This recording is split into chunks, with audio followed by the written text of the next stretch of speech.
Good morning, everyone. Welcome back to the Whilton Mill Kart Circuit. You join me here for round number 4 of the Whilton Mill Kart Club, and I can finally say a very warm welcome. We're finally into June, and the sun has decided to peek out.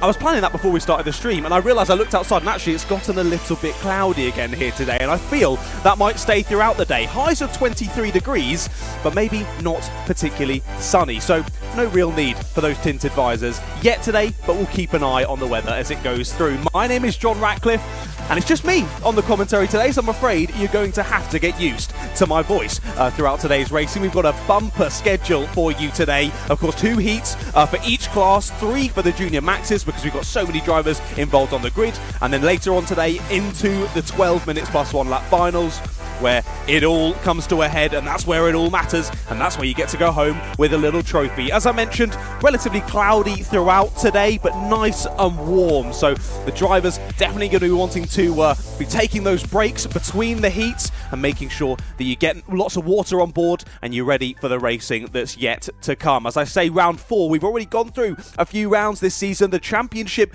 is just starting to come into play here as we head through into the middle part of the season, and people just working out where they are in the order, and now it all is going to start to get very tactical. But we don't have a huge amount of time before the first heat heads out on circuit, so I think we'll head straight to the sting for that, and it's going to be A versus B for the junior maxes.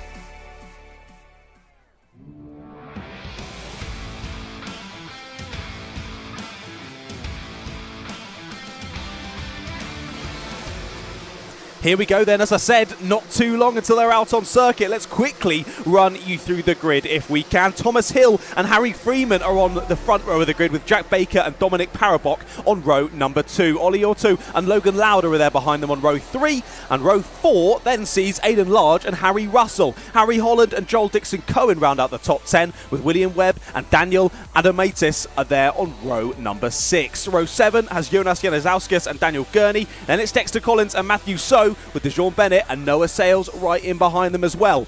Finalising the top 20, we have Jensen Powers and Josh Gora. Then it's Jensen Hinchcliffe, Hayagriva Gokulnath, Harry Wilch and Lachlan Homer as well. They're on row number 12. And then finalising the grid are Sava Solochenko, Kosti Drakov, then Samir Paul and Finley Jones. Well then, round the boot. We're about to get round number 4, the Whilton Mill Kart Club, underway. And what better way to start it than with a junior Rotax heat? These are always very interesting. Now, as I say, lots of drivers in junior max today. I think we have over 40 entries, about 44, 45 entries. So split into 3 groups. Let's see how this first group can go through into the first couple of corners. And we've already got a bit of argy-bargy in the mid-pack. Somehow the driver there in 4th position holds onto the slide as he's loaded, as someone has definitely gotten loaded there into the first corner.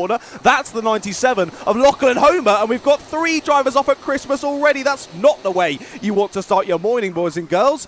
2 drivers off at Christmas corner. 1 manages to rejoin immediately, so they shouldn't get too far away from the back. And again, down at Ashby, it's all getting a little bit too close for comfort. Do these drivers know it is the first heat of the day? We need to get through the whole day. You've got at least 1 more heat coming your way, and at least 1 more final. But remember, if you get into the B final, you've got to get into the top 4 to then get through to the A final. We've got a driver from the top of the grid off there at the boot, so someone has gone really off. Thomas Hill's in 2nd place. Who is now your leader of the race? It's Harry Freeman. So from 2nd place on the grid then, has already made a very good start. Takes the lead of the race early on then. 8 minutes plus 1 lap for these heats, and we've got plenty to come throughout the morning. Who were involved in those first lap battles then? Who's dropped down to the bottom of the order? We saw Lachlan Homer was off at the first corner. Up at Christmas corner, I think it was Logan Lauder and Jack Baker that have got a little bit too close with each other and ended up on the green stuff on the outside of the track. A few other drivers that have dropped down the order from their grid positions. But yeah, that was definitely an interesting start to the first race of the day, I think it can be said. But the drivers who we maybe would expect to be running away at the front of the order already starting to do so. I know Thomas Hill is a very accomplished racer. Often see him in the kart sim van. He knows what he's doing around this Whilton Mill Kart Club circuit. So he'll be looking fully forward, full steam ahead to that rear bumper of Harry Freeman. But Harry Freeman setting some good times as well. But it's William Webb who's taken the fastest lap. And was that William Webb down the inside? Yes, it was. So William Webb not only taking the fastest lap of the race early on in this one, he takes third place away from Aidan Large. Now, if Aidan could just hang on to the back here, potentially they both can drive towards the two leaders, but they're really going to need Freeman and Hill to start battling, because even though we're only, 2.5 minutes into this race, they've already created quite a sizable gap at the front of the order. 1.5 seconds to be exact that separates Thomas Hill in second place, William Webb in third, but it's Thomas Hill who takes the fastest lap of the race. Thought he might go for it there up at Christmas Corner, but thinks better of it this time around. He has some good pace through that last lap of the race. He was almost 0.2 of a second quicker than Harry Freeman, so although Freeman got the jump initially on the race start, Thomas Hill has come back with a vengeance through this first half of the race, and now right on the rear bumper of Harry Freeman. We'll keep an eye on them. But William Webb, of course, overtook Aidan Large a lap or so ago, but he certainly hasn't dropped him. Aidan Large hanging on to the rear bumper, a little bit wide there at the last corner for William Webb. He just needs to be a little bit careful. Of course, you do get contact warnings, as Jensen Hinchcliffe has just found out. You do get track limit warnings as well. You get a few of those, and it's going to amount to a penalty. So you do need to be a little bit careful, because, of course, all of the results that I read out at the end of this race and every race through today, they are very, very provisional. Still up to the steward's decision of what penalties and things are handed out at the end of the race, and that, of course, can change the finishing orders. So if you want to get the full race finishing orders exactly as they are and exactly as they will count towards the championship, make sure you head over to results.alphatiming.co.uk/WMKC. And if you're looking for the live results as they're happening, simply change results to live. So live.alphatiming.co.uk/WMKC. But of course, we'll be keeping you up to date throughout the day here on your Alpha Live coverage. As that's a very wide moment there for a driver in the middle. There's a move back down the inside though. Aidan Large overtaken a few laps ago by William Webb. William Webb unable to drive away, and Aidan Large thinks, well then, I'll come back down you inside. But no, William Webb's going to fight back down the inside at Ashby, and they do come together on the exit. Somehow they hold on to it. Who's this trying to get involved now? It's Joel Dixon-Cohen sticking the nose in through down into Osiers. It doesn't quite work out this time around for Joel Dixon-Cohen, but he showed his desires now. He wants to get involved with this battle, but look at how much the gap between these three has now opened up comparatively to Freeman and Hill at the front of the field. It was Freeman's fastest lap of the race. That now goes back the way of Thomas Hill, but that was only 0.03 quicker than Freeman on the last lap. So does Thomas Hill have enough in the bank here to really go for a move? 133 does. Aidan Large back down the inside once again on William Webb. He's the third, fourth and fifth battle really starting to heat up now as we head into the last 3 minutes of this race. As, oh no, we got drivers off at the fastest section of the circuit, really. Thank goodness they've all kept on the black stuff. Thank goodness it doesn't seem like anyone had come through to collect them. And all three drivers back out onto the circuit. I didn't quite catch the numbers, but we'll check at the end of this lap, see if anyone is dropping down the order. There's a move down the inside, the 98. Making a move as, we're off in the wall. So that would have been that incident that we've just seen. So clearly there were more drivers involved. The 144 of Daniel Adamatis is in the wall there on the exit of Oblivion and Fine Lady. Move for third place once again, though. This time it's Joel Dixon-Cohen. He's got through on the 899 of William Webb, now through on Aidan Large as well. So Joel Dixon-Cohen, initially at the back of this three-way scrap, now gets to the front of it. Frustrating though, first heat of the day there. Daniel Adamatis out of this race. It looks as though Dejon Bennett on the 39 is also out of this race as well. Gutting to see there with only a couple of minutes to go. Some drivers falling by the wayside, but that can happen on a circuit like this. What a circuit it is. The Whilton Mill Kart Circuit hosting the kart club now. What a kart club it is. I always love coming back to Whilton Mill. The racing we get, the battles are second to none. And we look back to this battle for third place. Round the outside potentially for 133. What a move from Aidan Large there. Round the outside at Christmas Corner. Impressive stuff. And through is going to follow William Webb. So just like that, Joel Dixon-Cohen thinks he's secured himself a third place. Only a few corners later, and it changes round once again.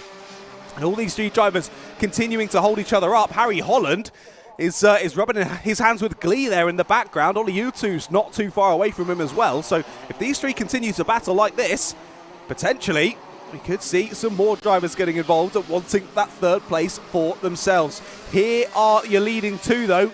Still Freeman leading Hill. Hill has been right on the rear bumper of Freeman all race, but unable to make a move. Up at Christmas Corner, though, another move for this third place battle, and it's William Webb who gets back through. There is the move for the lead, though, down at Ashby. Thomas Hill finally goes for it when it matters. 25 seconds to go. So I think Thomas Hill there, just with some very heads-up driving, just waiting until the last moment on potentially what is going to be the penultimate lap of the race, I think. It's going to be close as to whether we get another one. But Thomas Hill finally going for it, and the key thing, not losing much time at all in that overtake. It's going to be very close across the line. They're going to just about get across the line with 3 seconds to go. So we are going to get 2 more laps of this one, and that is not going to help Thomas Hill at all. He's got double the amount of time that he now needs to defend the win in this first heat of the day. Also defending still for this third place. We've seen him do it once round the outside, but Aidan Large couldn't do it this time. Has to sit back in 4th place and now puts him under pressure for Joel Dixon-Cohen. They're going to make a little bit of... they're going to be a little bit close there down at Ashby. I think I need to choose my words there on that one. They were getting close, but room given by both drivers, and they stay as they were. Large ahead of Dixon-Cohen, but that's given the tiniest bit of breathing room to William Webb in 3rd place. Now Thomas Hill starts the final lap then of this first heat of the day. He's only led, well, now 2 laps of this race, but it's the ones that matter. It's the ones at the end of the race. Pulls over to defend up at Christmas Corner. Harry Freeman doing the best he can to try and force the door open. But it's not going to happen up at Christmas. Down to Ashby. This was where Thomas Hill took the lead. Harry Freeman can't repay the favour this time. And the battle for 3rd still rages on. Large still trying to get past Webb there down at Ashby. We'll try and keep one eye on either battle here. It's going to be a difficult one as they head down into the boot then. Thomas Hill's only got a few more corners to go to hold on to this one. You saw the thinking there from Harry Freeman to try and get it back up the inside in the midsection of the boot. It's not going to work. Thomas Hill is going to take the win in the first heat of the day. Just over 1/10 of a second as they cross the line, but Hill just about pips Freeman there. Across the line, it's William Webb who does hold on to 3rd place there. So funnily enough, it ended up exactly as it was on about lap 2, but you never would have known that they changed places about 25 times there, did Webb, Large and Dixon-Cohen. What a great little battle between those three who finalised the top 5 there in the first heat of the day. Vinnie Jones, Harry Holland, Ollie Ortu, Daniel Gurney and Dexter Collins round out the top 10 in that one, with Samir Paul, Dominic Parabok, Jensen Powers, Matthew So there, your top 15. Then Kosti Zadov, I'm going to get that right, Kosti, I know I've mispronounced it on the grid, I do apologise. But Kosti Zadov there in 15th place. Jonas Elizauskas in 16th, with Josh Gora, Logan Lauder, Jensen Hinchcliffe and Harry Russell, your top 20. Then it was Harry Wilch, Noah Sales, Haya Gruber, Gokul Nath, Sava Solonchenko, Lachlan Homer, DeJean Bennett, Daniel Adamatis there, 27th, of course, DeJean Bennett, Daniel Adamatis, and Jack Baker, the final driver you've seen there, all out of the race earlier on in that one. A few different incidents, definitely exciting first heat of the day. So that was Group A and Group B. If you're supporting a junior Rotax driver today and you didn't see them out in that race, that'll be because they are in Group C and you'll be seeing them out slightly later on this morning. But that's it for the first heat of the day then. As we say at Whilton Mill Kart Club, it always goes through very fast. We've got lots of races to cram in, so let's get straight on to the second heat of the day, and that's going to be the IAME Water Swift Restricted and the Rotax Micros.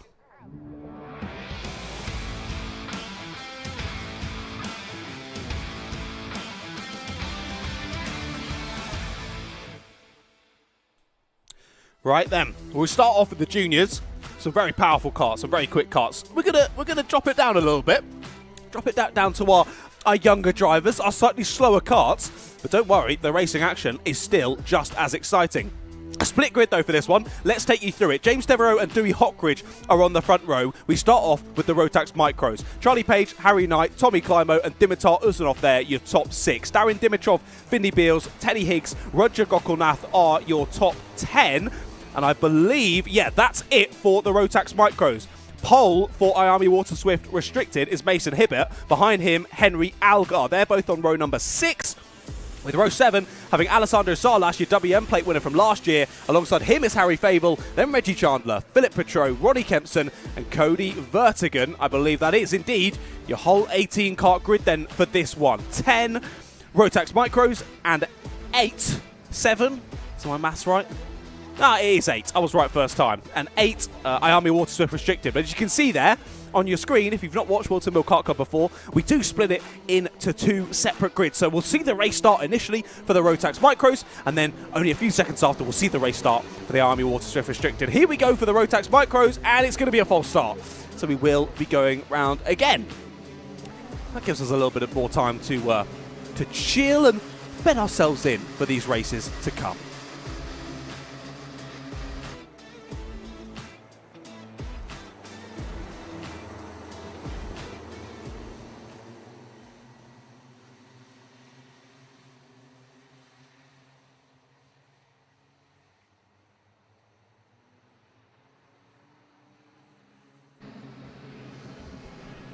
So as we continue on our rolling up laps, then you can see that little chevron flag denoting that the drivers need to get themselves in a bit more of an organised pack ready for the race to get started. Yeah, apologies if there's sudden silence today on the stream. Of course, I am doing the comms solo today, so if I need to rush off for any reason, I'm afraid you're going to have to, well, I was going to say you're going to have to deal with silence. You're probably going to love that bit. Just have that bit on repeat for the rest of the day in terms of audio. Right, here we go then. Rotax Micros. Can we get underway? Second time of asking. Yes, we can. Through the first couple of corners already, drivers getting very close there. Nearly a driver chucked out onto the grass there through oblivion. That was a close one.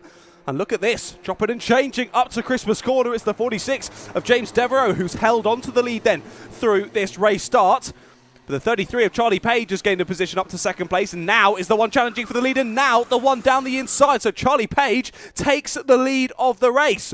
James Devereaux holds on to second, battling in behind for third place. The 78 making a move as well. There you saw in the little small screen, the IAME Water Swift Restricted start, and look at that pan back from our fantastic camera crew here at Alpha Live, and we immediately catch the start of the IAME Water Swift Restricted race. Looked like a good one. Already the leader started to pull away there. That would have been Mason Hibbert making a good start then. Back to the Rotax Micros as they come through the final corner to finish their first lap of the race, and it's Charlie Page who is in the lead. Good start then from Charlie Page from the second row of the grid, already up to the sharp end. Here are your Water Swifts though, and it's a wide moment for Mason Hibbert. Opens the door for Alessandro Salas. So Alessandro Salas, your WM plate winner from last year, scythes his way through into the lead of the race then in the Water Swift Restricted category. Charlie Page under a bit of pressure for the lead of the race, but himself, and I do believe it's James Devereaux, it is indeed on the 46, starting to try and make a gap here. I believe it's the Coles racing driver of Dewey Hockridge who's in behind in third place, as they're getting very close to comfort in the Water Swift as we switch back to them. Making a little bit of contact as they exit the first couple of corners, but all managing to hold on to it. We don't want a repeat of what we saw in the first junior max heat, where we saw a driver off in the barrier on the exit of Oblivion and Crook there. But the drivers managing to hold on to it this time.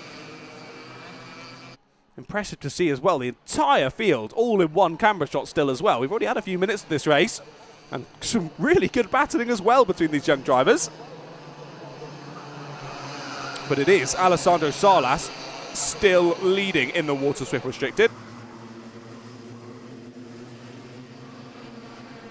Through the first couple of corners they come again. They are very fast corners as well. But it's Dewey Hockridge who takes the fastest lap. Here's the move for the lead though. So Mason Hibbert initially made that slight mistake on the first lap, went wide down into Augiers. Lost out the lead of the race. Back through he goes on Alessandro Salas. So Salas demoted to second place then, but it's the number 12 of Henry Algar who's in behind in third place. We'll see if Algar can get involved with that battling as well. Down in the Rotax Micros, Dewey Hockridge has got the fastest lap of the race, so that two-way battle for the lead is quickly becoming a three-way battle as we now do switch back over to them. But the Coles Racing driver on the 78 pressing on nicely in this one. Smashing those curves on the exit of Osiers to get yourself that little lift and that little press on forward. A little bit of extra pace can go a long way. Is that Tommy Climo that they've dragged with them as well? I do believe it is. Go through the last couple of corners. Oh, that's a late move to the inside there. The 17 and 13 having a good battle. That's Philip Petro through on Ronnie Kempson. Now that'll be for 6th place in their class, I believe.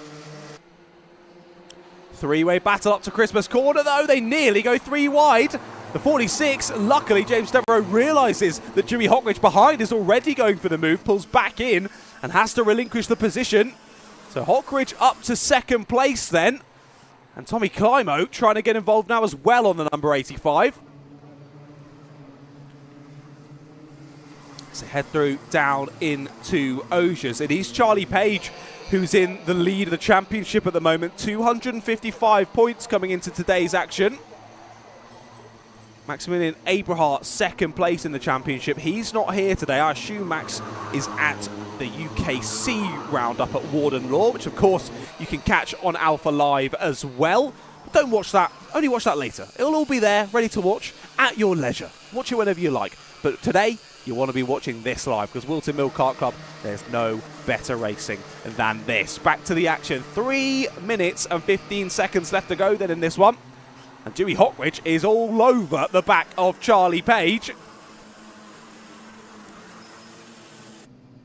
Can he find a way through, though? That is the question. So Tommy Climo has now followed him through.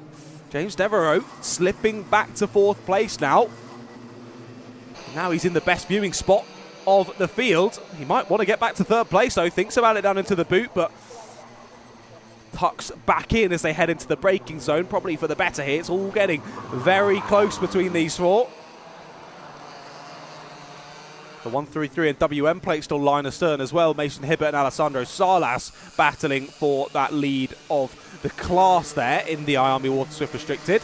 Henry Algar still pretty much with them, but not quite close enough where if Alessandro goes for a move here and just loses the momentum for Mason, I don't think that Henry's quite close enough to pick up the pieces from that. So realistically, if the 133 and the WM can start to press on here together, maybe start battling with 30 seconds, 40 seconds to go, they can make sure it's only the 2 of them who are battling over those top 2 places.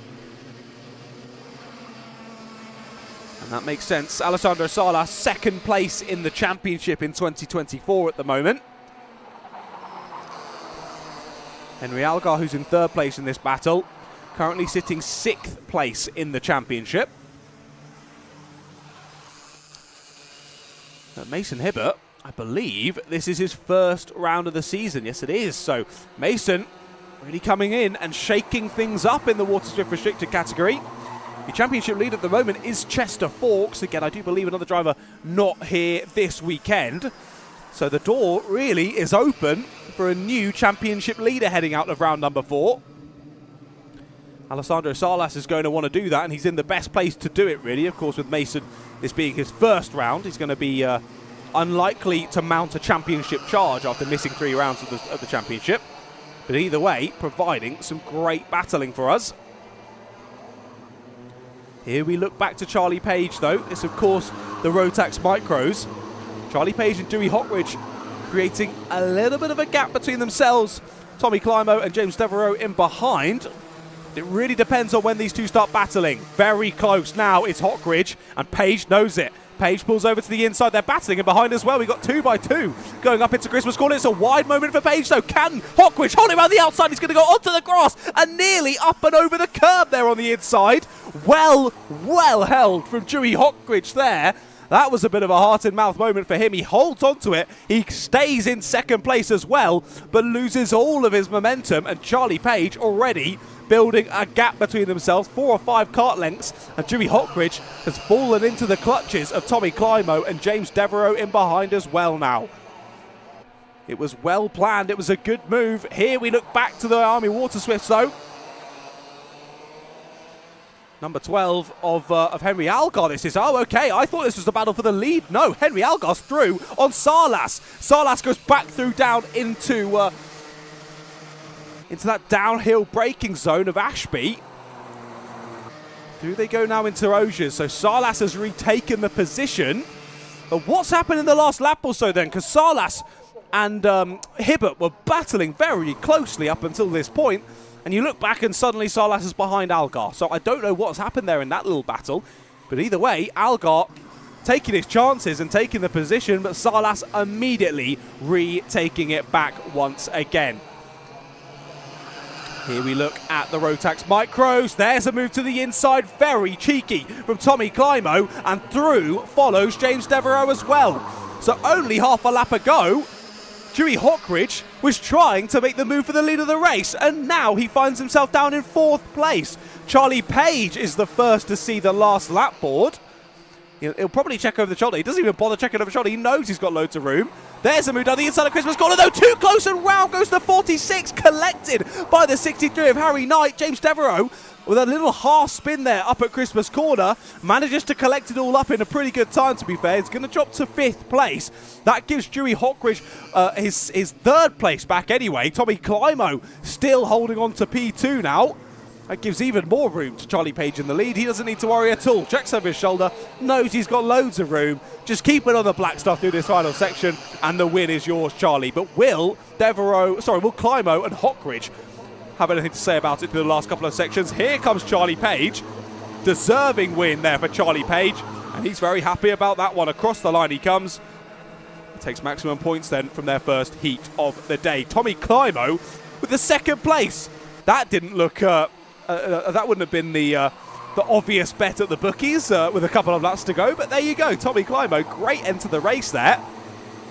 Here we look back to the Water Swift Restricted. Of course, your leader, Mason Hibbert, is pretty far off in the distance now. He'll be coming through the boot section as we pan back over. There he is. So the 133 with a great race. But what happened to Alessandro Sarlas on the last couple of laps? He'll stay there in 2nd place. He'll fend off from Henry Algar. But I don't know what happened that caused him to drop those 2nd or 2 back from Mason Hibbert. Either way, Hibbert, Sarlas and Algar, your top 3 in Water Swifts, followed by Harry Favel, Reggie Chandler, Roddy Kempson and Philip Petro there, your 8 drivers in Water Swift. Now, there was supposed to be 8, but I think only 7 ended up going out on track in the end. Your top 10 and all finishers in the Rotax Micros were Charlie Page in the lead of the race, taking full points from that first race. Tommy Climo and Dewey Hawkridge, your top 3, with Harry Knight, James Devereaux, Dimitar Uzunov, Finley Beals, Darren Dimitrov, Teddy Higgs and Roger Gokulnath. Those were your finishers in the Rotax Micros as well. So our first and only split grid race of the day. They'll of course be back for their heat number 2 just before lunch. But it always creates exciting racing, and it's great to be able to look backwards and forwards as well, as basically 2 different races are going on at the same time. It's great to see, and great to see our younger drivers as well, still absolutely going at it and creating some fantastic racing for us to watch. Well, there we go then, 2 heats already done and dusted here at round number 4 of the Whilton Mill Kart Club. Let's look at that.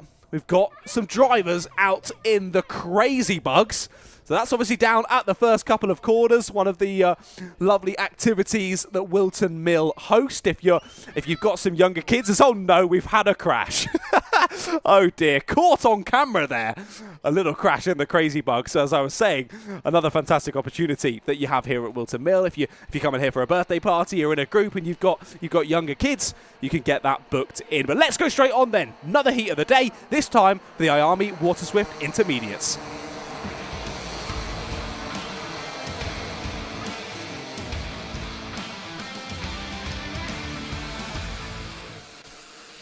Right then, out on track for the Water Swift Intermediates.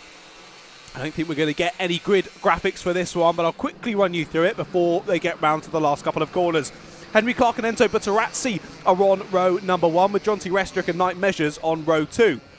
Charlie Clough and Jensen Ackerman are on row 3, with Jack Champney and Ian Nayar on row number 4. Joseph Davies and Simeon Stone are on row 5, with Millen Tomlinson, Alfie Taylor on row 6. Orion Meta and Henry Johnson are on row 7, with Harry Davidson, row number 8. All on his lonesomes there in 15th place. At least that's what my grid's telling me. I'm trying to see. There doesn't seem to be a driver all of their own at the back of the grid, so maybe we've got a cheeky extra entry that I don't know about. We'll see when they come across the line, across the timing beam, and we'll get everything that we need to know for this race to kick off. Right, first time of asking drivers. Yeah, we do get it done first time of asking. Let's go then into the first couple of corners. And the driver on pole position there is that Henry Clark, making a great start, already starting to pull away. Very impressive from the number 82. Drivers all pulling to the inside there, and that's where the opportunity for the outside line can open up. It does open up for one driver in the mid-pack. I think that's Zach Champney on the WM plate. Couple of drivers trying some stuff down at Ashby there. The 57, that is, going side by side with the 24. Orion Meta and Alfie Taylor getting side by side in sector 2. The drivers meander their way down into the boot then, and all sort of staying as it was at the race start. We'll see who's the biggest mover after that first lap of racing. I think the WM plate is probably in for a shout in that one. Zach Champney making a couple of moves on that first lap. As no, I tell a lie. It is, let's keep an eye on the screen, John. It's lap number 2, 51 down the inside of the 16. It's Charlie Clutter on Millen Tomlinson. That is for 8th position in this one. It was actually Night Measures and Jensen Ackerman, your biggest movers on that first lap. Both of them up 3 places.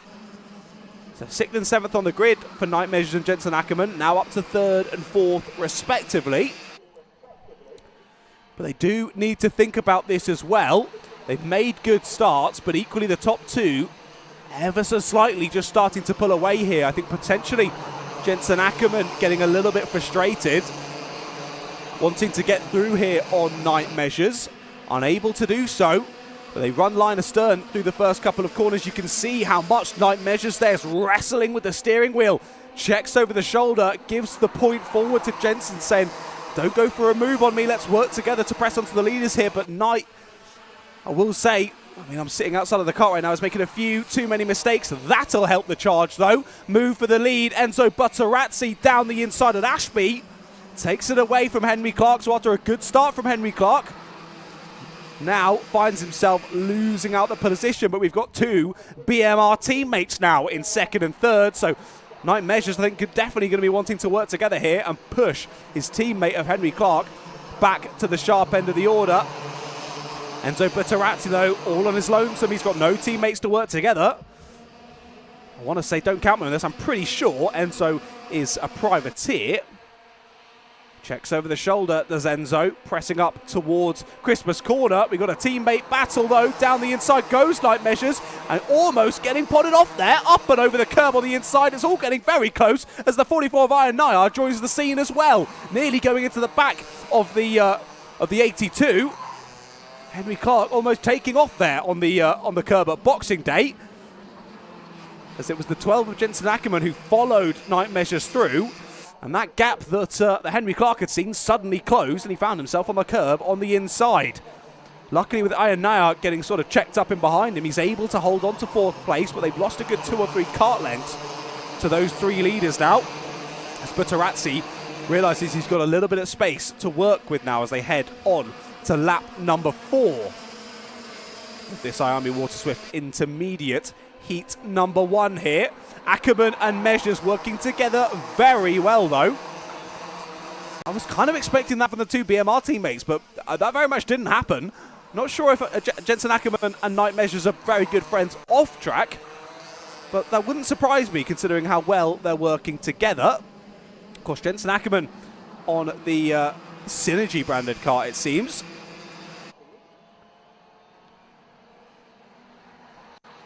As a bit of a moment there into the boot for Night Measures, gets it crossed up on the entry and tags the back of Enzo Butterazzi, and they're going to get even closer. 3 wide on corner exit. Down into the first corner they go. Who's going to hold on to this? Oh, they're up and over the back. Night Measures nearly off at the first corner. 2 drivers join him off and over the grass.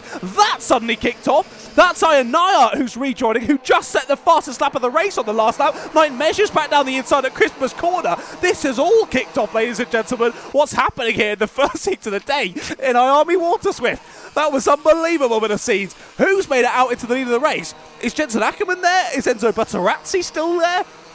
We've got Night Measures now rejoined by his teammate. No, it's Jonty Restrick who's now on the scene. Jonty Restrick's there with Night Measures, now trying to hold it around the outside. Knight's giving him the room, which is going to turn to the inside as they head into the boot. The WM plate of Zach Champney follows through. So I think Zach Champney's now in 4th place. Yes, he is. The 67 of Jonty Restrick's now in 3rd place. So Butterazzi is back into the lead. Jensen Ackerman's still there in 2nd place. Night Measures, a big loser in that one, down to 5th place. Who else was involved in that one? Henry Clark is in 10th place. Ianaya in 12th. Another move down the inside. This time it's Charlie Clough who's finding his way through on Night Measures. So that negative momentum for Measures just sending him further and further down the grid. As the WM plate now gets through on Jonty Restrick. So Zach Champney up into the top 3. This is allowing for Butterazzi and Ackerman to just press on ahead here in the lead. Can Ackerman close up enough to challenge Butterazzi here at the front of the order? I think they both need to just be eyes ahead. No need to check behind them. They've got a nice gap of about a second, just over a second between Ackerman and Champney. Up to Christmas corner though, this was expected. Double move down the inside. WM play of Zach Champney from 3rd to 5th then. As Restrick and Clough work together to press ahead. They're not going to work together anymore though. And there's a late move from Night Measures. Nearly chucks the WM plate off and he's not happy about that. Zach Champney loses 2 or 3 positions there down at Ashby. As Night Measures getting frustrated with him losing positions over the last couple of laps. Maybe goes through a little bit of a do or die move there at Ashby. It doesn't work out great. Back down the inside he goes once again. This time on Sibian Stone. So it's all changed up once again in his following pack. Butterazzi and Ackerman still the top 2. That gap between them and the drivers behind now up to 1.5 seconds. But it's Clough who now leads Restrick ahead of Stone, Measures and Champney. Zach Champney now joined on the scene by Joseph Davies. Let's see what Joseph can do. Can he get involved in this battle at the sharp end of the order? It's been Joseph Davies in that secondary pack with sort of Henry Clark, Millen Tomlinson, Ianaya now. So drivers who maybe fell away earlier on in this race due to those coming togethers, starting to push back through the pack now and rejoin this leading scrap because it's been so scrappy. They've all lost so much time that those drivers who fell away at the early part of this race now getting back involved once again. 20 seconds left to go on the clock. There are your top 2 coming through your screen now. And they'll start the penultimate lap of this race and it stayed about the same between Butterazzi and Ackerman, but Ackerman is definitely close enough to think about a move here. I think thinking better of it this time around, a good decision. Who's that? It's Night Measures again. No, it's not. That's Henry Clark. The 2 BMR teammates looking far too similar. My apologies. I just assumed someone was going for a cheeky move in a BMR suit. It must be Night Measures. Not this time. Henry Clark down the inside up at Christmas corner. So that I believe took the place away from Zach Champney for P7. Yes, it did. As I was saying, I think Ackerman doing the right thing there. He knows he's close. Not quite close enough to think about the move. Here it could be. Yes, down the inside. Into the boot goes Ackerman. Thought better of it earlier on in this lap, but now making that move into the boot, he's going to see the final lap board and only 1,100 meters left to go for him to hold onto the lead of the race. But it's a great run through the first couple of corners for Butterazzi. Immediately defends to the inside as Ackerman, you knew it was coming. Opens it back up at corner entry though. Impressively done from Ackerman there to hold the speed through Christmas corner. Again, oh, that's a cheeky send back to the inside. Nearly makes it work, does Butterazzi. Faked him out to the outside there, and as Ackerman opened up the corner again, Butterazzi was nearly to the inside, and this time he is going to be to the inside. Ackerman almost forced off onto the grass on the exit. Great move from Butterazzi, but look at that. Only 1.5 laps of battling, and almost 3rd and 4th on the back of them. Back down the inside goes Ackerman. They're going to be side by side into the last corner. Butterazzi retakes it. Round they go to to the line. Who's going to take the win of this race? It will be Enzo Butterazzi. What a bit of battling between Butterazzi and Ackerman across the last lap there. And it meant that Charlie Clough and Jonty Restrick were only half a second off of Butterazzi at the line. Wow. Top four separated by half a second across the line. If we keep doing that throughout the day, ladies and gentlemen, I'm not going to have a voice by the time we get to the finals. That was fantastic racing in our Water Swift intermediates. I'd like to see some more of that through the day, please. But in sporadic bunches, because, yeah, I am going to... I'm definitely going to lose my voice. Knight Measures was the driver who ran at the top 5. How did he get back there?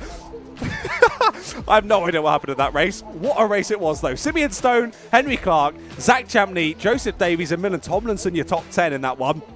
Ian Nair has to settle for 11th, despite having the fastest lap of the race, with Alfie Taylor, Harry Johnson, Harry Davidson and Orion Meta. 15 starters, 15 finishes in that one. That's good to see. And wow, some incredible battling throughout the field in that one. But I think I'm definitely going to need a little breather before the next race. Water Swift Intermediates, they're done for their first heat of the day. We'll seek them out for heat number 2 later on this morning, I do believe. Next out, though, it's the older brothers and sisters of the Rotax Micros. It's the Rotax Minis up next.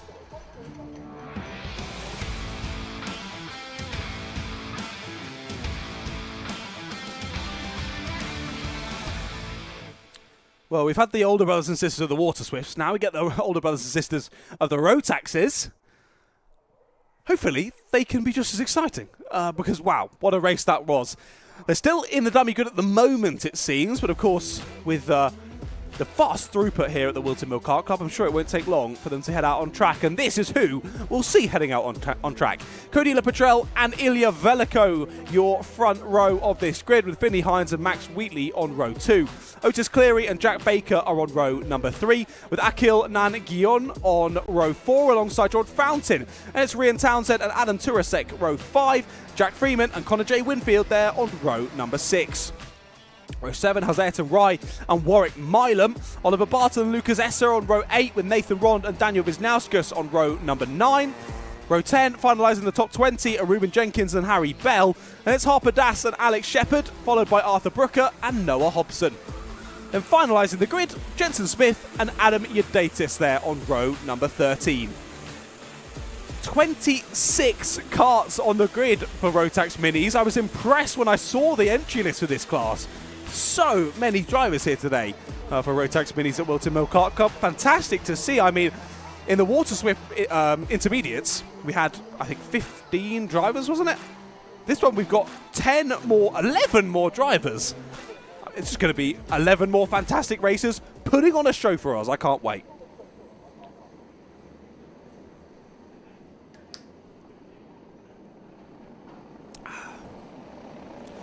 Right, let's go then. My throat has been replenished with some water. Let's go for another 8 minutes plus 1 lap of racing. We do get it underway first time of asking here. And it's already getting pretty scrappy in the first couple of corners. We've got 2 drivers off, 1 in the barrier on the outside. That is a big off for the 193. He's up already. Great to see him already up. I think more a bit dazed and confused after that one. We've got 4 or 5 drivers off up at Christmas Corner as well. It is chaos at the start of this Rotax Mini race. And our driver there looking a little bit distressed. There is the 38. As we've got other drivers trying to hop back in their karts and get underway. I think that may be, maybe the 38 of Noah Hobson, potentially the 39 of Harry Bell. We'll double check as they come through to finish the lap. Hopefully all drivers okay there. And a couple of big offs to start the race then in Rotax Minis. Who's made it to the front of the order? It's Cody Lepetrel still leading the field. As they head through Oblivion and Fine Lady again. It is still yellow flags through that section, so drivers need to be a little bit careful. You get green flag for a mere moment, and straight back into yellow flags up at Christmas Corner once again as well. One driver making his way to the nearest marshal post back to safety, which is good to see.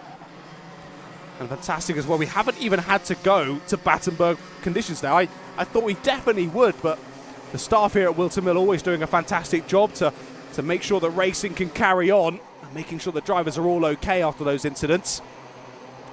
But great to see it all being cleared up super quickly, and drivers who are still in this race able to carry on battling as much as they can.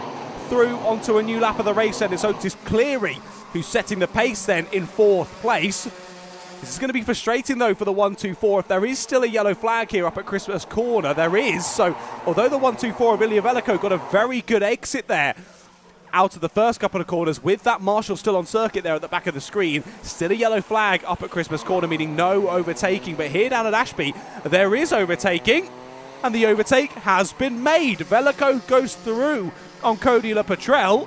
I think there were a couple of moves in the background as well. Is that a drop rear bumper though for 4th place? Is that still Otis Cleary in 4th? It's definitely a little bit loose if it hasn't dropped already. We'll keep an eye on that one. I do think it is the number 11. It is the number 11. I think just hanging on for dear life there. I don't think it has dropped for the number 11, luckily enough for Otis Cleary. Off into another lap then. There's a move for the lead. Doesn't listen, does the 88 of Cody LePetrel. Veliko points forward to say, let's work together and press on here. It's not going to happen. And Finley Hines joins in with the party as well. He now goes down the inside at Ashby, forces Cody off onto the grass. Wow, well held Cody LePetrel as he nearly takes off there. On the exit though, off goes Ilya Veliko, gets forced out wide. The 88 of LePetrel is going to fall down to 4th place. Through slips Otis Cleary. I think Max Wheatley as well has slipped through. So now Finley Hines, I believe another one of the Coles Racing drivers, taking to the front of the field. And Coles having a good day already, it seems, with Hines now leading us through on to lap number 4. No moves this time up at Christmas Corner. Drivers thinking better of it. And I think a few drivers in this sort of secondary pack realising if the top 4 want to keep being this feisty, hey, hold on, we can get involved with this battle. Let's work together. We've still got 4 minutes and 10 seconds of this race. We're not even halfway through yet. So let's carry on working together, and potential for a very good result in this first race. But this is pretty much, I think the whole top 10 really here in the train. We've got the whole top 11 here. Connor J. Winfield in 11th. It's all split by 11 seconds. There's a move for the lead, though, on the exit of the boot. That's not what you see every day. Otis Cleary making it work, though. Great move from the number 11. Jack Dex Racing driver through into the lead of the race then. Really well read from Otis Cleary there.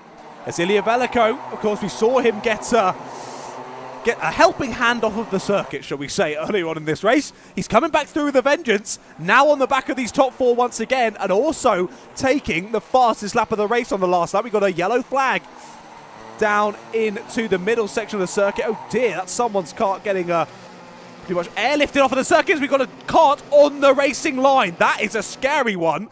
Good to see that the 31, the driver of the 31, is out of the kart. That's Arthur Brooker's kart, which is there on the racing line. But, oh, we've got 2 drivers off in the background as well into the boot. 2 drivers off in the background. Who's going to drop down the order then? That was in that very scrappy pack in the middle. That's Ryan Townsend and Jack Baker, who are off there in that mid-pack. They're going to drop to the back of the order. But we said we were hoping this would be exciting as the big brothers and sisters of the Water Swifts, and it certainly has been. A chaotic start to the race, and battles galore throughout. 2.5 minutes still left to go, and you can see on the camera there the dust cloud that was kicked up at the final corner down at the boot by Townsend and Baker it was who went off there. With how dry it's been recently, lack of rain means once you go off track, it kicks up a huge dust cloud. Drivers attacking that last section. Of course, we're all pretty used to it now, but there's all a mechanical flag for Jack Baker. He was involved in an incident, as I mentioned, down at the boot, and clearly that's knocked something off, potentially an exhaust or something else, a rear bumper maybe. Either way, Jack Baker's going to have to come back into the pits, and he won't be seeing the checkered flag in this race. Ilya Veliko there in 4th place, another fastest lap of the race. Can anyone stop Ilya Veliko here? Well, he's got 3 drivers between himself and the lead of the race. He fancies himself for it. Big moment there for the number 11 of Otis Cleary. And that was the invitation that Finley Hines needed. But he's going to try and fight back through to the inside into the boot. No, door is closed by Finley Hines. says, Otis, you are not invited to this party. Please leave me alone, and I want to win this race. A minute and 15 seconds left to go then, and back to the lead goes Finley Hines. We missed it in the background, though. Ilya Veliko back through on Max Wheatley, and Wheatley now under pressure from Cody LePetrel. So the two drivers that were battling over the lead only a few laps ago are getting back to the front. Through goes the 88 of Cody LePetrel up at Christmas Corner. Now relegates Max Wheatley down into 5th place. But look at this. Veliko and LePetrel nose to tail behind Cleary and Hines. All 4 drivers have led at one point in this race, but Otis wants to lead again. Back down the inside into the boot. No space given for Ilya Veliko though. He tries to find a way to squeeze through into 2nd place, but it doesn't work out this time. Through oblivion they go once more. Cody's got a good exit though. Drivers, look at the swerving up into Christmas Corner as they all try and fake each other out as to which direction they're going. They stay as they were for now though, but it's been a good exit for Finley Hines. Might think about it into Ashby, not quite close enough, but he's in a difficult position here. Same with the drivers in behind him as well, to be fair. They've got to think forwards and backwards as well. Not only are you thinking about the move ahead, you've also got to think about the drivers behind trying to go for moves on you as well. Timer has hit 0. We're going to go on to the last lap of the race next time around. No moves into the boot this time. And actually, Otis Cleary has been able to build, given it's about half a kart length, but it's enough of a gap to maybe mean that he's not under so much pressure on this lap. It's been a good exit off of the boot, though, for Finley Hines. It's been a great exit off of the boot for Finley Hines, and Otis Cleary knows it. Moves to the inside to defend, then Hines is going to have to try and go around the inside. No, can't get around the outside, sorry. Tries to switch back, has a little bit of contact there from Veliko, who was basically trying to do the same thing. Veliko down the inside for 2nd place, is going to get very close to Otis Cleary. Hines is going to have to try and hold it on the outside, and does so. They stay as they were into Sector 2 then. Good exit once again from Hines, but no, Veliko's down the inside. Hines trying to hold it round. Off goes Finley Hines. Over the grass and rejoins. It's a change to 2nd place. Who's managed to slip through? There is Hines rejoining on the 57. Cody's through. As round goes the 124. Ilya Veliko's round at the last corner. It's going to be Otis Cleary who takes the win there. But what a final lap that was. Cody LePetrel takes 2nd place with Max Wheatley in 3rd. What an end to the race that was. Finley Hines forced out onto the grass there on the exit of Osiers, manages to get back to 4th place at the end.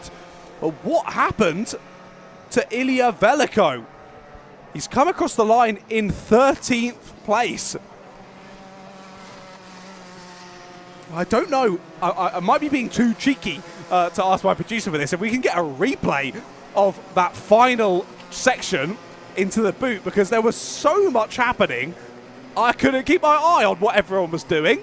Somehow, Ilya Veliko ended up facing in the wrong direction and drops to 13th place by the checkered flag then. Akil Nangion was in 5th place. We didn't mention them the whole race, and somehow they got up into the top 5. Alan Turasek in 6th place. Connor J. Winfield in 7th. Here's the replay then of that last corner. So what happens? Hines is rejoining there. There's Veliko in the background. Oh, what I want to see, does he get any helping? That's what happens. Okay, so Veliko gets into the back of Finley Hines as he's thinking about a move, and then the driver in behind, I can only assume that must have been Akil Nane Guillaunon, then gets into the back of Ilya Veliko, and that half spin becomes a full spin. Round he goes. No way he was going to catch that one. It all just got a little bit closer to comfort, I feel, and a few drivers having to make the long walk back to their pit garage, sadly. The 67 of Nathan Rond on the outside, along with the 38 of Noah Hobson. So a couple of the drivers that were involved on that first lap incident up at Christmas Corner, having their mechanics out to help them, and hopefully not leaving any piece of cart. I hope that wasn't a piece of cart there on the left. You'll want every bit that you can try and fix back on ready for Heat 2 later on. Let's run you through the rest of the finishing order then. The rest of the top 10 were Warwick Milam in 8th place, Lucas Esser and Ayrton Rye, your top 10. Adam Yodatis was in 11th with Ruben Jenkins. Ilya Veliko there in 13th. Daniel Wisnauskas, Harry Bell, your top 15. Then it was George Fountain, Jensen Smith, Oliver Barton, Alex Shepard. That was all the drivers to finish on the lead lap. Only the top 19. Ryan Townsend involved in an incident, finished 2 laps down. Jack Baker had to come into the pits on lap 6 with that mechanical flag because they were involved in that accident with Ryan Townsend. Arthur Brooker didn't make it to the flag. Neither did Harper Das. Neither did Jack Freeman. Neither did Nathan Rond. And neither did Noah Hobson. So what's that? Is that 6? No, that's 7 drivers that we lost from that Rotax Mini race. I said before we got it started, will it be as exciting as the Water Swift unrestricted race? I think it was even more exciting. Wow, I didn't know where to look in that one. And Rotax Minis, we'll be seeing them out for their second heat later on today, and I, for one, cannot wait for that one. What a day of racing it's been so far here for round number 4 of the Whilton Mill Kart Club. And great to see so many of you in the live chat as well, enjoying today's racing. Okay, I see someone in the chat, I believe it's Ramiel. I hope that's how I pronounce your name. They've asked, what does the WM mean? Why don't they have a number? Izzy has replied, giving an answer, but I'm afraid, Izzy, your answer is not correct. You said that it's because they won the championship. That's not actually correct. The WM play is a one-off round at the end of the season, and if you win that day's round in terms of points, it's not the final winner, because I got that wrong last year. It's not the winner of the final. It's the winner of the whole last round of the season gets that WM plate. So that's why you'll see a few drivers out there on circuit running a WM. It's because they won that final round of the season in 2023. And they get the honour of driving around with WM plate, which is a positive and a negative. It's awesome to have a WM plate and show, I've managed to win this round. I'm awesome, basically, but it also puts a little bit of a target on your car as well, because people think, oh, okay, this is the WM plate winner. I've got to get past him as fast as I can, or her, and sometimes it can then cause even more issues for yourself. So definitely positives and negatives of it, but great to see, and great to see also Whilton Mill offering that extra thing to achieve and get at the end of the year. Right, I've babbled on for long enough. We've already got more karts out on circuit. We've got another heat coming straight at you, this time heat number 1 for our Junior X30s.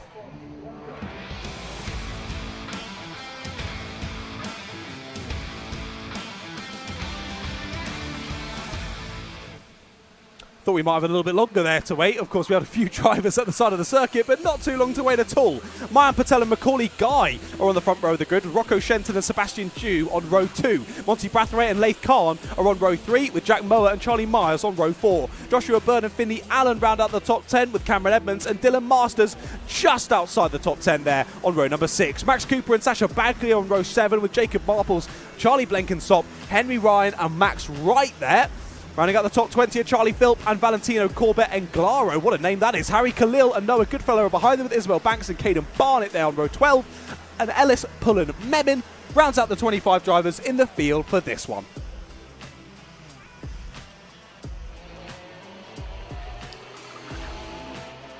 As it looks like, are we going round again, or has the race started? No, by the tyre warming, I think we can assume that we're going round for a second warm-up lap. I think there was just one driver, bit of a straggler at the back there, trying to get back round to the main pack before we get this race underway. But as I was mentioning there, thank you all for sending in your comments. Let me know where you're watching from, who you're supporting today, what you had for breakfast, whatever you want to let me know. Jump in the live chat on the Alpha Live YouTube channel, and I'll be sure to give you a little shout out, because as I say, I'm on my own in the comms box today. It's very lonely, and I'd like some people saying hello to me in the live chat, please. So come and say hi. I'll give you a little shout out on stream. Let's see how we go then. Junior X30s already at the final corner. Can we get it underway? First time of asking. Yes, we can. 8 minutes on the clock then. Let's get it underway. Through the first couple of corners then. Mayan Patel has got a great start. And look at that train to the inside at Christmas Corner. That's 4th place who's trying to hold on to it. I think that's Monty Brathwaite who started the defensive movement. He gets a little bit of help there, nearly onto the grass on the exit. It's the 98. No, it's Sebastian Dew who was defending. There's Sebastian, who nearly is forced off onto the grass there as one driver scythes back through. And through into the boot they go then already. Some of the leaders starting to build a nice gap here. Close there at the 22, trying to hold on to position. That's Charlie Myers. Is it Josh Byrne who's in behind, applying the pressure? It was indeed. So that's the battle. This is the battle for 8th place. Now, that is a big slide for the 22 of Charlie Myers. And that opens the door then. Up at Christmas Corner, through goes the 38 as well. That's Macaulay Guy re-overtaking Monty Brathwaite. So Macaulay started P2 in this race. Dropped to P4 there on lap 1, but immediately back into 3rd position. And Macaulay, always a lovely chap off track, but clearly not being so lovely on track as he sides his way back through into the top 3. There's another move. The 23 trying to get back through and spinning the driver right next to them, the 98. A little half spin for Sebastian Dew. He gets back onto the black stuff, but not after losing 3 or 4 positions. So that was just a little bit too opportunistic from Dew there. Tried to do the up and under back to the outside, but the driver ahead didn't see them and nearly got them out of this race. Luckily, only a half spin is able to rejoin pretty quickly. But that would have been a little bit of a scary one for Sebastian. Almost race over, and we're only about 2 minutes into this heat. More moves going on down at Sector 2, that was. As here we look back to the sharp end. The 85 of Monty Brathwaite now gets the fastest lap of the race. The Tim Wilson Motorsport driver putting down some quality times already. 46.6, your fastest lap of the race. But Laith Khan in ahead, also trying to apply the pressure to Macaulay Guy in 3rd place.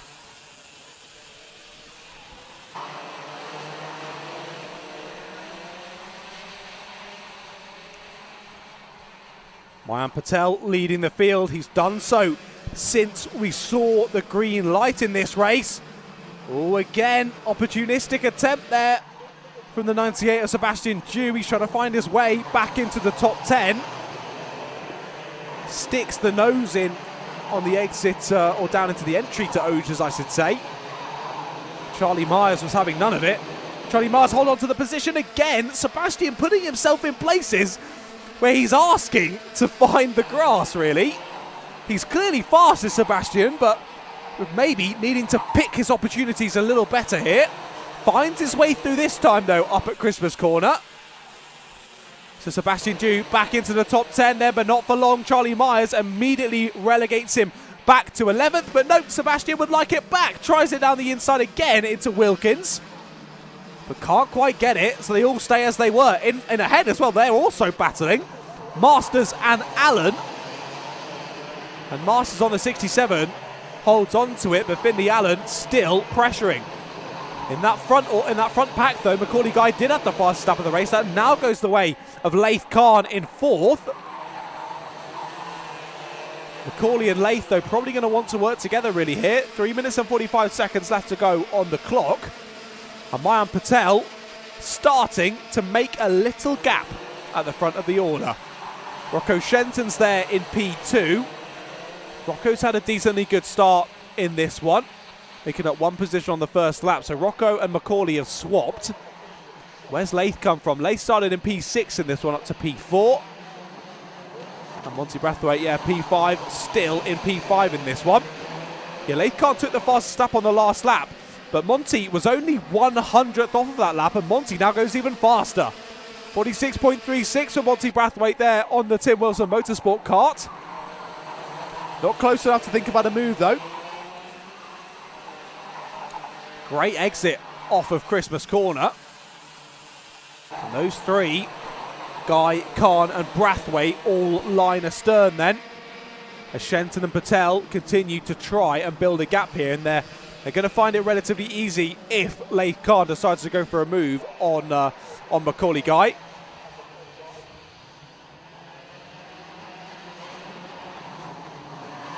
Changes going on in the lower part of the order as well. So finally Sebastian Dew has got through on Charlie Myers. And behind them as well, Cameron Edmonds through on Max Cooper as well. So it's a change for 10th and a change for 12th, respectively there. But Brathwaite still with that fastest lap. Here is Dylan Masters and Finley Allen. Can Allen finally get the way through? Going to try and go deep to get that switch back. Loses the momentum though as he finds the rear bumper of Dylan Masters. Dylan with a massive defensive move there. Down the bottom of the hill, and too much. He's going to lose time on the exit. They're going to get very close again. Involved to Sebastian Dew, and round goes the 67 of Dylan Masters. Oh, that was a bit of a scary rejoin there for Dylan. One driver nearly collecting him, but luckily just about misses him on the exit of Wilkins there. But Sebastian Dew getting involved with all the scuffles in this Junior X30 race. And it was some big defensive moves from Dylan Masters, maybe a little bit too aggressively. And then, as he tried to regain some of the positions he'd lost there down at Ashby, just found the rear tyre of Sebastian Dew. And as soon as these karts start to go into a spin, it's very difficult to catch them, as was found out there by Dylan Masters. He's come across the line in 17th place, so about 6 or 7 positions lost then in that one. Sebastian Dew now under pressure once again from Charlie Myers. So Myers has got through on Edmonds then. Back into top 10 goes Charlie Myers. 50 seconds left to go on the clock. Mayan Patel still leading this race, but it's been 4/10 between himself and Shenton for basically this entire race.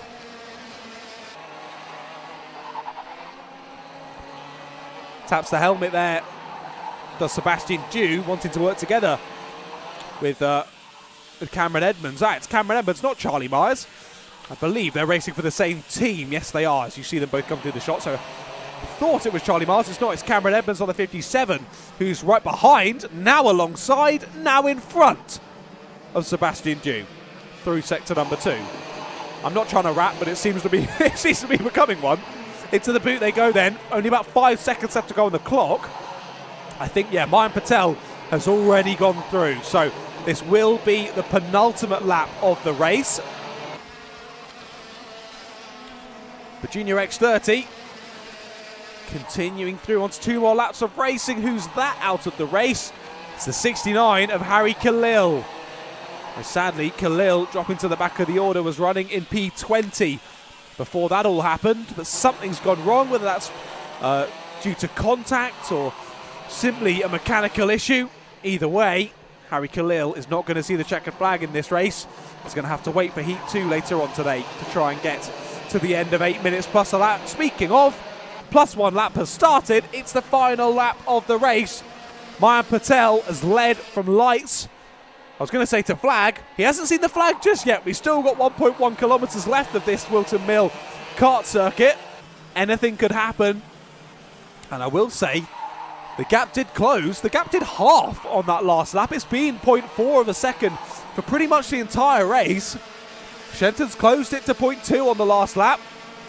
Can he do that again on this one to open up a move though? He's close.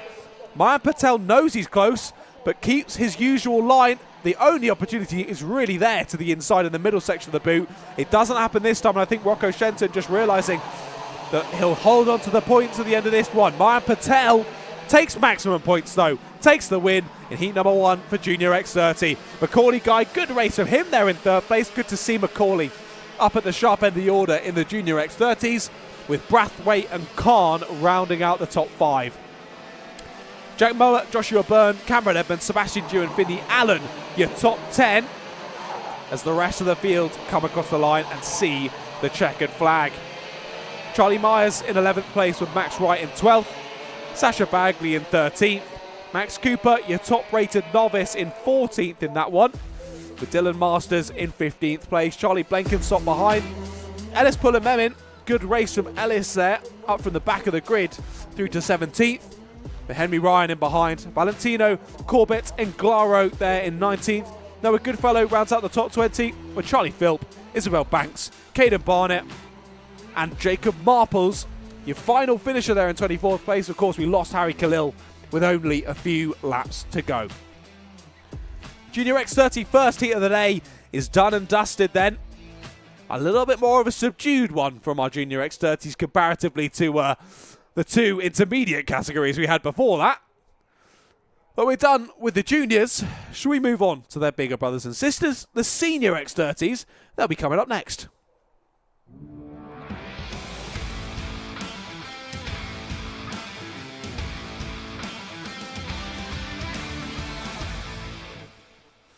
Right then, as the Junior X30s meander their way back into the pit lane, let's see the grid for the Senior X30s. It's Harry Maynard and Henry Gregory that are on the front row of the grid, with Morgan Hill and Keon Leon Gamiao on row 2. Row 3 has Josh Palfreman and Rylan Ekberg, with row 4, Jaden Gregg and Jensen Buckingham. Josh Jones and Archie Heron are on row number 5, with Macy Hitter and Jack Cox on row 6. Row 7 has Jensen Pugh and Micah Taylor, with Luke Sittler and Alfie Richards on row number 8. Row 9 is Daniel Archer and Oliver Harris, and rounding out the top 20 are Ollie Cook and Jacob Huang. Natalia Dabek and Jerry Hugh are on row 11, with Donglin Chen and Piotr Jurovic on row number 12. Rounding out the grid on row 13 are Ollie Keenan and Katie Ashman. I've been running through these races so quickly, I've been a bit challenged to actually talk about any championship permutations or really anything past what's going on screen in front of us. Let's have a look at the Senior X30 standings. So Kian Garrity is your championship leader at the moment, but he is not here today. So Henry Gregory, P2 in the standings, looking to be the driver to get to the top of those standings by the end of the day, starting P2 in this first heat of the day. So setting himself up for a positive round already, and to take some good points from today's racing. Of course, points taken from both heats and the finals.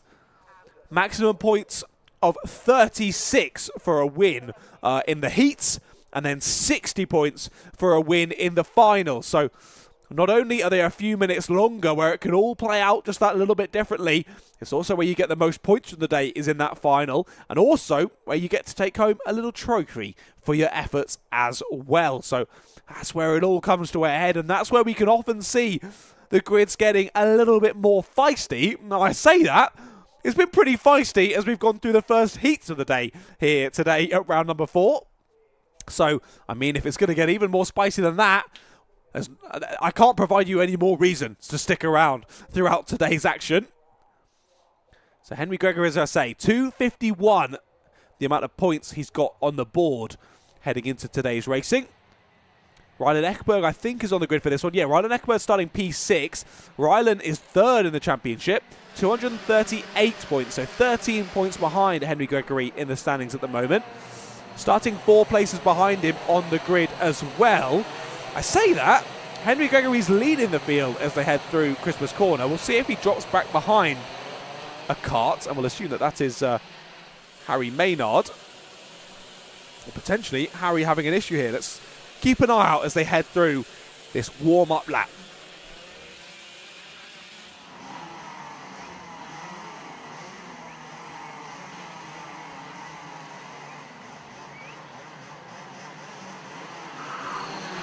It does seem as though Henry Gregory is still at the front of the order. There he is. Just trying to notice whether the driver behind him is Harry Maynard or whether it's Morgan Hill. I do think it's Harry Maynard because I recognise Morgan Hill, and it is, yeah, across the line. So Gregory currently there leading the pack, but at least to my knowledge, he was pipped by 0.02 of a second in qualifying. And as mentioned by my producer in my ear, it's 2 laps of practice for the X30s. So they're going around once again to get some heat in those tyres. Not that it's massively needed today, as driver's going, no, after you, honestly, after you, good sir. As they carry on with their warm-up lap. As I was saying, though, it is relatively warm today. Not particularly sunny, though, so you've not got that heat from the sunshine about baking down onto the circuit and getting the tarmac really warm and getting the tyres really warm as well.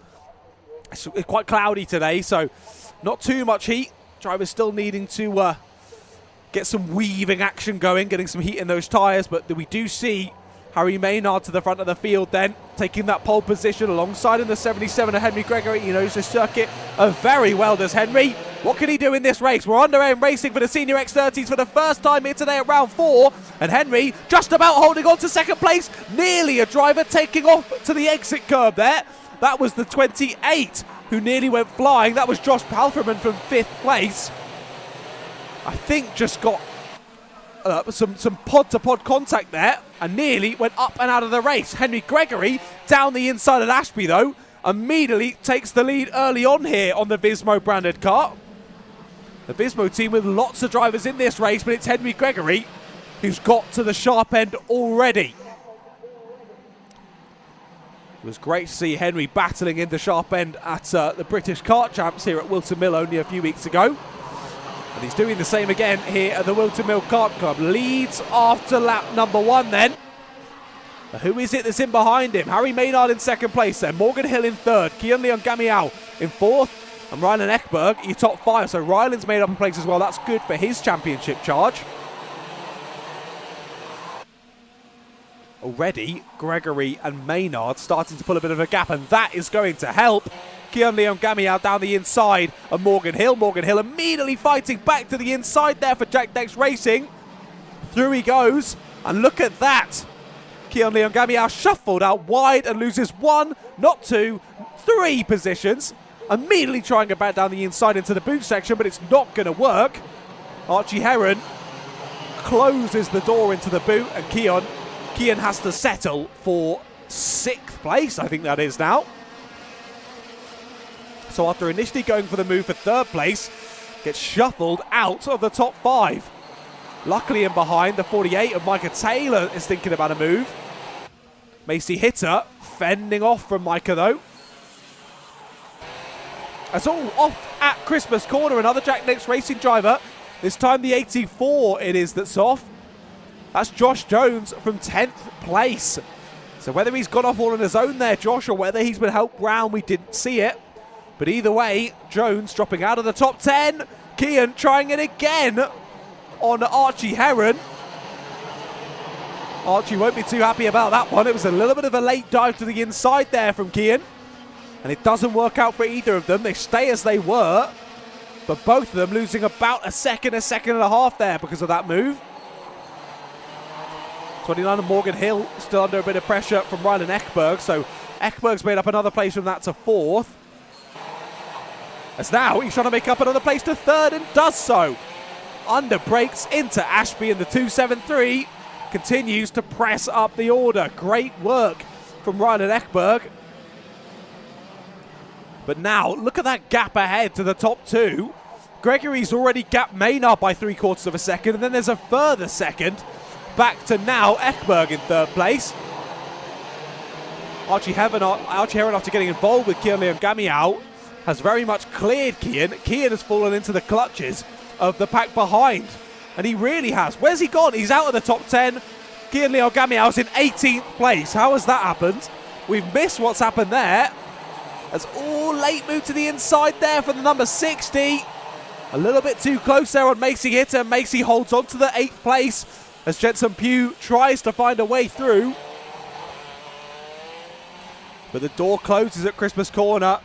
And Macy Hitter holds on to it. Palfreman thinks about it though. Down into Osiers.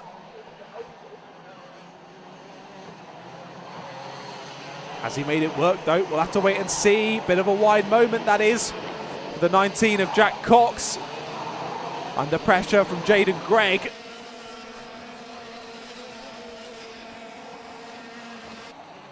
Gregg unable to make the most of the opportunity though. Up into Christmas Corner once again. There is the 273 of Rylan Ekberg still leading that charge from 3rd place. He's continuing to drag Morgan Hill with him. As all out of the race, the 159 out of the race. And that was a driver up at the sharp end of the order only a lap or so ago. That's Archie Heron. So 5th place driver Archie Heron out of this race. He was involved in that battle with Ekberg and Hill only a moment ago. But something's gone very wrong for Archie Heron. And he can't get it started once again. Oh, that was aggressive from the 34 there of Jaden Gregg. Jack Cox tries to go to the outside as they head into the first couple of corners. Jaden Gregg says, no, thank you. You can go off into the grass over there. And luckily, Cox just about holding on to it. Is now immediately under pressure from Macy Hitter, but Macy Hitter gets it a bit crossed up down into Ashby. And another one of the Vismo branded drivers, Josh Palfreman, again thinking about it but unable to find a way through. Jensen Pugh with them as well. So we've now got 5th place down to 10th place in a line. And that was an attempt, wasn't it, on the exit there from Josh Palfreman. Doesn't quite work out. Hitter's able to get the power down once again on the exit. Retakes the place, but both of them losing that little bit of momentum. Both of them losing that little bit of time to the 34 and the 19 in ahead. This is your closest battle, though, at the sharp end of the order. As I always say, if I barely talk about you, you've either had a great race or an absolute stinker of a race, and it's been a fantastic one for Henry Gregory so far. That leading gap over 1.1 seconds now for Gregory. And Maynard then finding himself with, again, an extra 1.6 seconds gap back to Rylan Ekberg and Morgan Hill. They're both in 3rd and 4th place, respectively. I say that, though. Harry Maynard has just got the fastest lap of the race. 45.85 for Harry. There's still a minute and a half left to go here. It's not over yet, ladies and gentlemen. Don't count Harry Maynard out. That's all late for the 19 of Jack Cox. Sort of found himself braking a little bit later there and thought, oh, okay, well, if I'm braking later, I might as well go to the inside. Greg closes the gap. There's a little bit of front to rear contact, but both of them holding on to it. Here are Ekberg and Hill then. Hill's sort of been close, but not quite close enough for the last 3 or 4 laps. I think it's going to be a wait and see for Hill as to whether he can close up enough to think about a move in the last couple of laps. Ah dear.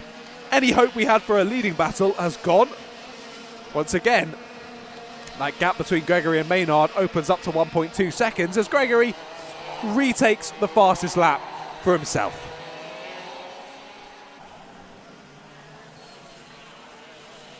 As there, the top 2 go through your shot.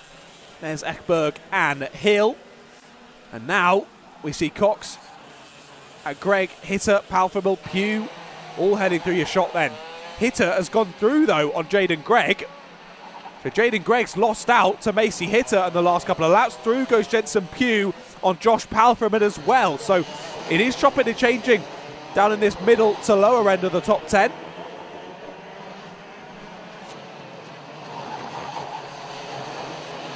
About 5 seconds on the clock, though, as Henry Gregory crosses the line. Starts the last lap of the race. Oh, sorry, starts the penultimate lap of the race, I have to say, as there's still time on the clock. That is a very late move to the inside at Christmas corner. Jaden Gregg losing out once again. Going to lose 2, potentially. Palfreman nearly off on the grass on the outside. Not quite enough room given there by Jaden Gregg. And Palfreman nearly found out the hard way there. Holds on to it, though. Good kart control from Josh on the number 28. But Jensen Pugh was able to find a way through this time. It's going to be my new favourite one for the day, I think. Jaden Gregg dropping down into 8th place now. Still some good points from this race, but maybe not quite what he was hoping. Now is defending from Palfreman, and that was a little bit too aggressive there from Jaden Gregg. He's been very aggressive through this race, but that was a bit much, in my personal opinion. Looked back, saw Josh Palfreman, turned the wheel to the right to close the gap immediately. That wasn't really on there from Jaden Gregg. Luckily, Palfreman lives to fight another day. Palfreman's all over the back of Jaden Gregg, heading through Ashby there. And Katie Ashby and Alfie Richards going at it as well. But here is the man of the hour, the man of the race. And he's going to be hoping the man of the day as well. Henry Gregory, round the final corner, takes the first win of the day for Senior X30. And a relatively subdued race for what he's used to in the Senior X30 category. Harry Maynard holds on to 2nd place. He did close down that gap again, to be fair to Harry. Closes it back under a second over the last lap, but not quite close enough to challenge Henry at the flag. Rylan Ekberg holds on to 3rd place ahead of Morgan Hill, with Jack Cox there in 5th. Macy Hitter in 6th place. Jensen Pugh up into 7th. Jaden Gregg does hold on ahead of Josh Palfreman. 800ths between the two of them as they cross the line. Great little battle. But then I think caused Alfie Richards and Katie Ashman to get into the fray as well. Richards got past Ashman on that last lap there into P10. With Keon Leongami out, involved in that earlier incident. Back to P12. That's very impressive from Keon to regain some points from a bit of a challenging race. Luke Sidler and Piotr Junovic, your top 14 on screen. The Jensen Buckingham in behind in 15th place. Jacob Hwang, then Daniel Archer, Natalia Dabek, Ollie Cook and Ollie Keelan, your top 20, with Josh Jones, Jerry Hugh and Donglin Chen, your 23 finishers. Of course, sadly, we lost Archie Heron from 5th place early on in that one, and Micah Taylor only a couple of laps before that as well. So two drivers we often see fighting up near the sharp end out of the race. They'll be hoping for a bit of a better one later on in heat number 2. But Senior X30, their heat 1 is finished, and look at how busy the paddock is. It's always very busy here at the Whilton Mill Kart Club. Great to see so many drivers making their way down to Northamptonshire for another fantastic event at Whilton Mill. Senior X30 Heat 1 done and dusted though. And no, that's not it. We've got one more Heat 1 to go, but that's only after our Heat 2 of the day for Junior Rotax. It's going to be B versus C.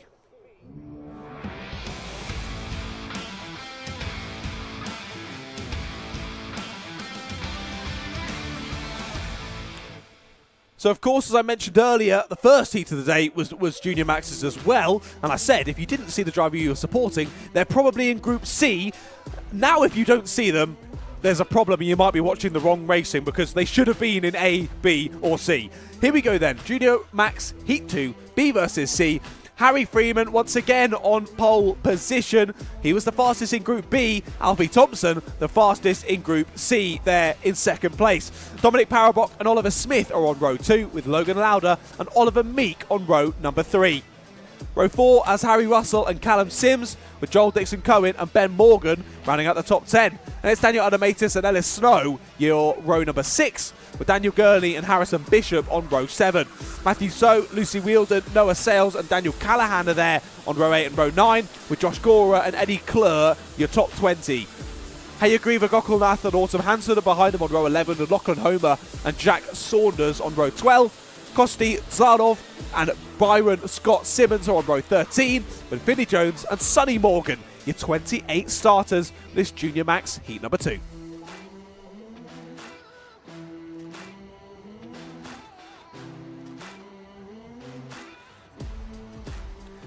Well then, drivers continuing through into the boot section, and we should be getting the Heat 2 of Junior Max underway very, very shortly.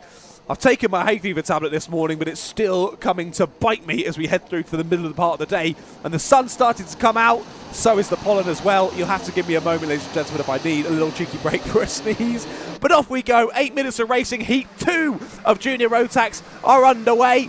And drivers keeping it pretty good through the first couple of corners. Just as I say that, commentators curse, 2 drivers come together. They hold on to it, though, and carry on up into Christmas Corner. Bit of argy-bargy in the mid-pack already. A front and rear pack starting to form.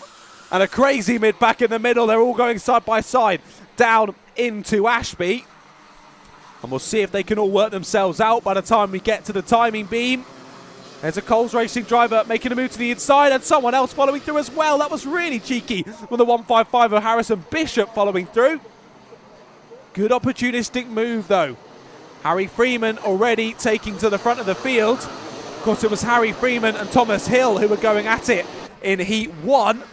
Now Harry Freeman doesn't have Thomas Hill to worry about, with Thomas Hill being in Group B. And Harry Freeman now just trying to press on by himself. Another Coles Racing driver making a move to the inside at Christmas Corner. This time, Oliver Smith it is through on Logan Lauder. That's a move for 4th place. We've still got about the top 9, I think that is, all in a train here. With 6.5 minutes on the clock still. 1 lap completed. And Harry Freeman building a nice gap already. Alfie Thompson it is who's leading the charge. On the Evolution kart, I believe that is.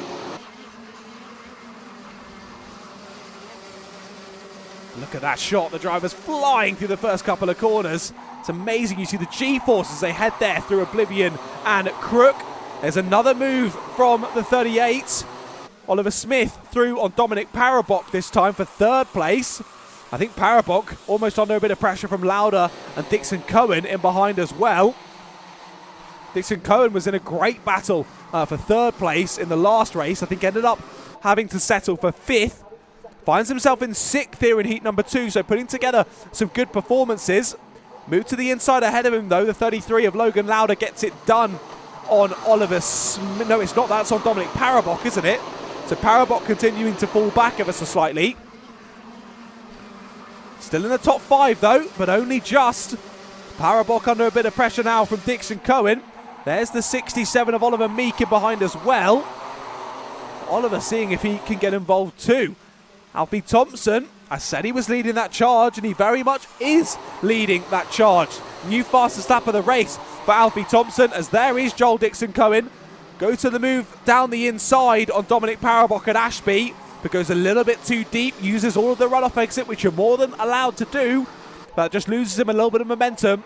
Back through goes Parabok, and I think actually Dixon Cohen was a little bit lucky there to only just get back to the position he started in that move, as Oliver Meek was looking pretty feisty in behind. But the CRG driver unable to find the position. He's going to try and think about the move down the inside into the first couple of corners though. That's not an ideal one, because if that happens and you don't make the move stick, you lose all that momentum up to Christmas corner, and you potentially leave yourself open to a move. Nearly gets in the back, I think does get in the back of Joel Dixon Cohen there.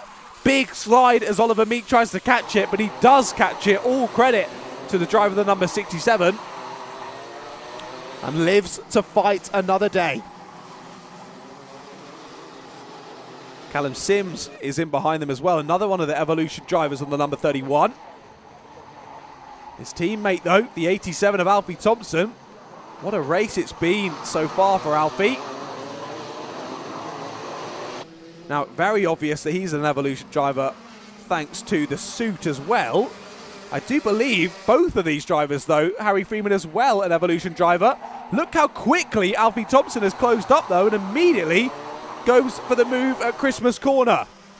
Not too much fighting back then from Harry Freeman. Thinks better of it, of course. Harry Freeman got pipped to the win of the race in Heat 1 by Thomas Hill. This time potentially getting pipped to the win by Harry Freeman. But equally, you've got to think of the long game here in a round. You've got to think of your starting position for the final as well. And currently, even with a second place, the 78 of Freeman is setting himself up for a good starting place in the final with 2 second places in the heats.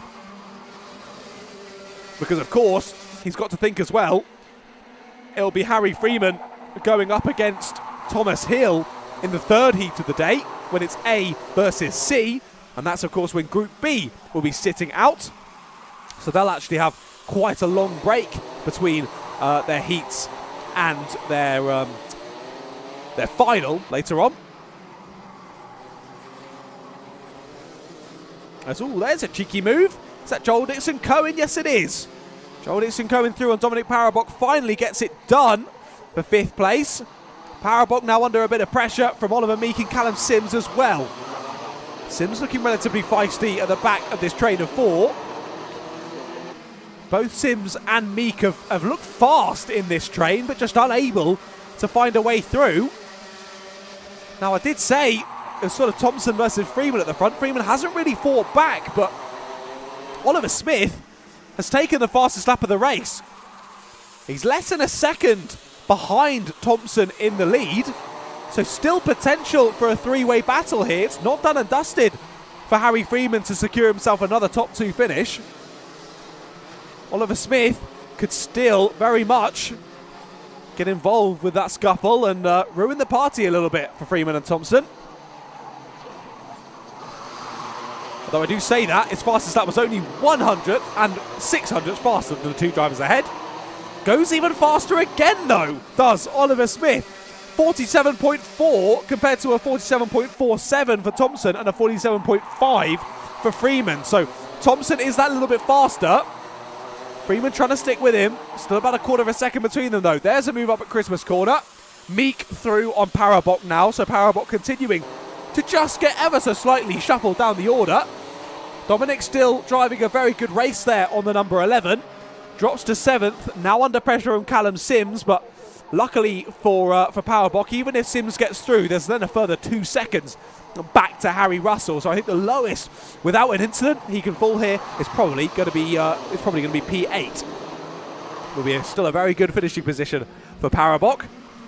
Plenty of time for him to fight though and try and hold off Callum Sims. 40 seconds left to go on the clock. We're going to be very close here as to whether it is the penultimate lap or the third to final lap. But there's a move up at Christmas corner. Freeman back through on Thompson, and look at that. That's allowed for Smith to close up, and now Logan Lauder is trying to get involved as well.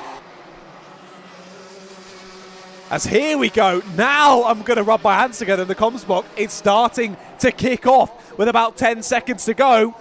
And Alfie Thompson wants the lead. Who wants second place though? Send to the inside for the 38 of Oliver Smith. It doesn't work out, but he showed his hand immediately. He's wanting to be aggressive here as we cross the line. It is the last lap. I just saw it on the gantry. The last lap balls wasn't shown though. So Harry Freeman might not know this is the last lap. He's defending anyway. He wants to hold on to position round the outside. They're going to create contact and off. Off go the two leaders. Freeman and Thompson out of the race. They both managed to rejoin somehow, but they both lost a lot of positions. That nose cone or NASA panel isn't where it should be. And that's all kicked off on the last lap. Alfie Thompson somehow is driving that kart. Who's in the lead of the race now? It's Oliver Smith on the 38. Logan Lauder's going to try the up and under though into the boot. But the 38 of Oliver Smith is somehow going to win this race. What a finish then in Junior Max Heat number 2. Just as I was saying about Harry Freeman securing himself another top 2 finish, putting himself on a good place for the final, thinking ahead and just taking in the whole meeting. That doesn't happen. And look at that. Out of the race then. Alfie Thompson on the number 87 doesn't even make it to the checkered flag. Harry Freeman manages to secure himself a top 10, but a second and a 10th isn't going to create the greatest starting position for the final. I mean, Alfie Thompson had fantastic pace in that race, had the ability to take the win there, but is actually going to get pretty much no points on that first heat, and he's going to have a really good second heat for himself, of course third heat overall for Junior Maxes to get himself a good starting position for that final. But wow, what a turn of events there on the last lap, with Oliver Smith taking the win of the race. He's going to be happy about that one. Logan Lauder in P2 with Joel Dixon Cohen in P3. So I think he's secured himself a 5th and a 3rd. He's going to be on for a good starting position in the final. Dominic Parabok and Callum Sims, your top 5, with Oliver Meek, Harry Russell, Ellis Stone, Finley Jones and Harry Freeman, your top 10. What a race that was.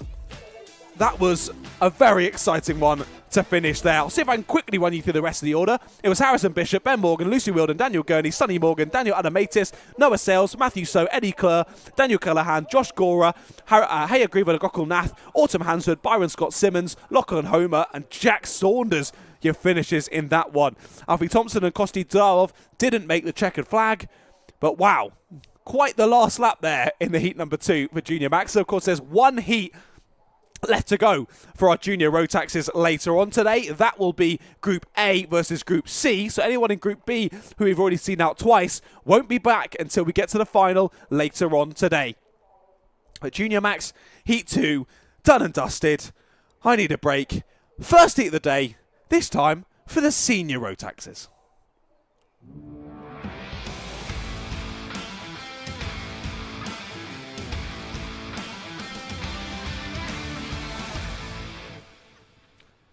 Right then, our last Heat 1 of the day. Senior Rotax is about to head on track, and it's Mr. Spencer Brougham, the CRG driver, lining up on pole position. I believe as well, a Motorsport UK Academy driver. So Some serious talent here on the senior Rotax grid. Charlie Webb aligns alongside him on that front row of the grid with Lewis Wild and Zaki Hussain on row 2. Ross Tyler and Will Forber are the drivers on row number 3. Row 4 has Stefan Kasperschik and Dalton Norris, with Samuel Cook and Dylan Norris rounding out the top 10.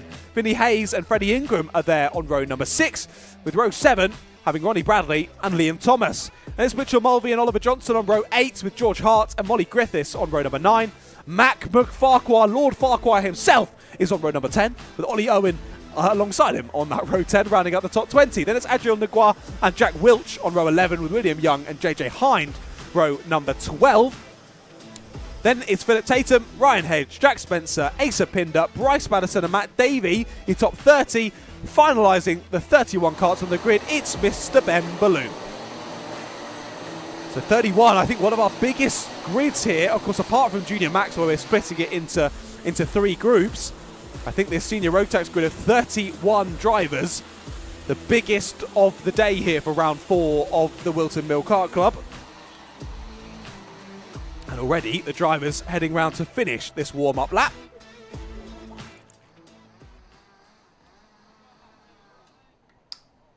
Of course, on a warm day like this, drivers needing to keep up their liquid levels. I'm trying to do the same in the comms box as I'm trying to fend off my throat from falling apart. As what racing we've had today here at round number 4. It's been exciting. We're going to have some more excitement coming right up.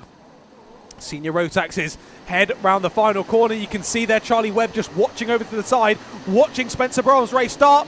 Can we get it underway? First time of asking. Yes, we can. Slimy moment there in 3rd place. It's all getting a little bit close. How have none of them come together there? That was incredibly impressive. 2x2 up to Christmas corner. Trying it to the inside there was the number 13. That is of Ross Tyler.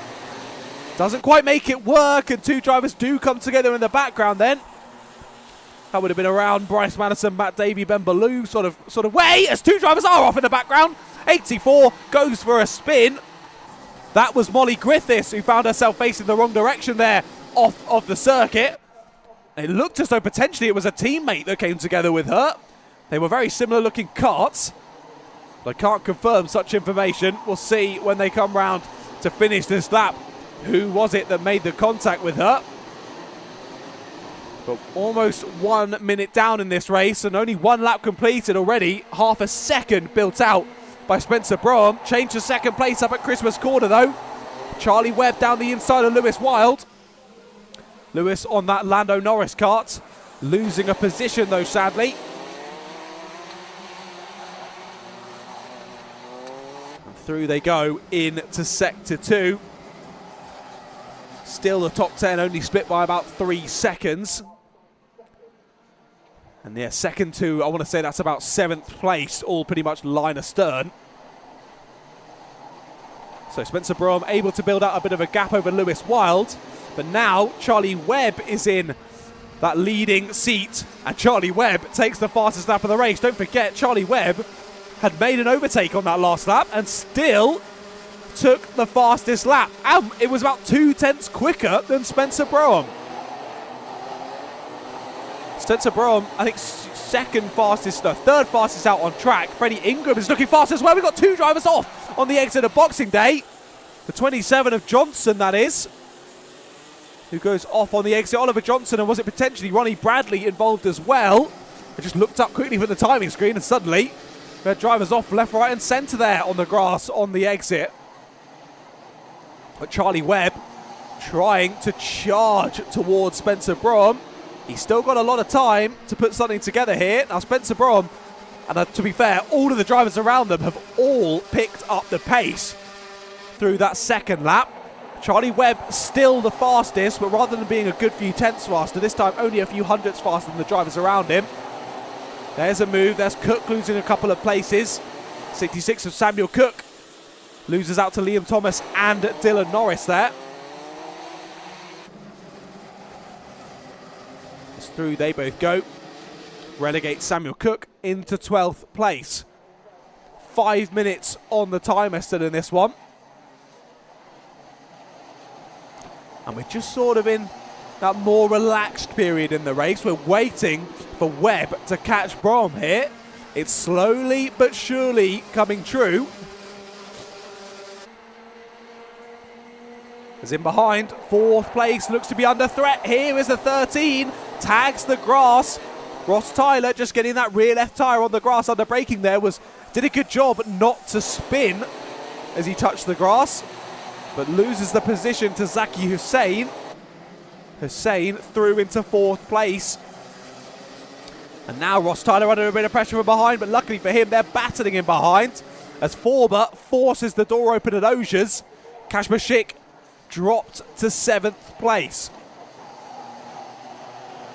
Just over 4 minutes left to go in this one still. What's that gap dropping to now?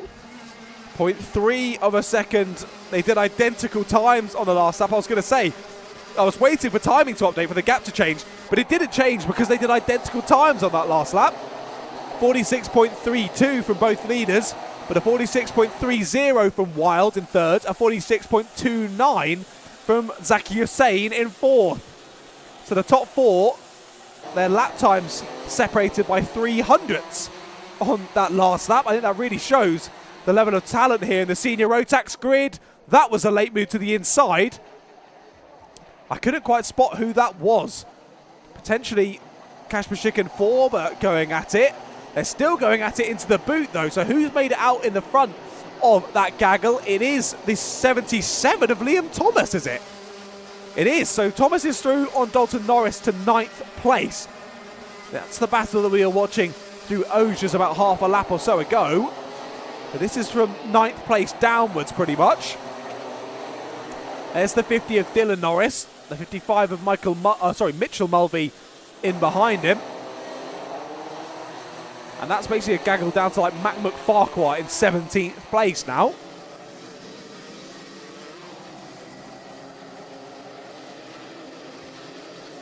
There's that gap at the front of the field extending ever so slightly once again. A little bit faster from Brahm on that last lap, but it's Zaki Hussein who took the fastest lap. No one can match that one from Zaki Hussein on the previous lap this time around. But top 4 definitely getting a little bit closer. Definitely wanting to keep your eyes on that one, ladies and gentlemen. Jack Dex Racing drivers going side by side though into Christmas Corner. And this time goes the way of the number 50. The Dylan Norris through on Dalton Norris. I think we can assume with the same helmet, the same race team, the same last name, they've surely got to be related, right? That can't be a coincidence. Dalton and Dylan. We're going to assume that they're probably brothers in senior Rotax. And I think it was Dylan getting the better of Dalton this time around. The 77 and the 17. Oh, sorry, the 50 and the 17, my apologies. What's happened to Dalton Norris? That's either a transponder issue or something's gone very wrong for him at the end of the last lap. He's dropped all the way to the back of the pack and he's not come through the timing screen, has the number 17. So we'll have to wait and see whether we can spot him out on the cameras or whether one of our fantastic camera crew out there can pick up if he stopped at the side of the circuit or headed into the pit lane. He's in the pits, I'm being told, through my ears from my producer. So into the pits goes one of the Norris drivers. I think maybe lost the position to his brother or cousin or whatever Dylan is to Dalton. I thought, well, that's it, I'll put him in the pits now. I'm sure that wasn't the reason. I'm sure a mechanical issue or some other reason. Sadly, Dalton has had to call the race early. 45 seconds left to go on the clock. Brom still leading this race. He's picked up the pace nicely through the second half, managed that gap well to Charlie Webb in second place. Charlie Webb has been spinning a web this whole race and trying to catch Spencer Brom in it. It hasn't worked out this time though. 20 seconds still left to go on the clock though. He will have 2 more laps of this race.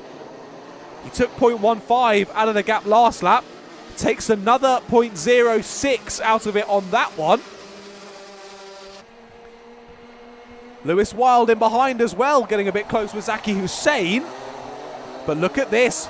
Brom defending up at Christmas Corner. Finally finds himself a little bit worried by Charlie Webb. And that brings Charlie Webb just close enough to start to put a challenge here round the outside at Wilkins. That can't be done, surely. Try and get down to Oceans, but no! William Webb goes wide and goes off.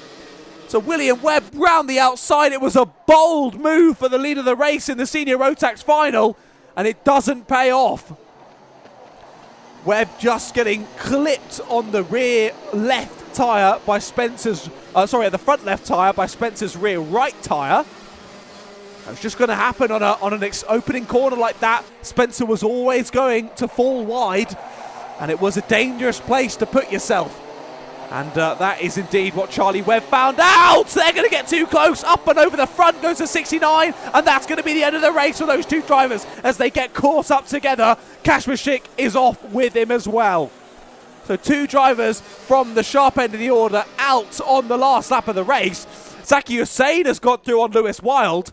Fastest lap of the race for Zaki Hussain. But it's going to be a little bit too little too late there. Spencer Brougham, under pressure in the last couple of laps, holds onto it and takes the win in the first heat of the day for Senior Rotax. Zaki Hussain takes second place with Lewis Wild there in third. It was Kashmashik and Freddie Ingram who got together there up at Christmas Corner. Where will they end up finishing?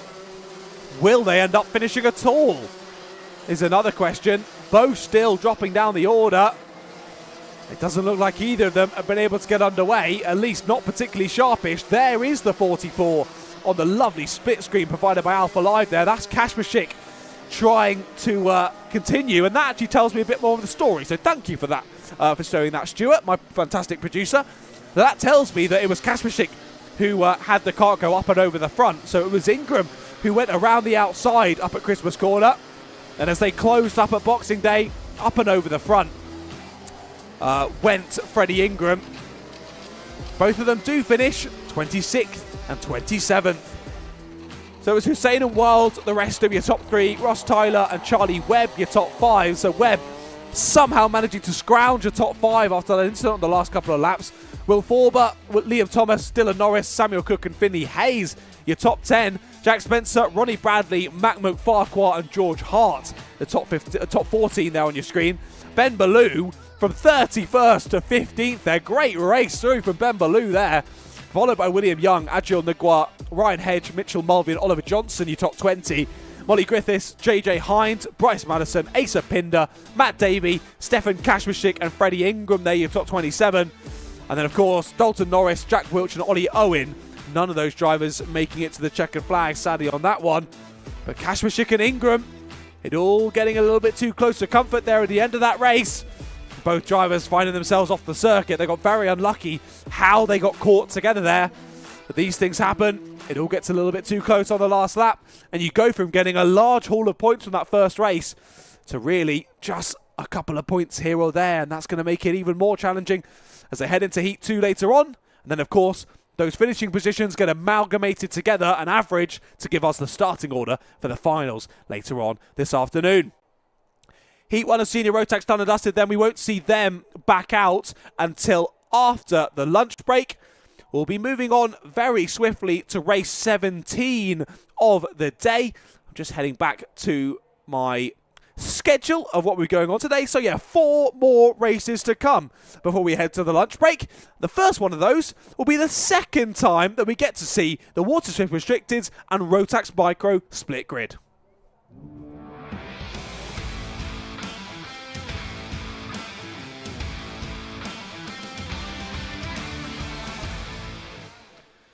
And there you can see our younger drivers waiting down in the dummy grid. Let's have a look at the grid then for this race. James Devereaux and Dewey Hockridge line up as your pole sitter and second place sitter for the Rotax Micros. Charlie Page and Harry Knight on row 2. Tommy Climo and Dimitar Uzunov are on row 3, with Darren Dimitrov and Finley Beals on row 4. Teddy Higgs and Roger Gokulnath round out the runners for Rotax Micro, and then we get the front row for our IAME Water Swift Restricted. Mason Hibbert and Henry Algar are there on the front row for them. Row 2 is Alessandro Salas and Harry Fable, with Reggie Chandler and Philip Petro on row 3, then Ronnie Kempson and Cody Vertigan on row 4, finalising the 8 drivers on the grid for the IAME Water Swift Restricted. Of course, as it was earlier this morning, the two grids released from the pit lane at slightly different times. They'll get that one warm-up lap, and then they'll be heading round for their race starts. But of course, as we saw in that first race, if we get a false start for the first grid, the Rotax Micros, all of the drivers will have to go around again. Both grids go around again. We don't then have a race start for the Water Swifts, and suddenly they'll be catching the still formation lapping Rotax Micros. It would get very confusing. They couldn't get it done first time of asking in race 1. What about race 2? Yes, they can. Here we go then. Rotax Micros kick us off for their second race of the day. And they all get through the first couple of corners cleanly. Great to see. Charlie Page again making a great start up into second place. And that is the 85 of Tommy Climo, who was off there on the inside. I just took a look at the live timing. It was the 62 who went off on the exit. That's Dimitar Uzunov, who finds a bit of grass there on the first lap of this race. You see on the split screen there, the Water Swift Restricted getting their race underway as well. There's a move for the lead, though. Charlie Page, opportunistic down the inside, takes the lead of the race in Rotax Micros. They're side by side for the lead, though, in IAME Water Swift Restricted. And it's Alessandro Salas who immediately nicks it away from Mason Hibbert. Third place start on the grid for Salas, and immediately up to the sharp end by the time they get to Christmas Corner. Impressive stuff from the young racing driver. He's got a bit to do, though, to try and hold off, though, as one driver's going to find the grass on the outside. That's Alessandro's teammate. I believe the 60... No, it's the 13, that is. That will be... Is it the 13? It is, of Ronnie Kempson. Ronnie Kempson's made a good start, one of our novice drivers, up a position or two. But Ronnie finding the grass on the outside. Luckily, holding on to it, down to his skill alone. So fair play to Ronnie. Keeps it there in 16th place overall, which of course is 6th place in the class.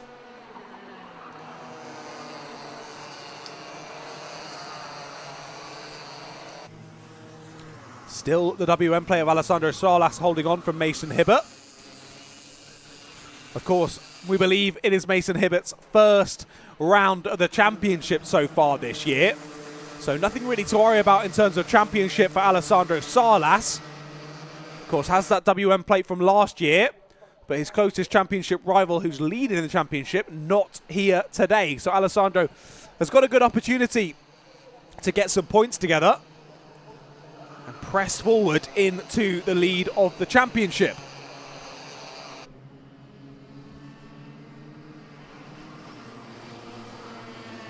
Through the first couple of corners they go again. Then look at the crowd going crazy in the background. They're loving this racing in the Water Swift Restricted, and why not? We've got to move for the lead. 133 heads through. That's Mason Hibbert back to the front then. Waiting for his perfect opportunity, and takes it this time up at Christmas Corner. Looks to be kicking off a bit, though, in the Rotax Micros. Jimmy Hockridge has found his way up into third place. We saw he was quick in race number 1. Now takes the fastest lap, as well does Jimmy Hockridge. Here we look back to those Rotax Micros, and James Devereaux has taken the lead of the race here on the first part of this lap. So it has all very much changed at the front of the order. So Devereaux now leads Page ahead of Hockridge. These were the drivers we saw up at the sharp end in race number 1, but in a slightly different order. Let's see if I can actually get that up from race number 1 earlier on today.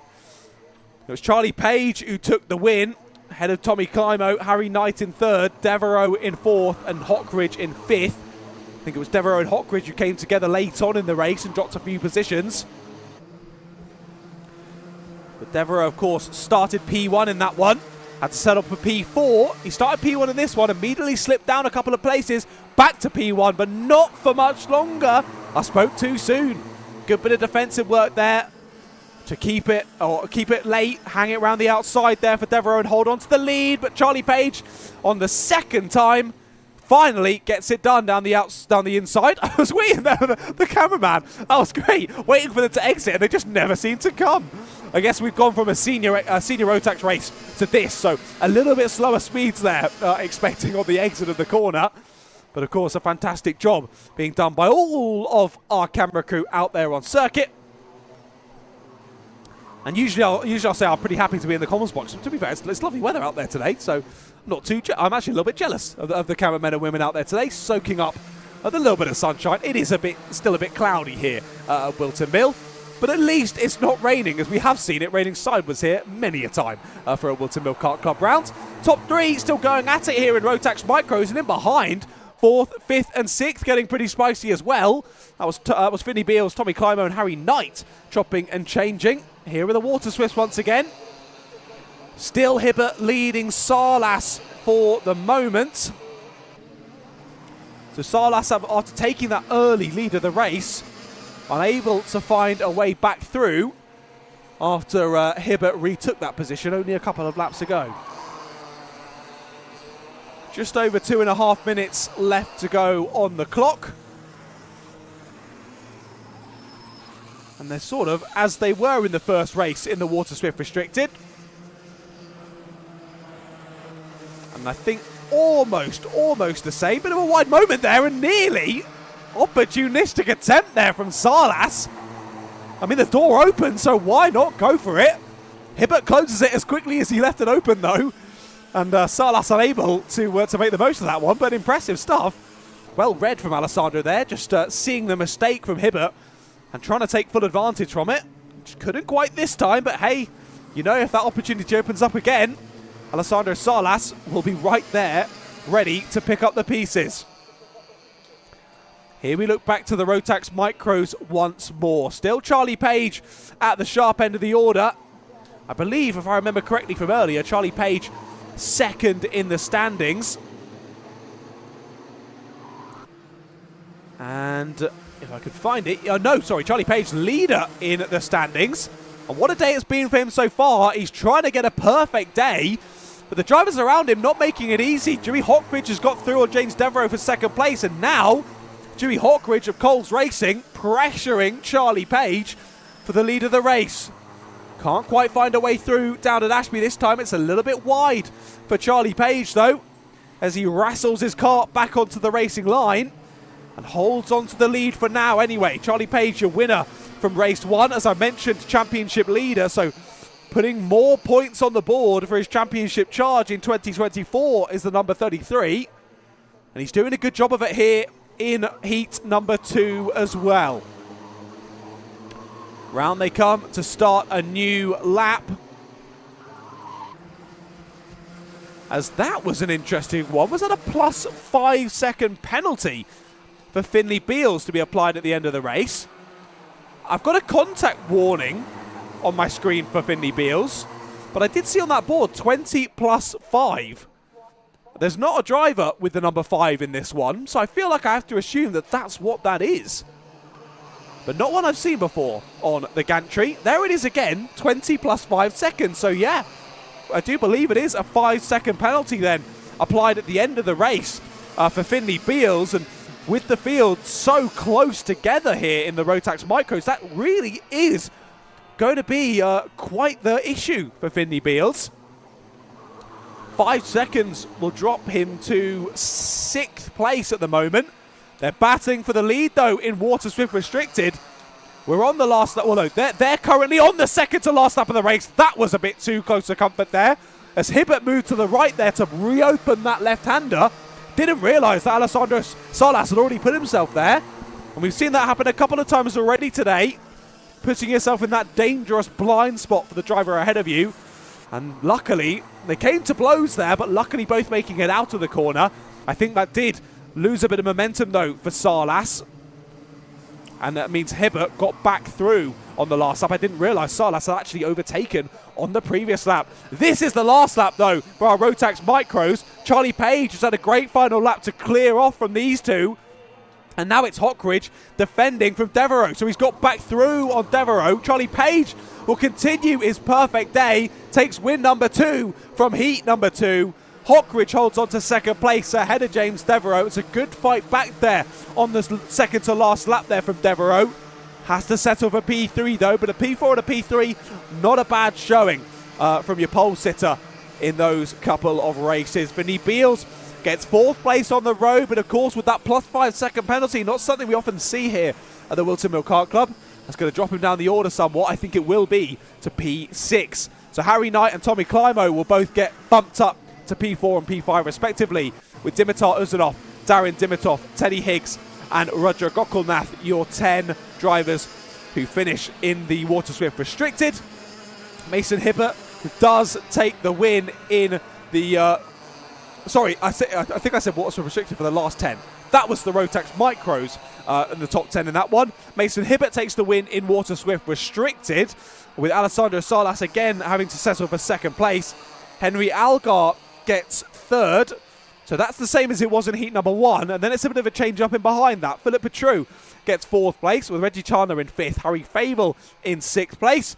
Ronnie Kempson in 7th. And Cody Vertigan 8th place then in the IAME Water Swift Restricted. But as they all head back towards the pit lane, I'll just leave you with a little bit of engine noise and some lovely shots of the Whilton Mill circuit before more drivers head back out for more races as we head towards the lunch break.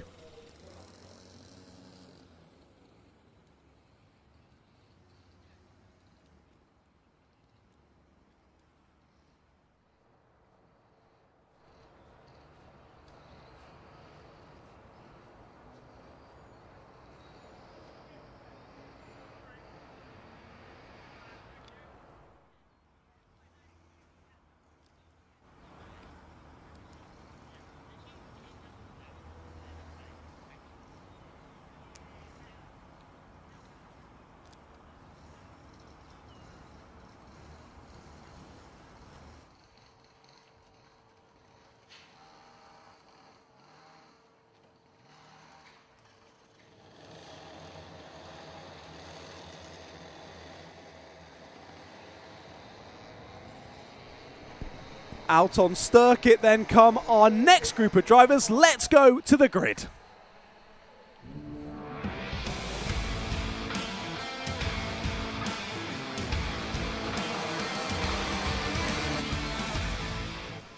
IAME Water Swift Intermediates then heading out of the pits for their second heat of the day. What a race it was in heat 1. Let's hope that continues here for heat number 2. Henry Clark and Enzo Butterazzi line up on the front row of the grid, with Jonty Restrick and Knight Measures on row number 2. Charlie Cuth and Jensen Ackerman are on row 3, with Zach Champion and Ian Nayar on row 4.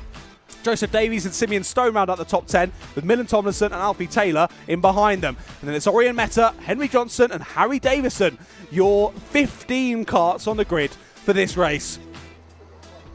As I mentioned, that first heat of the day was a very interesting one. Slightly scrappy in places, but wow, did it make for some good racing for us to watch. Whether you're at the circuit or watching on the live stream at home, what a race that was. Can we continue that on into this one as well? I do really hope so, because that was a lot of fun. But Tarazzi took the win in Heat 1. Who takes the win in Heat 2? Not too long to wait and see as we're underway and racing for Heat number 2 of the IAME Water Swift Intermediate category. But Tarazzi sides his way through to the lead. Nearly a spin there for P2. Henry Clark holds on to it as he's nearly turned around the drivers in behind. He's going to lose momentum and get forced out to the outside here as more drivers side their way through. He's going to drop to 4th or 5th place. I think that is for Henry Clark. It is going to be 5th place. Drivers in behind trying to make up some places down at Ashby. Side by side on the exit in the mid-pack as well. Well done to the camera crew picking that one up as the driver nearly forced out wide on the exit, loses 2 spots because of that one. I think that's the 18 of Simeon Stone who just loses out ever so slightly there. Couple of positions lost, but equally keeps it on the black stuff and carries on. Lives to fight another day. And that's really the main thing on the first lap of any race. But through they come then. Under the gantry, lap 1 done and dusted, and it is still Butterazzi who leads the field. Under pressure though from Jensen Ackerman already. Ackerman sticking behind though. Potential for working together, but I think I'll hold off on that one until I see it. It's only been 1 lap, John. Let's not get ahead of ourselves. We saw how scrappy the drivers were enjoying being in heat number 1. So we'll see if that continues in heat number 2. Top 5 pulling away nicely here. It's not been a great first lap for Knight Measures. He was really involved in the battling of Heat 1, but he's just dropped off of this lead 5 in 8th place at the moment. I think at the back of that second train of 3 drivers. Indeed they are. That's Clough, Restrick and Measures there. It's Zach Champney, though, on the WM plate, who takes the fastest lap early on in this race.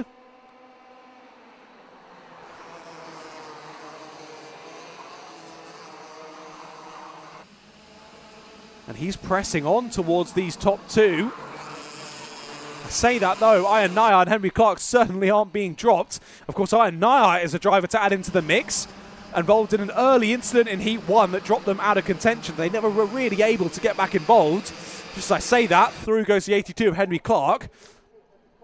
So the BMR driver dropping Iron Naya back into 5th place.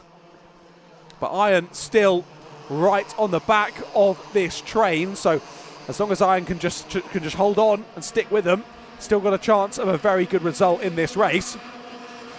Good morning, Adam. Welcome to the live chat, Mr. Reed. Of course, you saw Mr. Reed alongside me in the comms box early on in this season.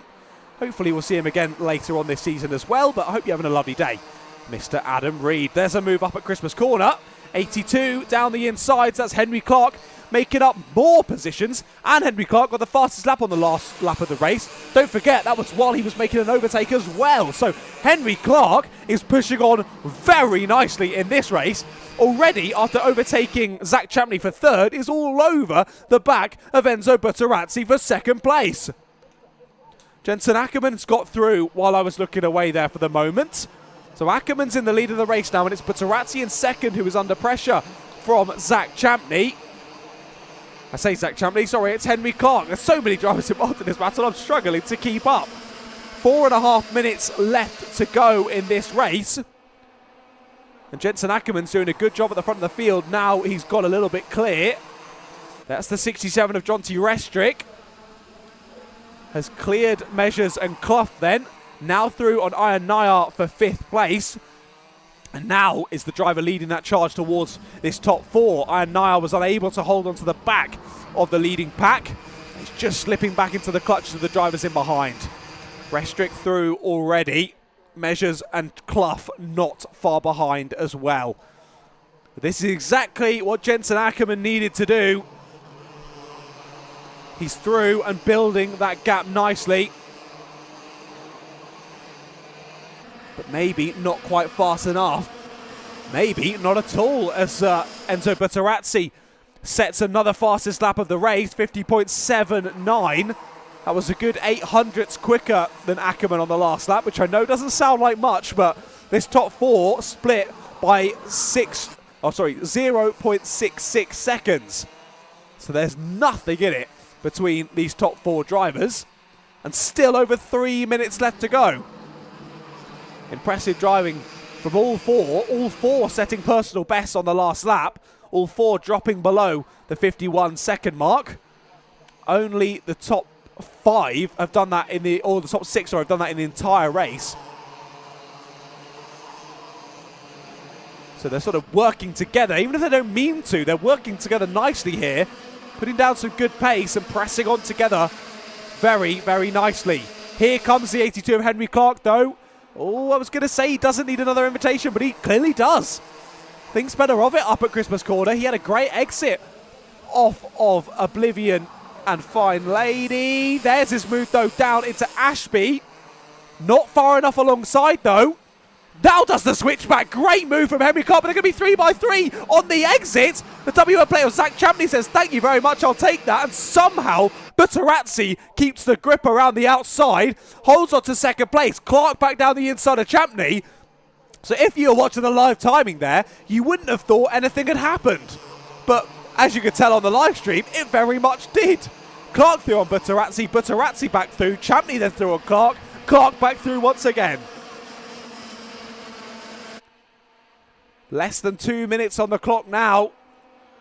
And all of that was basically just a lovely invitation for Ackerman to try and build a bit more of a gap again. Almost 0.6 of a second now. And Ackerman is looking good to take this race, but he's been a little bit faster, but maybe not quite fast enough to build a sizable lead here and feel quite comfortable about the race win. So the top two as they were in Heat 1, but the other way around. Heat 1, it was Butterazzi who took the win ahead of Ackerman. This time, Ackerman is ahead of Butterazzi, but Butterazzi with the fastest lap of the race. Of course, Butterazzi led most of Heat number 1, only overtaken by Ackerman in the dying moments of the race. A very different race, this one. But look at that, Henry Clark, another fastest lap immediately. So Clark has the pace to win this race. However, when he's gone for those moves to the sharp end, it just hasn't quite worked out. He's then lost himself some time, and he's then had to use a lap or two more to close back down the gap he lost from trying the move. So although he may have the pace to win this race, just not quite being clinical enough to move his way to the sharp end of the order. 30 seconds left to go on the clock, so I think these drivers will be going on to the penultimate lap of the race this time around. And Ackerman still leads us onto it. Check behind from all the drivers in that front group, trying to work out where they are in the pack and where the drivers are in and amongst them. Great exit from Butterazzi here. Checks over the shoulder, but doesn't think he's got the gap to go for it there. To be fair, Clark closes up on the apex a lot. Here it is, though, down the inside of Ashby and goes for it as Butterazzi. Clark tries to follow through and nearly squeezes Ackerman off of the circuit. Penultimate lap of the race then, and Ackerman drops from first to third. And now it's Butterazzi in the driving seat for the lead of the race, but Clark has been looking feisty throughout this one. Clark just really needs the opportunity to open up here on the last lap of the race. What can he do then? Last lap begins for heat number 2 of IAME Water Swift. Butterazzi won race 1. He's going to try and make it a perfect day so far here in race number 2 as he holds on to the lead through Christmas Corner. Ackerman's right behind them though. It's a 3-way battle for the lead through this last lap, and there's a move down the inside of Ashby. It's a little bit too late from them. Off onto the grass goes Butterazzi, and through goes Jensen Ackerman. Wow, what a bit of racing between these three. Back down the inside goes the 82 of Clark, so Clark back into second then. How has Ackerman been re-gifted this lead of the race? Butterazzi trying to hold on to third, he can't do it. Through goes Zach Champney into third place. What a final lap then for our Water Swift intermediates, and it's going to be Jensen Ackerman who takes full points from that race. As you can tell, solo comms is getting to me already. A difficult one though on that last lap from me. But what a great race from Jensen Ackerman. We thought it had all sort of gone there as they headed into the last lap. He was there in third, but he needed something like that to happen between the two leaders, and it did happen between Ackerman and Clark. Fantastic there. Sorry, it did happen between Butterazzi and Clark. And Butterazzi then having to settle for fourth place. So it will be Ackerman who starts on pole for the final then, of course, subject to the result of this race being finalised. With a second place and a first from Jensen Ackerman. Henry Clark, great battling in the end there. I thought that was his race to win, but sadly just didn't quite play out how he'd hoped there on that last lap. Zach Champney snatching third place at the dying moments as well. That's a good result for him. Jonty Restrick rounded out the top 5 with 9 measures. Charlie Clough, Ian Nair, Simeon Stone and Millen Tomlinson your top 10. Joseph Davies, Alfie Taylor, Orion Meta, Henry Johnson and Harry Davison. 15 drivers starting that race, 15 drivers finishing it. That's always good to see. But that's it for the Water Swift intermediates. That's their heats done and dusted. We'll see them out for their final later on today. We've got 2 more heats to come though before the lunch break. Next up are the Rotax Minis.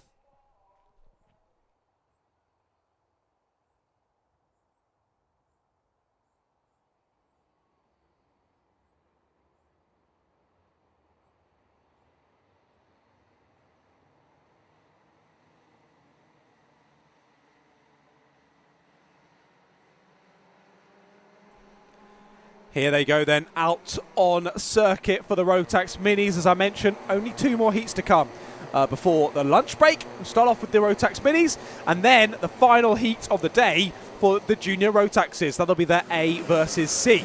Let's run you through the grid though for Rotax Minis first. Let's get up that grid before we get the race underway. Heat number 2, race 19 of the day. And it's Cody LaPetrel and Ilya Veliko lining up at the sharp end. Finley Hines and Max Wheatley behind them on row 2 with Otis Cleary and Jack Baker on row number 3. Row 4 then has Akil Nan-Gianon with George Fountain alongside. Then it's Rian Townsend, Grant and Adam Turaseki round out the top 10 with Jack Freeman and Colin J. Winfield on row 6. Ayrton Wright, Warwick Milam, Oliver Barton, Lucas Esser, Nathan Ron, Daniel Wisnauskas, Ruben Jenkins, Harry Bell, Harper Das, Alex Shepard, Arthur Brooker, Noah Holson, Jensen Smith and Adam Yadatis. That's your full grid for the Rotax Minis. I believe they're coming around the final corner now. Yes, they are. And should we be underway and racing? Yes, we are. 8 minutes on the clock. Let's go. As almost a Coles Racing driver taking off over the curb there. That was Finley Hines getting both front wheels up in the air like he just doesn't care. But he does care up into Christmas corner, round the outside and holds on to his 3rd place. Down into Ashby they go then. I do believe Cody LaPetrel does indeed still hold on to the lead ahead of Ilya Veliko. This was another race that really kicked off earlier. A slightly subdued start. As I say that, Finley Hines tries to go for a door that's maybe a teeny weeny crack open, but somehow he forces it open down into the boot. And 2nd place is now Finley Hines's. Ilya, it is Cody LaPetrel. Ilya Veliko is in the lead of the race, no? He is. So Ilya Veliko gets through on Cody LaPetrel, and that negative momentum sees Finley Hines sneak through as well down at Osiers. Cody stays in 3rd, but look at this, 4th and 5th going at it. That's Otis Cleary through on Max Wheatley. Just as Max Wheatley is trying to tell Otis, let's work together, let's push forward to the drivers ahead. But no, Otis Cleary, he knows that he can win the race here. And he's like, no, I'm going to get ahead of you and I'm going to press on by myself. Thank you very much. Because Otis Cleary, of course, won the first heat of the day earlier on. It was a pretty interesting heat to say the least. It looked as if those 6 or 7 drivers could win it at one stage. Had no idea which way it was going to go. But Otis Cleary was the one to take maximum points from heat number 1. He's already found himself up into 3rd place now. He's through on Max Wheatley. He's through on Cody LaPetrel as Cody slips down to 5th place now. Big defensive move there from the Zipcart driver. The 23 of Rian Townsend had issues in the first heat of the day, trying to get a good result here from heat 2, but loses out to Jack Baker this time. I think it was Townsend and Baker that actually came together in the first heat of the day. This time, giving themselves a little bit more room, and Baker is through into 6th place. As I can see on the notes from last race, I do think it was Townsend and Baker that came together in heat 1, and Rian Townsend was issued a 20-second penalty for causing a collision in that first race. So that's quite the sizable penalty for Rian, and that's why Rian found themselves 19th place once everything was finalised. Looking for a better result in this one. Doing a good job there in 7th place at the moment. Baker has also now got past Cody LaPetrel for 5th place. So Jack Baker making up for a difficult first race of the day. Baker finishing 20th place in that one after that incident with Rian Townsend. Less than 5 minutes left to go on the clock in this one then. More moves going on down into the boot. That's the 193 of Jack Freeman. Taking a position away, was that, or was that defending a position?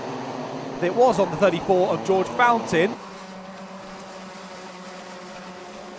As Cody LaPetrel is dropping like a stone in this race. Not sure if something's wrong with car number 88, because Cody was battling really well at the front of the order in the first race.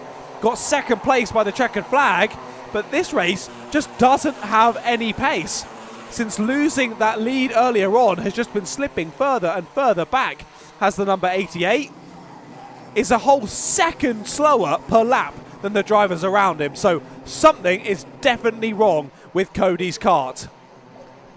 He's just not able to put up any sort of fight to the drivers around him, and there's no worse feeling than that. Just being unable to fight with the drivers around him, and that's what can happen as well. drivers getting a bit close to comfort there, and because Cody can't keep up the pace of the drivers around him, just getting in others' way, and others just chopping him off and nearly causing a bit of an accident there. Luckily, Cody holding on to it. But yeah, heart goes out to Cody there in that car.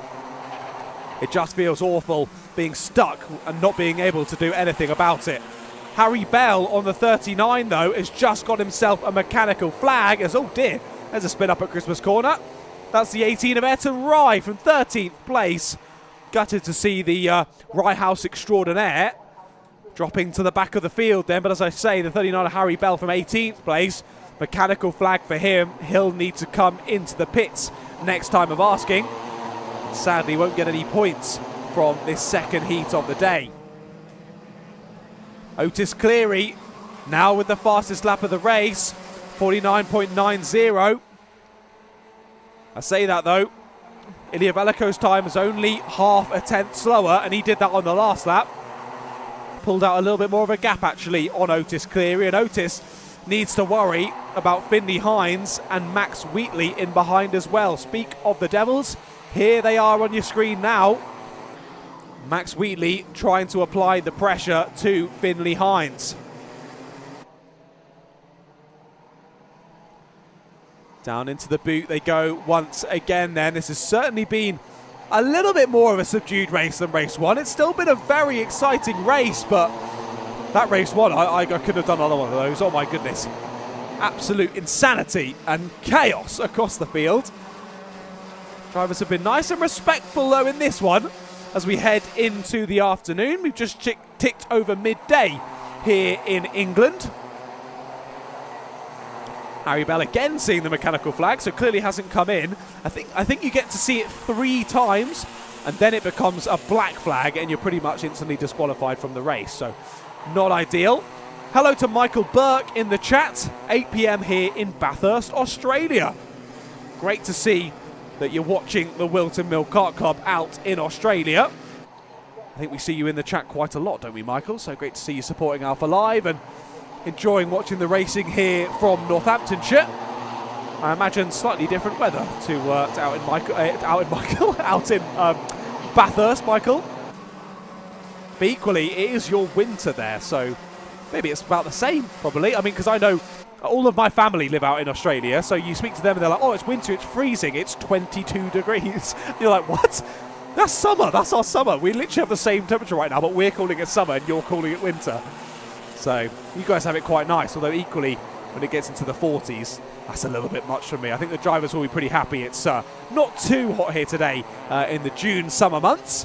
And there you go, Harry Bell has had all his opportunities to come in for the mechanical flag. He hasn't done so, and now that changes to a black flag, and that's not going to be looked very kindly on by the stewards. Less than 30 seconds to go on the clock then, as our leaders head across the line. Veliko keeping that gap nicely. It's remained pretty similar over the last few laps, although Max Wheatley, as there finally the 127 respects the orders from the stewards and comes in for his black flag. As I was going to say though, Wheatley still over the back of Otis Cleary, so Wheatley has cleared Hines and now it's all over the back of Cleary. I'd assumed that was the driver coming in for the black flag, but thank you again to my producer. That was Connor J. Winfield who has come in. As now we've got a black flag for Daniel Wisnauskas. It's all kicking off at the end of this race.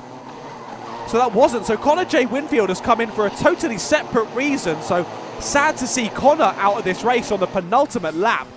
Ilya Veliko starts the last lap. And now Daniel Wisnauskas from 20th place has also got himself a black flag. That was for a mechanical as well. So again, Wisnauskas. There's Harry Bell in the small screen on the right-hand side of your right-hand corner of your screen there, coming in for his black flag.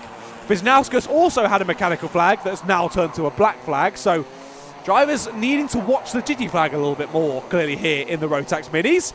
Last lap though this is. Ilya Veliko's pretty much got this wrapped up, but here is the battle for second place. Wheatley all over the back of Otis Cleary. Cleary's already got a win under as well. Can he get a second place? Keeps a nice line through the last couple of corners. It will be Ilya Veliko who takes maximum points from Heat 2 And another fantastic race from Otis Cleary. Second place there in heat number 2. Of course, Otis started P5 in both races, so he's got a P5 to P1 in heat 1 and a P5 to P2 in heat 2. I think Otis is going to be very happy with that one. And given the fact that in heat 1, Ilya Veliko only finished, where was he on the finishing order? Because I know he had a bit of an issue during it. Yeah, 12th place, so he's got a 12th and a first. Otis has got a second and a first, so I think we can assume, barring any penalties in that one, Otis is going to be starting on pole position in the final later on today. Just loses out to Ilya Veliko though in this one. Fends off from Max Wheatley over those last couple of laps. Max has to settle for 3rd place. Vinny Hines and Jack Baker, your top 5. Ryan Townsend, much better race in that one there in P6, with Akil Nan Guillaume there in P7. Jack Freeman, George Fountain and Warwick Milam. Warwick Forest Edge Kart Club extraordinaire there, finishing in P10. Adam Turasek, Lucas Esser, Adam Yodatis and Nathan Rond, your top 14 on screen. Behind them, Cody LaPetrel. What went wrong in that race with Cody? I don't know. Batting up at the sharp end early on, and then pace just dropping off for Cody. So, not sure what happened, but hopefully we see him back in better form in the final later on. He was followed across the line by Alex Shepard, Ruben Jenkins, Oliver Barton, Ayrton Rye, Noah Hobson, Jensen Smith, Arthur Brooker and Daniel Wisnauskas, the last finishers. Of course, Harry Bell came into the pits, so Wisnauskas needed to. I think he did in the end. And Connor J. Winfield came in for another reason altogether. Some issue for Connor J. Winfield at the end of the race there. But that's it for the Rotax Minis. Their heats are done and dusted, and we've only got one more race before we head into the 45-minute lunch break, ladies and gentlemen. We've seen Group B. They're done and dusted in the Junior Maxes. This is going to be the final race, though, for Group A and Group C.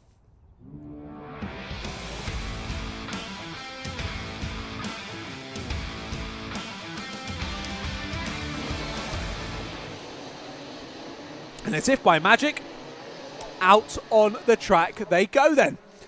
Let's run you through the grid. Of course, Thomas Hill, great battle in his first heat, but took the win in the end. Let's see if he can repeat that here in his second heat of the day. Alfie Thompson lines up alongside him, fastest from Group C.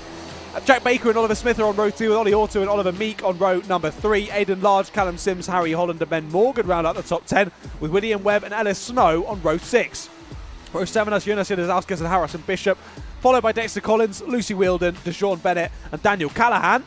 And then rounding out the top 20 are Jensen Powers and Eddie Klur. Now it's Jensen Hinchcliffe and Autumn Hamsford, followed by rookies Harry Wilch, Jack Saunders, Sava Solenchenko, Byron Scott Simmons, Samir Paul and Sonny Morgan.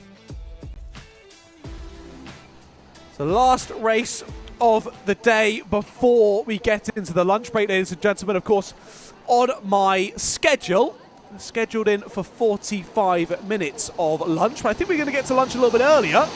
Whether we have a longer lunch or we start the finals earlier on, though, we'll have to wait and see. Last heat of the effective morning. Let's get it going. Thomas Hill leads us through and will lead us up to Christmas Corner as well. Look at that wide shot. Great to see the drivers funnel in and funnel out. Was that two teammates coming together in the middle of the corner there? All keeping it on the black stuff, though, which is the main thing. Even if you lose a few places on the first lap, you can need to stay in the race to try and get them back later on. But it has been a change at the front of the field. Thomas Hill now finds himself in second, as I do believe it's Alfie Thompson who has side through to the sharp end. There's the 127, the 133, Ollie Auto and Aidan Large. But there are your leaders then. And it's Jack Baker with the incredible start. So Jack Baker, who I want to say went out of the race last time of asking. Last time he was on circuit. Now finds himself in the lead here in heat number 3 for Junior Rotax. Oh dear, one of the Coles Racing drivers already retiring to the pits with a broken exhaust, I'm hearing in my ear. That's never ideal. And that, I think, is the 118 of Jack Saunders, one of our novice drivers, who's not going to make it to the checkered flag in this one. I've also noticed Oliver Meek and Ellis Snow never made it round to finish lap number 1. So I think you can safely assume that they've had a coming together at some point on in the lap. And there you go. There's 2 drivers off. That's 2 different drivers, though. That's the 75 of Autumn Hansford. And is that then the 13 of Samir Paul, potentially? Yes, it is. So Autumn Hansford and Samir Paul off. We've got the 67 crawling into the pit. So that's Oliver Meek. Oliver Meek had a great race in his first heat of the day, battling right up at the sharp end, as more drivers are off up at Christmas Corner. The 43 and the 16, that was. Jensen Powers on the 16, Dexter Collins on the 43, both off the circuit. Hopefully they can rejoin the race, but kart's not looking at their best as they try and rejoin the track. There's been a change to second place. Alfie Thompson has got through on Thomas Hill. Well, where has Jack Baker found this ridiculous pace? He's nearly out of the camera shot. 1.5 seconds. Oh my goodness, what a lap from Jack Baker. While Alfie Thompson and Thomas Hill did a 48.2 and a 48.6, Jack Baker did a 47.5. What a lap from Jack Baker, as he basically hands himself the race win already if he could just keep it on the black stuff then. 31 of Callum Sims is now heading back to the pit lane. So we've got drivers dropping like flies in heat number 3 for Junior Rotax.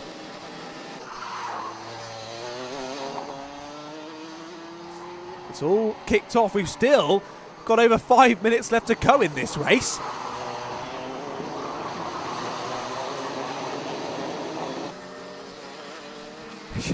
We got Jets Saragari in the chat. 22 is freezing over here in Australia for real. I get you. I think the heat, though, is different, isn't it, for the UK? Because it's ridiculous. Because even when British people go on holiday and it's like 28, 29 degrees, it doesn't feel as hot as when it's like 21 in the UK. So it's just a different kind of heat over here in good old Blighty. So even here today where it's 22 degrees and cloudy, it will still feel pretty warm, especially when you've got all of the overalls on, as these drivers do out on circuit. Of course, safety, the paramount importance. You need all your fireproof overalls and your helmet all up to spec here. A Motorsport UK sanctioned event, everything to the highest level of scrutiny to keep all of our drivers as safe as possible. But that does mean they're probably getting pretty hot and sweaty underneath those overalls, and they'll be needing the lunch break to get some water back on board and refilling not only themselves but the karts as well. That gap now that Jack Baker has is 2.3 seconds. Look at him. He's driving away with this race. He's loving this. In behind, though, Alfie Thompson under a bit of pressure still. He's still got Thomas Hill breathing down his neck. But now they've dragged Oliver Smith, Ollie Ortu, William Webb, Aidan Large, all with them as well. So 2nd to 7th place, all in a train here. As someone back in the pits as well. Who's this now off? The 75 into the pit lane. And who is that? 75 off. That was Autumn Hansford. So Autumn was involved in that incident earlier on with Samir Paul, and Autumn now I think has finally just actually made it back to the pit lane. Or potentially that nose cone was okay, and then the shaking going around the circuit has knocked it off even further. And she knows that she will get a mechanical flag. Speaking of which, she did get a mechanical flag. That's the reason why she's coming to the pits, for that nose cone. So an unsafe Nassau panel sends Autumn Hansford to the pit lane for an early bit of lunch then. Looking back to the sharp end, Thomas Hill has lost out to Oliver Smith. Oliver Smith has got through into 3rd place. That means Alfie Thompson has been given an ever so slight breathing room then in 2nd place. Ollie Ortu, William Webb and Aidan Large still line of Cernan behind. William Webb has got through on Ollie Ortu on that last lap though. 2 minutes and 10 seconds on the clock as your leader Jack Baker swings through Christmas Corner and extends that gap to over 3 seconds now. As there's a move down the inside. Late move to the inside. It's going to squeeze him onto the grass almost. Good move attempt there from Oliver Smith. It doesn't quite work out, but really smart heads-up racing from Oliver to realise, right, that move hasn't worked. Thomas Hill's going to be right on me now. Immediately cuts over to then defend after the attack. It didn't quite work out. So impressive racing there from Oliver Smith. Stays there in 3rd place, but again gives that little bit of breathing room to Alfie Thompson in 2nd place. Another half a second eked out by Jack Baker in the lead of the race. He doesn't need to be setting purple laps every lap, but he is. He's loving it.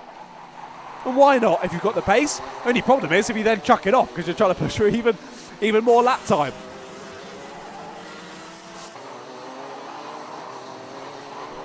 No moves this time around down at Ashby. But there's one at Wilkins though. Back through goes Thomas Hill, and that opens the door for the 899 of William Webb as well. Got past Ollie Ortu a lap or two ago. Now finds himself up and involved with this scrap at the front of the field. We saw William Webb secured himself, I think it was a third place in the first heat of the day for Junior Maxes. Now finds himself in fourth, so he'll be setting himself up for a good starting position in the final as well. Interested to see how it all plays out. Of course, a little bit more difficult to work out when we're split between the three groups and the three heats of the day. As now, Jack Baker's nearly totally out of camera shot with the rest of the drivers in that secondary chain. I think he's finally decided to chill out a little bit as well as he drops back down into the 47s. 4/10 off of his quickest lap time at the race. 15 seconds left to go on the clock though. I think he's so far ahead he might still get through here before the final lap board comes out. He's coming around the final corner now. There he is, and he will get through before the final lap board shows. So penultimate lap of the race started then by Jack Baker. And I can see on the gantry another 5 seconds being issued to someone. It looked to me as though it might be the 37 of Ben Morgan in 9th place. We'll see if we can double check that. Late move to the inside at Christmas Corner. There's the 38 of Oliver Smith. Back through on William Webb then. So Smith gets through on Ollie Ortu a lap ago into 5th. Now moves up to 4th place on this lap through on William Webb. There's the 133 of Aidan Large. He's now got through on Ollie Ortu. So Ollie Ortu hasn't had the best last couple of laps. He's dropped down from I think 4th place to 7th place. It looks as though with the marshal running across, we do have a stricken driver down at Ashby. 2 stricken drivers, the 49 and the 325, both off. That's Eddie Clure on the 325 and the 49 of Daniel Callahan. They were battling over 16th place, but it's all gone wrong down at Ashby, and they are both out of this race. And that neutralises quite a good overtaking zone here on the last lap of the race. Yellow flags out down at Ashby. No overtaking on the downhill braking zone. Back to green flag though as they head through sector 2. There's the 38 of Oliver Smith in 4th place. Thomas Hill and Alfie Thompson all by themselves. But Jack Baker, honestly, round of applause for Jack Baker. What a race it is for the number 17. He's going to win by over 3.5 seconds here in Heat 3 for Junior Maxes. What a race from Jack Baker. Sadly, I think with the disappointing result in Heat 1, it's not going to be a great starting position in the final, but that win will definitely help. Alfie Thompson and Thomas Hill, your top 3 then. Thomas Hill looking good for a potential another win there, but just dropping off ever so slightly in the second half of that race. It was almost a photo finish between Oliver Smith and William Webb for 4th place. Smith just pipping Webb at the line there by 400th of a second. Aidan Large, Ollie Ortu, Lucy Wheeldon, Ben Morgan and Harrison Bishop, your top 10 in that race, with Harry Holland, Sonny Morgan in 12th. Well done to Sonny there, your top rated novice there in 12th place. DeJohn Bennett in 13th with Jensen Hinchcliffe, Jonas Januszowskis, Jensen Powers, Harry Wilch, Dexter Collins, Sava Solonchenko, Jack Saunders, Byron Scott Simmons and Samir Paul, the last of your finishers in that one. 22 drivers making it to the checkered flag. Of course, we lost Eddie Clure and Daniel Callahan in that incident on the penultimate lap of the race. Autumn Hansford, Ellis Snow, Callum Sims and Ollie Meek all getting involved in incidents earlier on in that race. But that's it for the action pre-lunchtime, ladies and gentlemen. What a day of racing it has been so far for round number 4 of the Whilton Mill Kart Club in 2024. My name is John Ratcliffe. I hope you've enjoyed the commentary throughout this morning's action. At Ratters Media, if you want to go and give me a follow on Instagram or TikTok. Big thank you to everyone at Alpha Live for providing the coverage so far. It's been fantastic to watch all of the racing. There's been some serious upsets, and there's not really been anyone running away with any of the competitions. So that could really shake up the grids for the final later on today. day. Thanks to everyone out on circuit as well, all the marshals and ambulance crew and everyone at Whilton Mill who's making this event possible. It's been fantastic so far. We've still got a couple of heats and, of course, all of the finals to come after this lunch break. It's scheduled in to be about 45 minutes in length, so I'd say to be ready at around 1 o'clock for racing to get restarted. It might be a little bit before, it might be a little bit after, but keep your eyes on the live stream and make sure you're back for the racing this afternoon. We'll see you shortly.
Hello ladies and gentlemen, welcome back to round number 4 of the Whilton Mill Kart Club in 2024. We've already enjoyed a fantastic morning of racing and that's sure to continue throughout this afternoon. We're going to kick off with 3 more heats. That's going to be for the X30 Juniors, the X30 Seniors and the Senior Rotaxes as well. Then we'll move into the B final for our Junior Max drivers, of course the only category today that's been split into groups, and the top 4 from that B final will go on to their A final later on today, and then we'll crack on with the finals for every class that's racing here today for the Whilton Mill Kart Club. My name is John Ratcliffe. I've been guiding you through the action so far today, and that will continue throughout this afternoon. If you've enjoyed the commentary, make sure you go and drop me a follow at Ratters Media on Instagram and on TikTok. And if you're enjoying the live stream, make sure you subscribe to Alpha Live, not only for the rest of the Whilton Mill Kart Club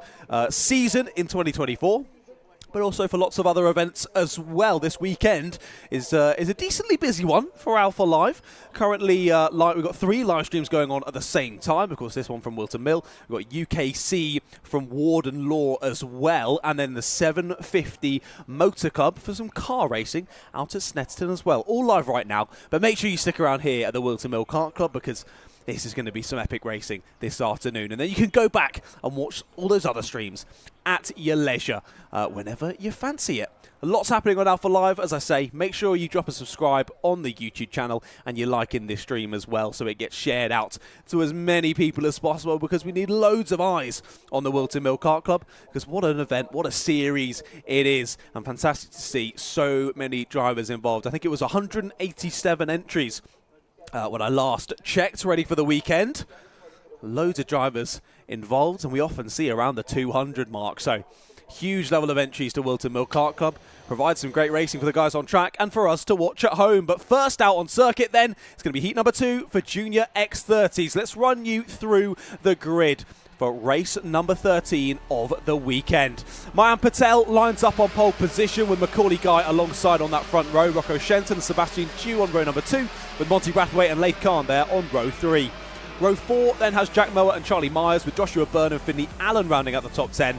Cameron Edmonds and Dylan Masters are there on row number 6. Row 7 has Max Cooper and Sasha Bagley, and it's Jacob Marples, Charlie Blenkinsop, Henry Ryan and Max Wright. And then finalising the top 20 on row number 10 is Charlie Philp and Valentino Corbet and Glaro.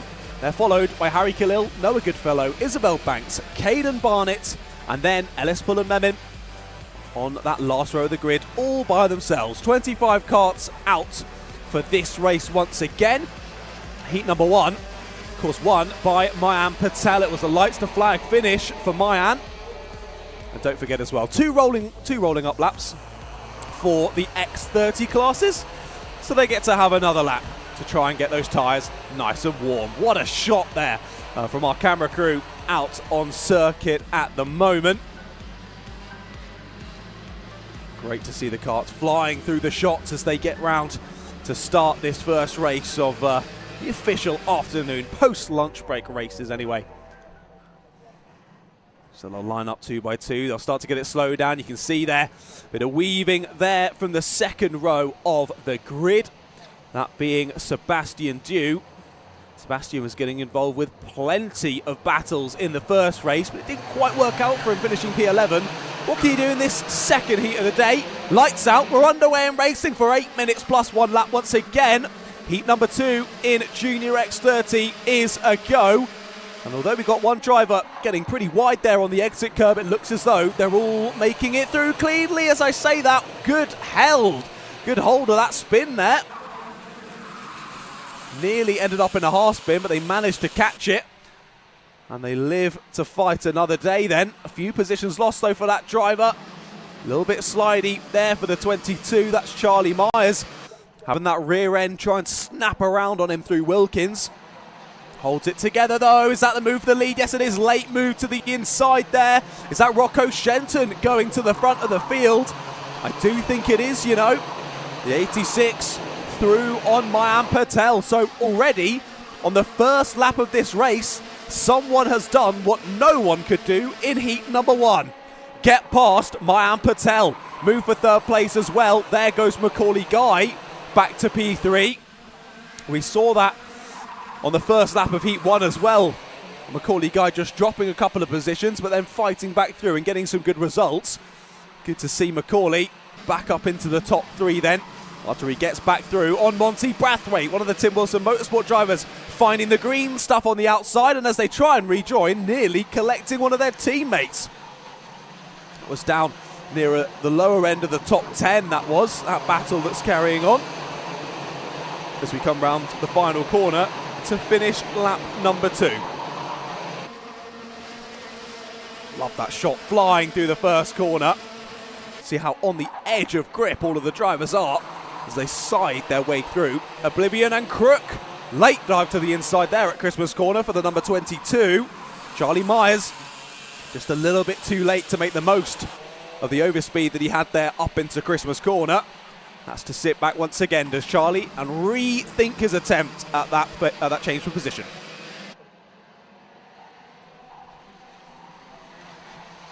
Still at the front of the field, though, is Rocco Shenton.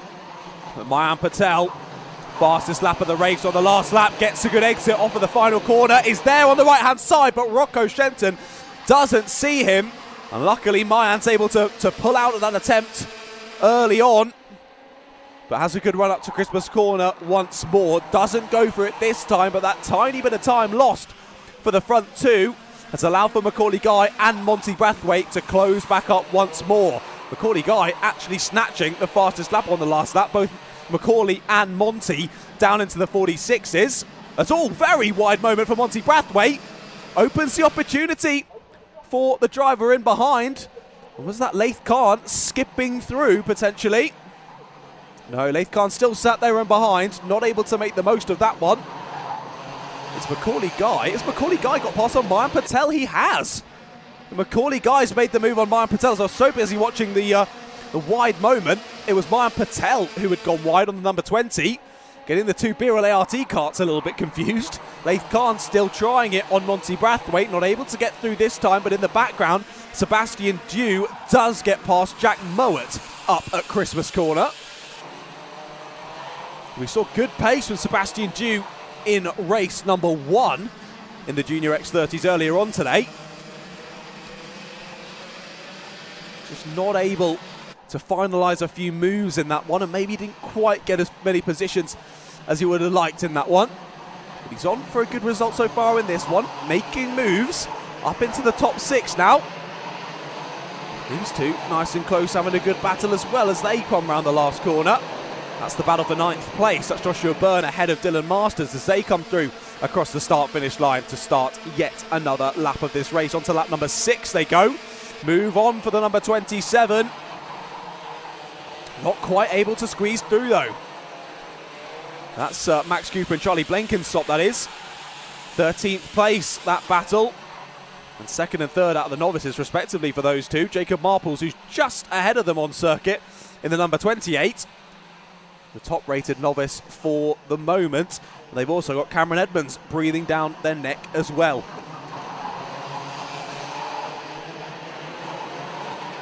Very close through the boot section. The 27 of Charlie Blenkinsop trying to find a way to squeeze through, but unable to do so. Trying to tell the driver in behind as well of Cameron Edmonds to work together with him here. I think the 27 knows he's a little bit quicker than the Tim Wilson driver ahead. Tim Wilson driver covers him off, and that's going to open up the move for the driver in behind as well, but no, they're just losing each other time at this point. All drivers trying to find ways through, unable to do so again, trying to get to the inside as the 57, and this time gets it done. And Cameron Edmonds through into 14th place past Charlie Blenkinsop then. I think Charlie getting a little bit frustrated, feels he has better pace than Max Cooper, but unable to find a way through, and they're all still checking up behind Max Cooper. Oh, and they make contact! Nearly up in the air for the 87. Not happy with that one, but I think that was more just tyres coming together. An unfortunate area. He was lucky to land back on all 4 wheels there, was the 87 of Max Cooper. A little bit of a scary one for Max, but he carries on. Both him and the kart all seemingly okay. And that's always good to see, but where that corner then closes up, that new final section, tyres come together. He does a little bunny hop going down into Pitts Bend. Gap at the front still pretty close, to be fair, but a second now separates the top four. And Mayan Patel has side back through. We saw him drop behind Shenton and Macaulay Guy, but since we looked at that front battle, he has managed to get through. Here is Mayan Patel coming through the first couple of corners. Rocco Shenton continuing to push on behind. And now we've got Macaulay Guy, Laith Khan and Monty Brathwaite in a bit of a queue. And there's a move to the inside from Monty, a little bit too late there. He does well to back out of it, but look at that one attempt at a move and you lose yourself 2 or 3 kart lengths. Just means he's going to have to wait another half lap or so to get himself close enough to think about a move again. That's the trouble when you're all so close on pace. You get that opportunity for a move, it doesn't quite go right. You're going to have to wait a little while to have that opportunity arise once more. Top 5 still line astern as they cross the start-finish line then. Just under a minute left to go of this race as they start lap number 10 of this Whilton Mill Kart circuit. It's looking as though it may finish pretty similarly to race 1 at the moment, though. To remind you, Heat 1, Mayan Patel took the win in that one as well. Rocco Shenton 2nd, Macaulay Guy 3rd, Monty Brathwaite 4th and Laith Khan 5th. So the only swap at the moment is Brathwaite and Khan. Khan was looking quick in that first race of the day as well. Now Mayan Patel does need to be a little bit careful here. I've just rechecked the live timing and he has got 2 contact warnings already in this race. The 22, sadly, Charlie Myers, 8th place Charlie was running in, but his kart decides it doesn't want to run any longer. And the 22 of Charlie Myers will drop down to the back of the order and out of this race. As I was saying, yeah, Mayan Patel, I mean, he's effectively by himself now, half a second in the lead of the race, so he shouldn't have to worry about potential contact as long as no one really catches him up. Timer has hit 0, and soon Mayan Patel will be seeing that last lap board. A little bit scruffy through that final section for Rocco Shenton, I think just gives that bit of a gap to Mayan Patel. You could see that the gap had closed from half a second, but it pretty much stays the same with that little mistake in the last corner from Rocco Shenton. Rocco checks over the shoulder, heading up to Christmas corner, and Macaulay Guy in behind gives him the point forward, saying, don't think about me, think about Mayan in front. But the top 3 exactly as they were in Heat 1 at the moment. Once again, check over the shoulder from Rocco, prompts a point forward from Macaulay. Macaulay nearly goes through a cheeky move there. We see it all the time where someone points forward to work together and then doesn't. Macaulay very much nearly did that. There is Mayan Patel heading through the boot section in behind. It looked as though Macaulay was under pressure. I think Laith Khan and Monty Brathwaite were going side by side there. But Mayan Patel is going to make it 2 from 2 in Junior X30 here at round 4. And they were side by side. Brathwaite, Pitts, Khan at the line, which means that your top 5 finish in the exact same order as they did in heat number 1. Patel ahead of Shenton, ahead of Guy, ahead of Brathwaite, ahead of Khan. Sebastian Dew with a much better finish in that one there in P6, with Jack Mower, Joshua Byrne, Cameron Edmonds and Jacob Marples rounding out the top 10. Jacob Marples, your top rated novice in that one, so well done to Jacob, scything his way through into the top 10. Just behind them were Finley Allen, Dylan Masters, Max Cooper and Charlie Blenkinsop, your top 14 there on your screens. And then behind them were Max Wright, Sasha Bagley, Ellis Pullen Memin, Henry Ryan, Valentino Corbet Inglaro, Noah Goodfellow, Charlie Philp, Harry Khalil and Isabel Banks, the last of your finishers. Sadly, we saw Charlie Myers drop from 8th place out of that race. And oh no, hold on a second. Your leader, Mayan Patel, your effective race winner at the end there, has got a nose cone penalty. So the number 20, Mayan Patel, will not make it 2 from 2. It will go to Rocco Shenton if he gets waved through without an issue. I think he did. So does Macaulay Guy. So effectively, a lot of them are going to be bumped up a spot given how close it was at the front of the order. It's a 5-second penalty. That's going to drop Mayan Patel to 6th place after that one. So that could really shuffle up the grid for the final later on this afternoon. So the racing on track is exciting. Not only that, it continues being exciting off it as the stewards get involved and start handing out those penalties. We'd seen that Mayan Patel had 2 contact warnings, and there you go. One of those pieces of contact has caused his front nose cone to drop. That is a 5-second penalty for Mayan Patel. Well, Junior X30 Heat 2 done and dusted then. We'll move on to their slightly older brothers and sisters. It's Heat 2 and the final heat for Senior X30 coming up next.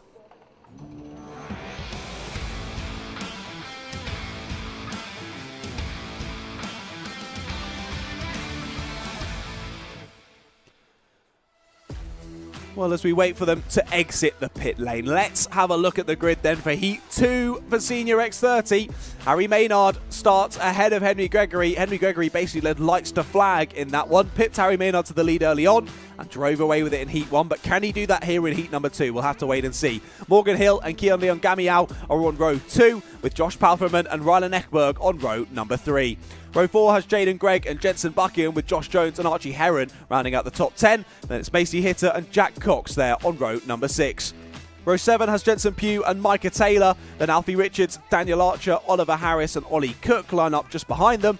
And then finalising the top 20 on row number 10 is going to be Ollie Cook and Jacob Huang and Natalia Dabek. It is on row number 10. Jerry Hugh and Donglin Chen are on row 11, with Piotr Junovic and Ollie Keenan on row number 12.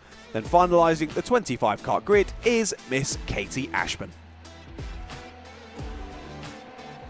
Well, here we go then, once again, the X30 karts getting 2 laps of practice before we see those green lights and get underway in racing.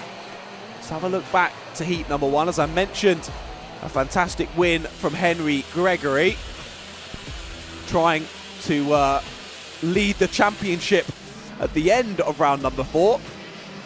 Because, of course, it's Kian Geraghty who leads the championship at the moment, but he is not here this weekend.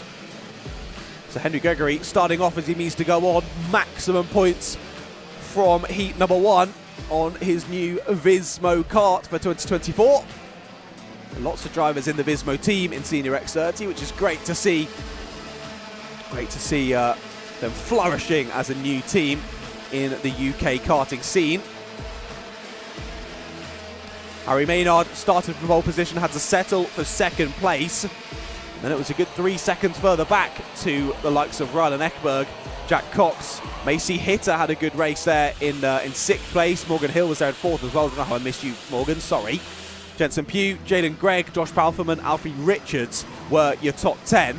Biggest mover in that first race, Katie Ashman, went from last to 11th place in that Heat 1. So definitely one to watch there. The number 53 from the back of the grid.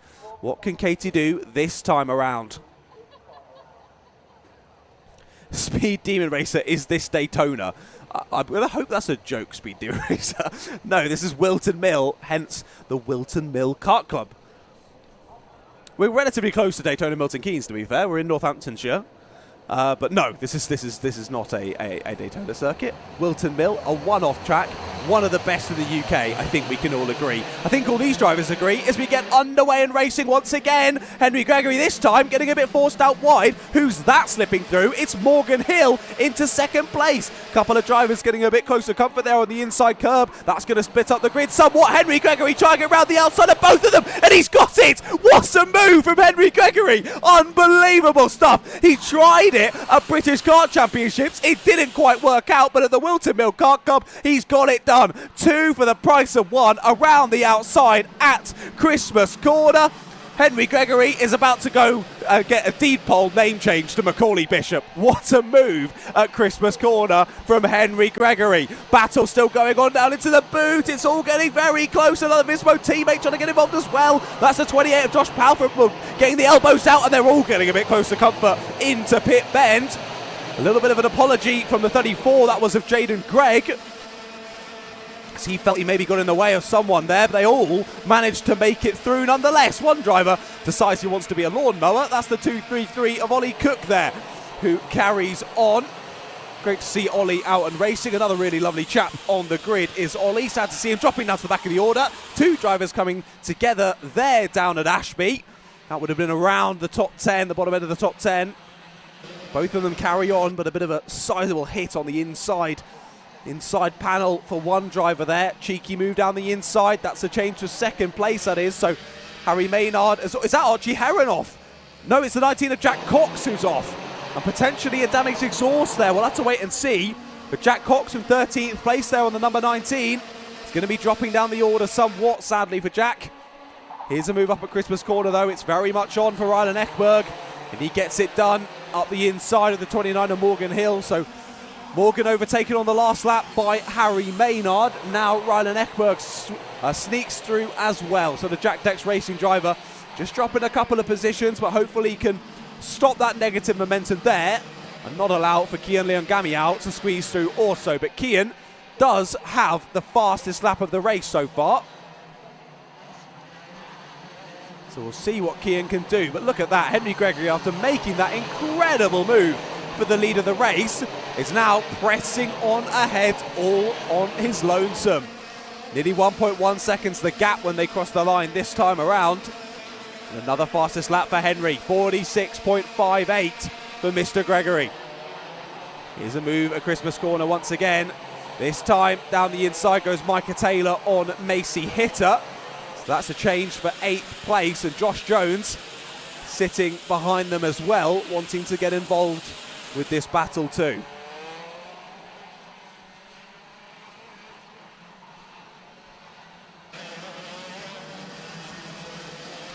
Coming to the end of lap number 3 then. Still just over 5 minutes left to go on the clock.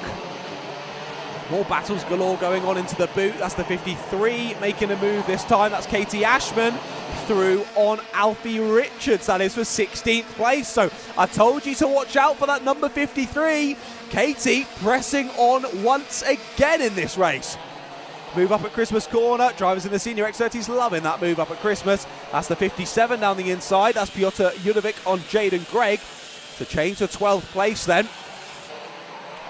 So that's why. So Katie Ashman was disqualified in qualifying.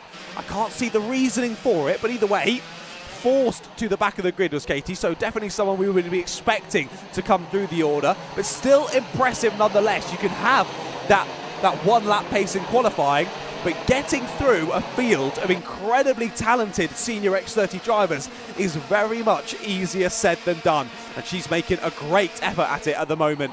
New fastest lap, but this time it's for Harry Maynard in 2nd place. Gap still around 1 second between Henry and Harry at the sharp end of the order. I don't think they'll need to worry about these 3 behind for much longer. Rylan Ekberg always under pressure, down the inside goes to 29. A little bit of leading there from Morgan Hill, but makes it work. And Rylan Ekberg now under pressure from Keon Leon Gamiao. Keon doesn't need another invitation. He immediately goes down the inside into the boot. And in the space of 2 corners, Rylan Ekberg sees himself drop from 3rd to 5th place. And now the number 29 of Morgan Hill is released. But don't forget, Kian, who's just stolen 4th place there, did have the fastest lap earlier on in this race. So again, another driver definitely not to count out in this race. I think Josh Palferman will be pretty happy that he's in 6th place at the moment. Well clear of Jaden Gregg, who now finds himself in 14th. Of course, Jaden and Josh are having a great little battle in Heat 1. Josh may be feeling that there was quite a bit of aggression coming from the other side of the camp in that one. So he'll be happy he's there. A bit on his lonesomes, to be honest, there in 6th place at the moment, but he can focus on ahead. He's got this battle going on only a few feet ahead of him. And that should give him the oomph and the desire to press on forward to his fellow drivers. There you go. The momentum swings back the way of Henry Gregory. Pendulum swings the way of Mr. Greggs. And again, a new fastest lap. First driver down into the 45s then. 45.98 for Henry Gregory. Fastest lap of Harry Maynard, 46.02. So all very close. Henry Gregory at the moment, just that little bit faster. Less than 2 minutes on the clock now. And we'll spin for the 99. I just looked up at the timing screen and Keon Leon Gamiao loses it all on his own into the boot there. Just a little bit of over-rotation with the rear there. Couldn't quite catch it. He did well to catch it on the exit there, but lost a good 3 or 4 seconds. And that meant that Ryan Eckberg slipped back through. Josh Palferman got through into 5th.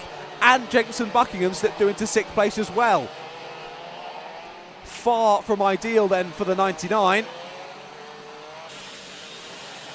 There we quickly saw Piotr Judovic and Archie Heron there in 11th and 12th respectively. Here is Jaden Gregg then. Who's Jaden Gregg being chased by? Oh, it's Miss Katie Ashman. Still flying through the order is Katie, and now has Jaden Gregg in her sights.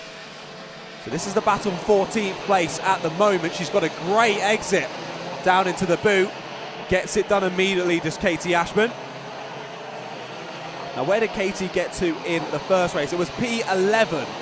So she's got a few more places to try and gain the last part of this race to have the same level of effectiveness through the traffic. But I think that race held up a little bit more, as in the groups were a little bit closer by the end of that one. And Jaden Gregg is getting swamped. We saw how fast Jaden was in the first race. So maybe an issue peeping its head out for Jaden. He's checking back over his shoulder as well. I think he sort of relinquished the fact he's losing quite a bit of time here. So hopefully an issue that can be fixed by the time he gets to the final. And yeah, he's putting his hands up. He's so frustrated. You can tell why he is having these issues. Up into Christmas corner. There are your leaders. We did have another fastest lap a couple of laps ago from Harry Maynard. He smashed Henry Gregory's time out of the park, 45.91. And last lap did a 45.96, which still got him a faster lap time than Henry Gregory's personal best, let alone Henry Gregory's last lap. So the time has ticked to 0. I feel as though, barring a big mistake from Henry Gregory here, might be a little bit too little too late for Harry Maynard, but you never know. Let's see what the gap is when they cross the timing beam to start the last lap. That's not the leader of the race. That's actually a driver near the back of the field. That's Donglin Chen, who's driving around still on the Vismo kart. There is another Vismo kart, this time the leader of Mr. Henry Gregory. What was it across the line? It was another 1/10 of a second taken out by Harry Maynard on the last lap. But again, as I said, just think it's a little bit too little too late for Harry Maynard in this one. He's been the closest challenger to Henry in both Heat 1 and Heat 2, but just not quite had enough. As Archie Heron goes off on the last lap. Archie Heron was battling with Katie Ashman and Jensen Pugh, so he'd got back through, had Archie Heron. But Katie Ashman's going to get gifted another place because of that one, but here comes Henry Gregory, win 2 of 2 for the day. He doesn't look particularly happy in the car, but I know he'll be smiling under that helmet. Gregory takes another victory here at the Whilton Mill Kart Club. Harry Maynard with the fastest lap. Another fastest lap on the last lap of the race. So all credit to Harry. He was doing everything he could there to chase down Henry in the dying moments, but just not quite enough to steal away maximum points there in heat number 2. Third place on the podium in that one was Morgan Hill, with Rylan Eckberg and Josh Palferman your top 5. Jensen Buckingham, Keon Leon Gamiao and Micah Taylor, then Josh Jones and Macy Hitter. They were your top 10, with Piotr Judovic, Jensen Pugh, Katie Ashman there to P13. Fair play to Katie. Another race from last to a very good position with Alfie Richards just behind her in 14th place.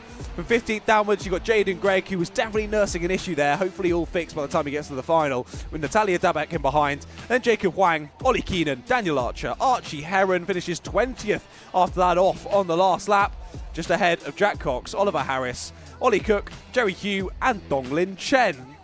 Good to see as well in a senior race, all 25 starters making it to the checkered flag. That's something you don't see every day. But good to see some great respectful racing amongst the senior X30 grid. Well, senior X30, oh dear, someone with a nose-going penalty. That's Jensen Buckingham from 6th place, that is. So Jensen will be losing 5 seconds, or adding 5 seconds, I should say, to his final time, which will put him in 10th place, I think, after that penalty. So a few places and a few points lost there for Jensen. But that's it for Senior X30 for their heats. We'll see them back out for their final later on today. One more heat left to go before we go into the finals. Next up, it's our Senior Rotaxes.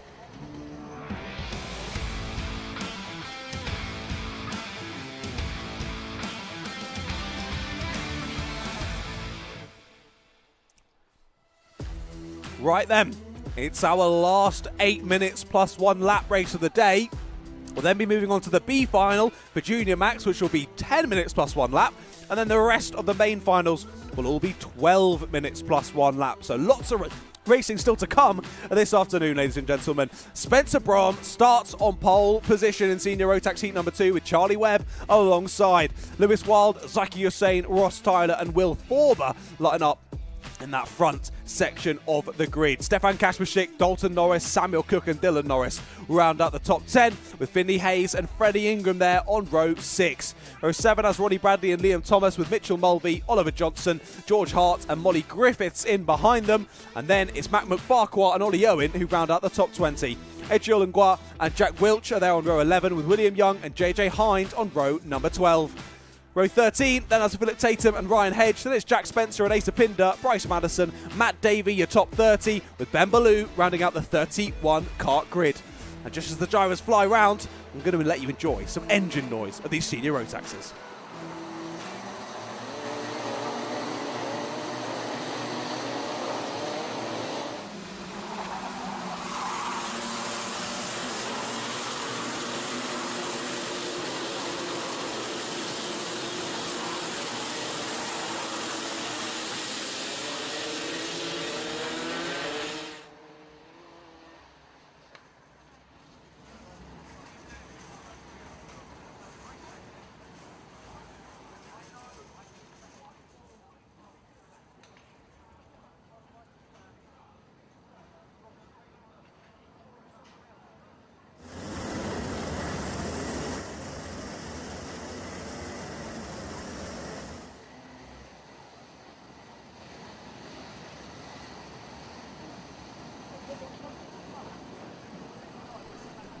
And as if by magic, we return ready for the start of the race. I hope you enjoyed the engine noise as the Senior Rotaxes get ready to go for their heat number 2. Spencer Brahm leads us to the lights end. Great start from the inside of the grid. And the Lando Norris branded car, I think that's with Lewis Wild, makes a great start there from the second row of the grid. Up to Christmas corner they come, then 2x2 formation up into Christmas. Are they all going to make it through? Yes, they are. Impressive racing from our Senior Rotax field already. Who's able to make up those cheeky places on the first lap of the race? And who's going to be a big loser getting involved in too much of a scuffle? Look how close they are. You couldn't put a piece of paper in between most of these drivers. They're so close. But all giving each other just enough racing room to make it all work. Around the final couple of corners then comes Spencer Brahm. He leads us at the end of lap number 1. And it was Lewis Wild with the good start off of the grid. Pipped Charlie Webb to second place already, but Charlie Webb's trying to fight back. Checks over the shoulder, knows he's got the room. Late on the brakes down the inside, and Charlie Webb back to P2. Ross Tyler's right in behind them as well, seeing if he can get involved. There's a move down the inside as well, slightly further down the order. Good cheeky send to the apex there at Ashby. And I do believe they got it done. Someone seemingly already out of this race, sadly, parked on the infield. As, well, on my timing screen, everyone's come round. So that would lead me to believe that someone was out of this race before we actually got to the green light. So not sure who that was. Sadly, one of the drivers not even making it to the green flag in this race. Now Charlie Webb has that second place. He's pressing on towards the leader of Spencer Brahm. Number 69 of Freddie Ingram's pressing on as well. Through he goes on Dalton Norris for 9th place. In ahead as well. I think that might have been Samuel Cook going for a move on Zaki Hussain potentially. I think it might have just been. See as they come through, you got the 13 and then the 1-1. Yeah, so Zaki Hussain's got back through, I think, on Samuel Cook. And here they are. You've got Cook, then Kashmashik, then Will Forber as well. So these 5 drivers are having a great little battle at the moment, but they need to be careful. Too much battling here. The top 3 are going to scamper away. But they already have to some degree. They've got a second gap already ahead of these 5 drivers. And yeah, if they keep battling like this, that gap is going to get even further. Zaki Hussain just about slips through there on Ross Tyler for 4th place. And it's getting pretty spicy in this secondary pack here.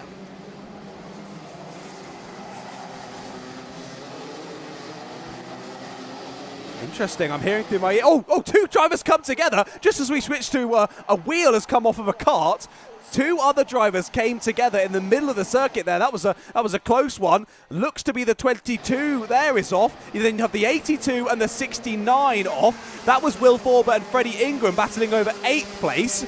The 22 of William Young is also off. And I believe it's the 77 of Liam Thomas who's lost his wheel. 3 wheels on his wagon. He ain't going any further. And suddenly, what a lap number 4 has been. Suddenly we've gone from not too much happening to loads happening, and there is that missing wheel for the 77. Liam Thomas losing a wheel at the last corner. There's the 69 trying to rejoin. That's Freddie Ingram. After having that coming together with Will Forber, Freddie Ingram didn't have the best luck in the first heat of the day. He was battling up through the order well, and then I believe involved in an incident. Let's check the finishing result from that race. I don't have it up to hand. Let me grab that quickly. So I do believe, yeah, indeed, Freddie Ingram involved in an incident with Stefan Kashmashik that time on lap 12. This time, Freddie involved on an incident on lap number 4 this time. So sadly, Freddie, we know Freddie's super fast, but just getting involved in the wars out there on circuit, and that's going to mean effectively 2 DNS from the races for Freddie Ingram. So I hazard a guess it's not going to be a front row start for Freddie Ingram in the final, sadly for him. He's going to be batting up from the back of the order. He's got a 3rd attempt to do that, to try and battle through and see how he can do. But it all kicked off, didn't it, ladies and gentlemen, on those couple of laps. Now we look back to regular proceedings out there on circuit as we tick down towards 3 minutes left to go in this last heat of the day. And Spencer Brom has a new fastest lap of the race. 46.54. Now, the law that has been laid down by Mr. Braun. Charlie Webb close, 1/10 of a second slower on that last lap, and there's only about 3/10 in between the both of them. There's still all to play for between Braun and Webb. Of course, it was Braun who took the win in the first race, but that was actually ahead of Zaki Hussain. Charlie Webb lost 3 positions at the first race, ended up in P5. Was involved with some great battles, but just dropped to the back of the battle between himself, Ross Tyler, and Lewis Wild.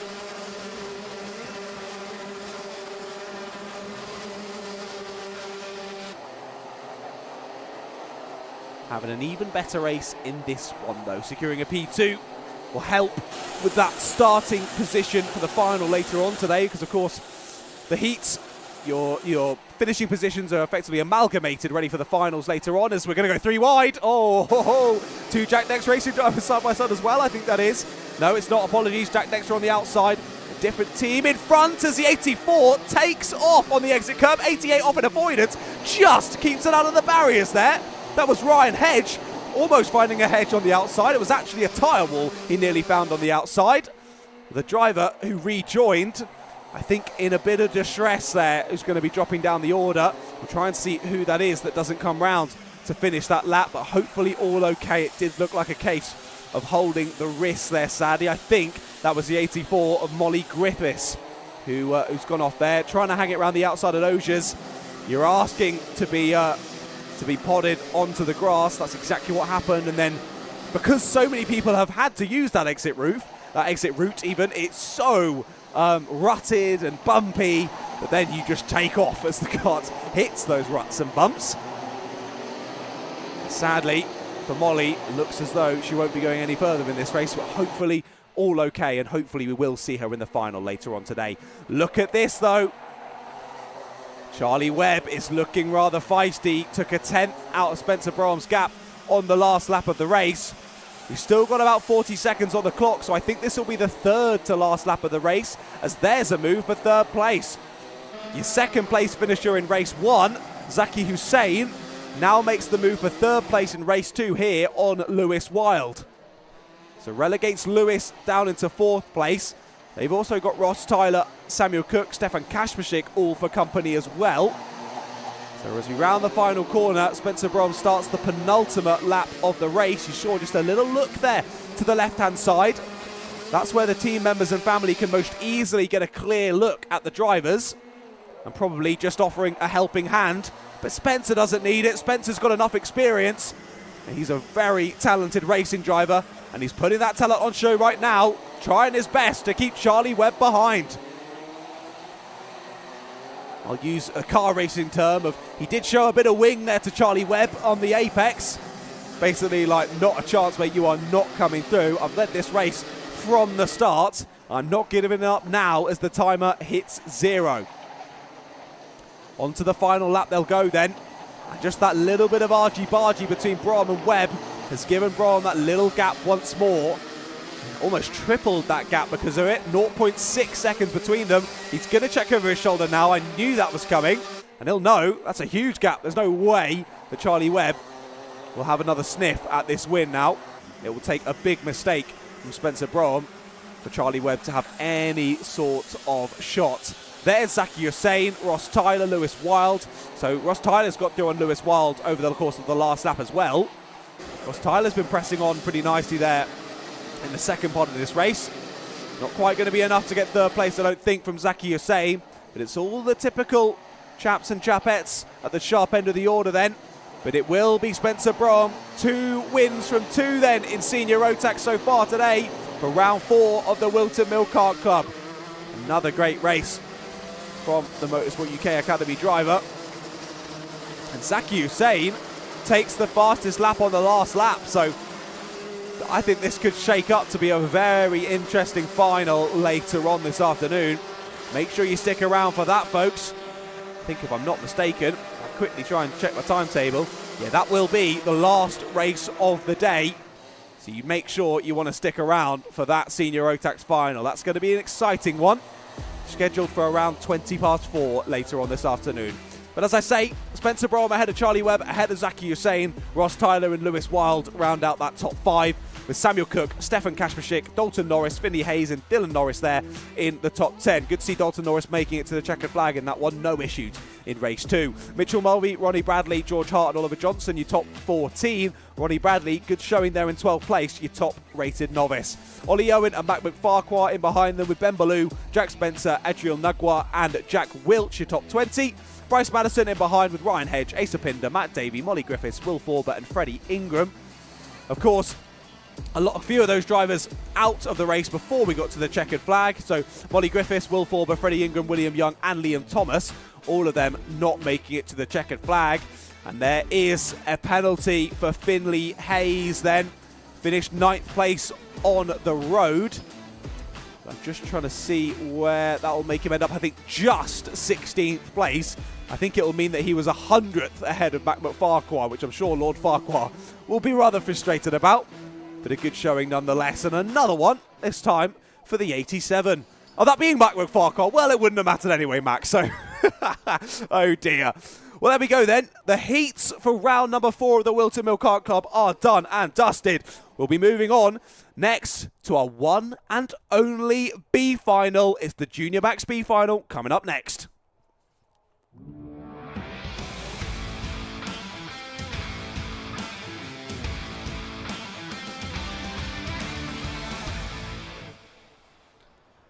Of course, B finals. This is where it really matters for the drivers involved in this B final, because you need to get to that top 4 to make it through into the A final.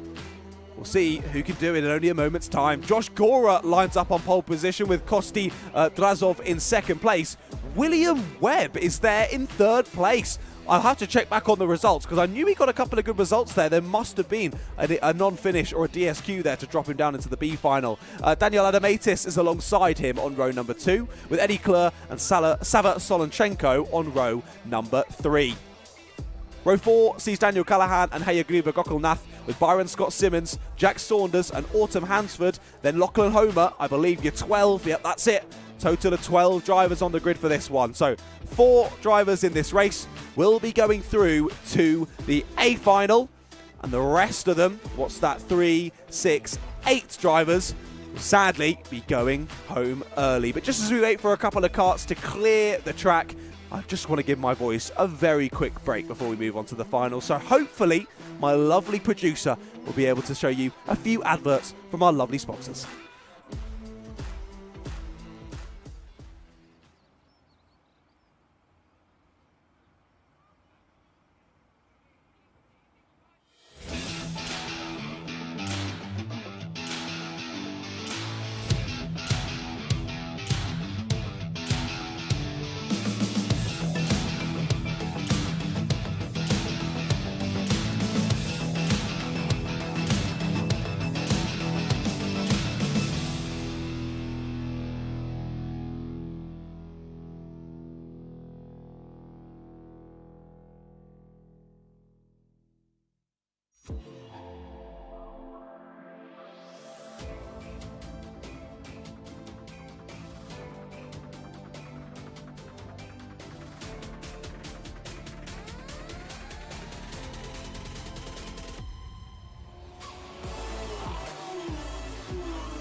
Side by side, who's going to be the bigger man? Oh, big off! Straight in the gravel trap, both cars out. Is it going to work for Sean? He slides up the inside, it's getting very close, he's not made it. Have you ever seen a championship decided like that?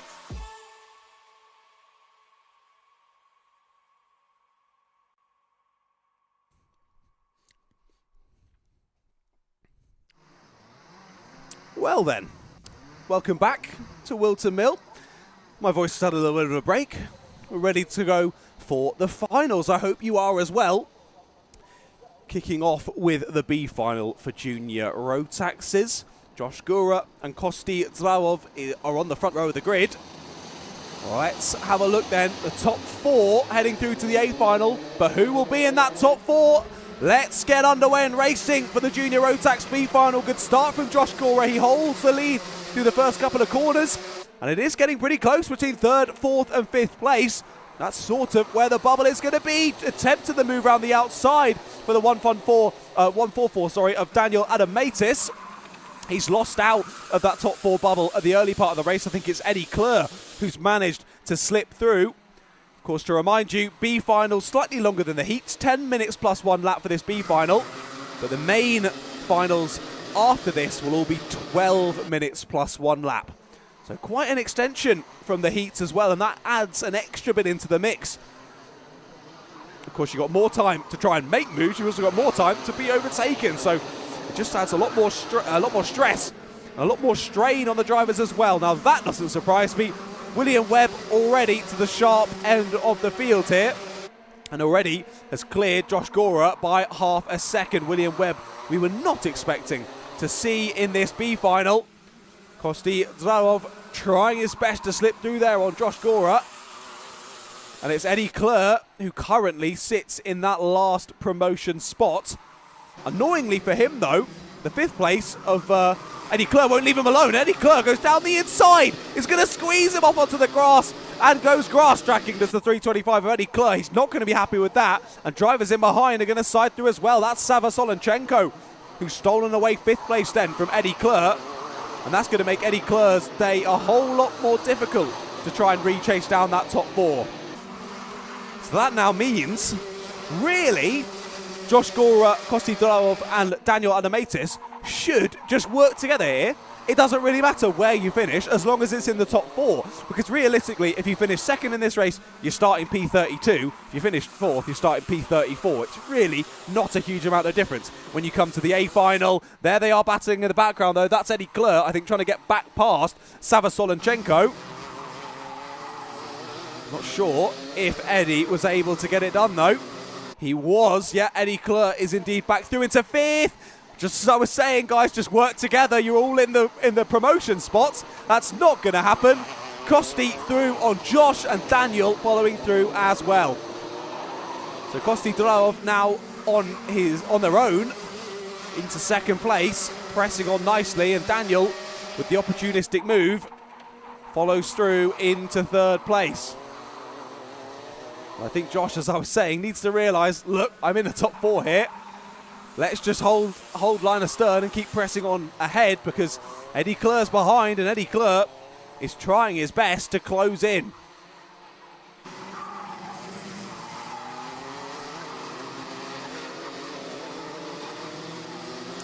Okay, I was indeed correct. Race, heat 1, I should say, for Junior X30. It was a disqualification for William Webb. That's why we can see him in the B final. So where had he finished on track then? 37. So he had finished 3rd place on track. Disqualified from the first heat of the day, though. Means 0 points. And with such a large group such as this for today in Junior Rotax, that sort of puts the final nail in the coffin, really, and sends you down to the B final. I think a race win might have just caused him to escape from the B final, but equally not a huge issue for William, and effectively really gets 8 minutes plus 1 lap of free testing, does William. Gets himself ready for the A final, but also you've also got to think about things such as tyres. He's not got another set of tyres. He's now going to have 8 minutes plus 1 lap more used tyres than the rest of the drivers in the A final, which could then scupper him. So although he's got his free testing, it might not help him in the long run. And also, just on a personal note, you're using lots of extra fuel. You have the potential of having a crash that causes more damage. Oh, as the tyres come off! Big off! Huge off! Where's that tyre gone? The driver is dismayed. He doesn't understand what's gone on there, but you saw the tyre just decide it didn't want to be connected to the kart anymore. And the number 229, Kosti Dravov, is furious. He was in 2nd place. He was in the zone to get up into the A final, but just as quickly as that, no longer is Kosti in the A final. What a dramatic moment there in the Junior Max B final. I certainly wasn't expecting that. Let's have a look at a replay then. Coming down into the corner, you see the right rear tyre get loose. As soon as he puts any pressure on it, as he turns in, whoop, there it goes, off the kart, spins round, luckily collects it up before he goes into the barrier, but immediately, frustration bangs the wheel. And that's it, race over for Kosti Dravov. Wow, that's the 2nd time we've seen that today. Of course, we saw that in the last race. A wheel come off of the kart. That time was down in the boot section, but we didn't actually see that happen live on the cameras. This time, you're treated to a disappearing wheel act.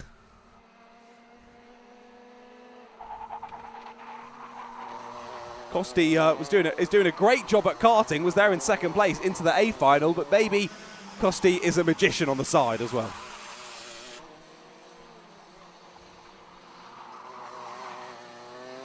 There is your leader of William Webb. Still pressing on nicely in this race, the number 899, with a gap of about 2.5 seconds now over the new 2nd place holder of Daniel Adamaitis.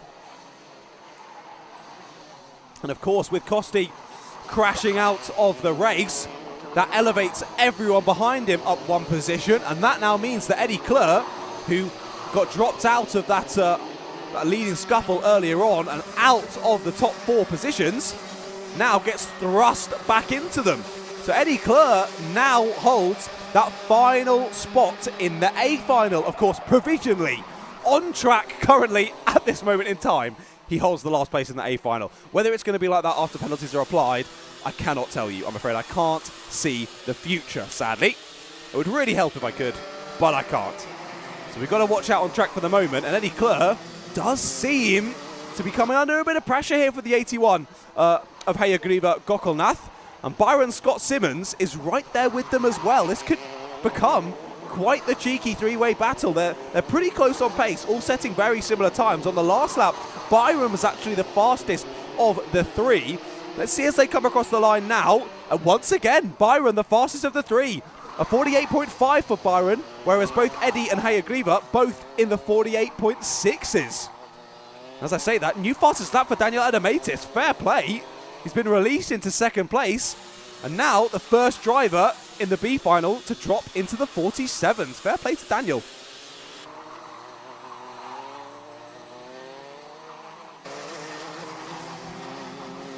Oh, there's never a more a sad sight than that.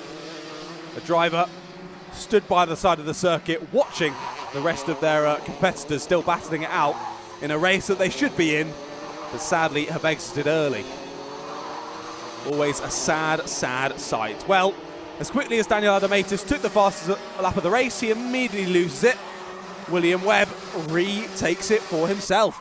But this is where we want to be looking out on circuit. Eddie Kleur still holding on for that last spot in the A final, but for how much longer? Hayagriva Gokulnath is right on that rear bumper now. Just needs to wait for the right move to materialise here. There's only about 1 minute and 20 seconds left to go on the clock.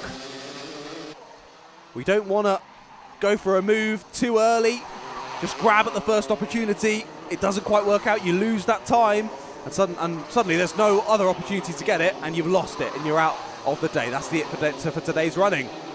And realistically, what Byron Scott Simmons is hoping is that the two drivers in front come together in some way. And he's able to get involved as well. That was a bit of a moment through the first corner for Hayagriva. I think that's immediately undone all of the work that Hayagriva's done over the last few laps. And now gives Eddie that bit of breathing room once again.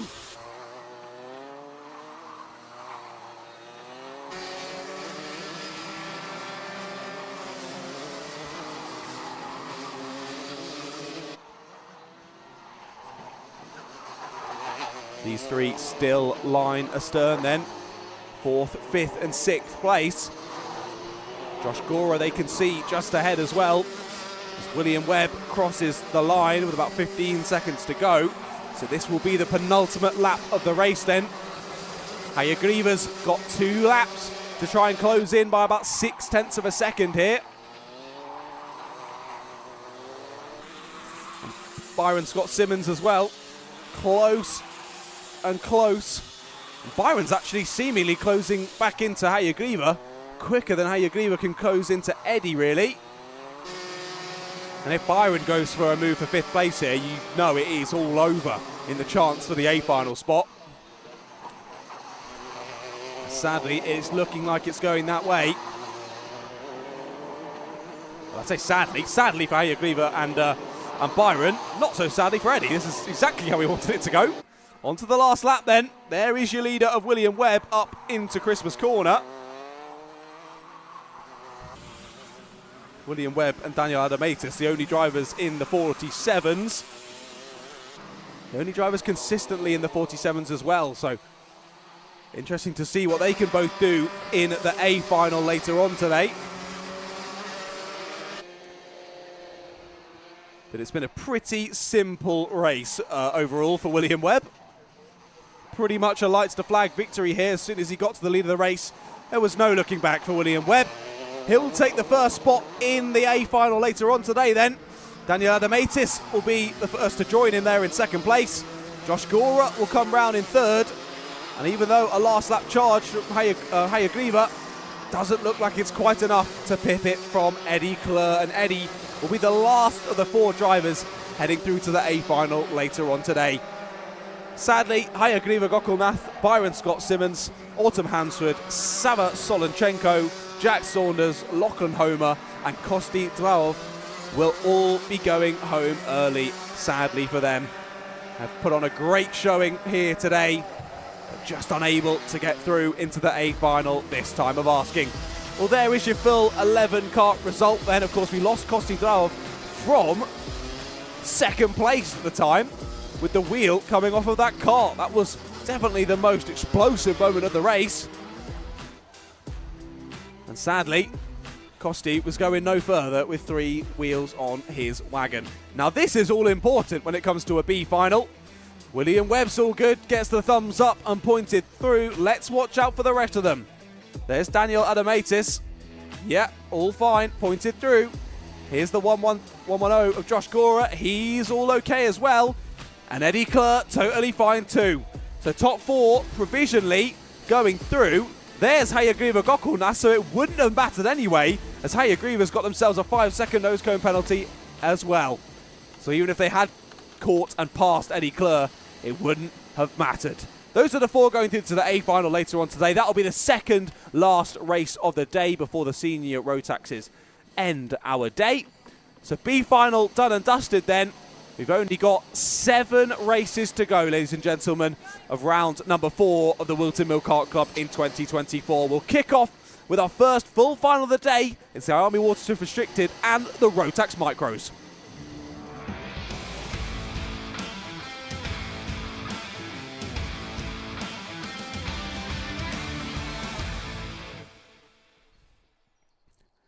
Here we go then, ladies and gentlemen. I hope you're as excited as I am. First final of the day.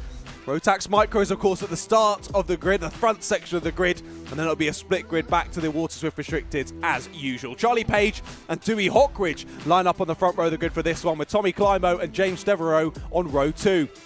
Harry Knight and Dimitar Uzanov are on row 3, with row 4 seeing Finley Beals and Darren Dimitrov. Teddy Higgs and Rudja Gokulnath round out the top 10 and also the Rotax Micro Grid. Then we split on to the Water Swift Restricted. Mason Hibbert and Alessandro Salas are on the front row for the IAME Water Swift Restricted, with Henry Algar and Harry Favel on row 2. Reggie Chandler and Philip Petro on row 3, and Ronnie Kempson and Cody Vertigan on row number 4. Well, there is your full starting grid then for the first final of the day. And as usual, as it was in the heats, split grid for this one. So we'll have the Rotax Micros start their race. And then about 15-20 seconds or so later, the IAME Water Swift Restricted will then begin their race.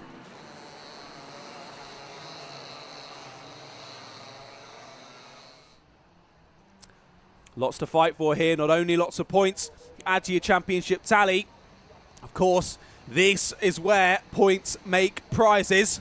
Your points throughout the day, throughout your heats, have set the grid for this race. Now it's a straight battle for who will take home the trophies from today. They're very fast around the last corner. I wouldn't be surprised if it wasn't a start. We are going for the start. 12 minutes plus 1 lap on the clock then. The Rotax Micros get us kicked off, and it's a great start for Charlie Page. Dewey Hawkridge has dropped down to 3rd place as the 53 has scampered through into 2nd. Is it the 63 of Harry Knight? There's no way it's the 63 of Harry Knight from 5th place on the grid. That would be unbelievable. We'll see as they funnel round and continue on. The IAME Water Swift Restricted grid now start their race in the little split. You can actually see them in the background there. Fantastic little shot there as you now watch over to the Water Swifts. There's one driver getting very wide and off the circuit, spins round, and already almost out this race, does get it restarted. That's the 13 of Ronnie Kempson. He's going to have his work cut out for him to try and chase down the rest of the pack there. As they're getting a bit feisty in the Rotax Micros as well. That was the 25. Getting a bit close to comfort in the background. That was Rudja Gokulnath and Tommy Climo getting together. So Tommy Climo's not had a good start in this race. As oh dear, the 13 wasn't able to get it started. And I think they might be out of this race, sadly for them. Back down the inside, there goes Tommy Climo. Retakes 8th place off of Rudja Gokulnath. But Charlie Page with a good start. It was Harry Knight who's in 2nd. That's unbelievable. What a start from Harry Knight. 5th place to 2nd on the first lap of the race. Dewey Hawkridge there in 3rd. Behind Finny Beals and James Devereaux. We've got someone else at the sharp end of the order in IAME Water Swift Restricted. Who's this? Henry Algar getting involved this time in the final. Henry Algar up to 2nd place in the class, right behind Mason Hibbert. So Henry Algar's number now become part of the sandwich with Hibbert and Salas. I think this is the first time that Alessandro Salas hasn't been in 2nd or 1st place all day. Mason Hibbert still holding on there to the lead, but he is under quite a bit of pressure here for the number 12 of Henry Algar. So Henry started 3rd place on the grid in the class. Had some good results so far today. He was looking close there up to Christmas corner, not quite close enough to think about a move just yet.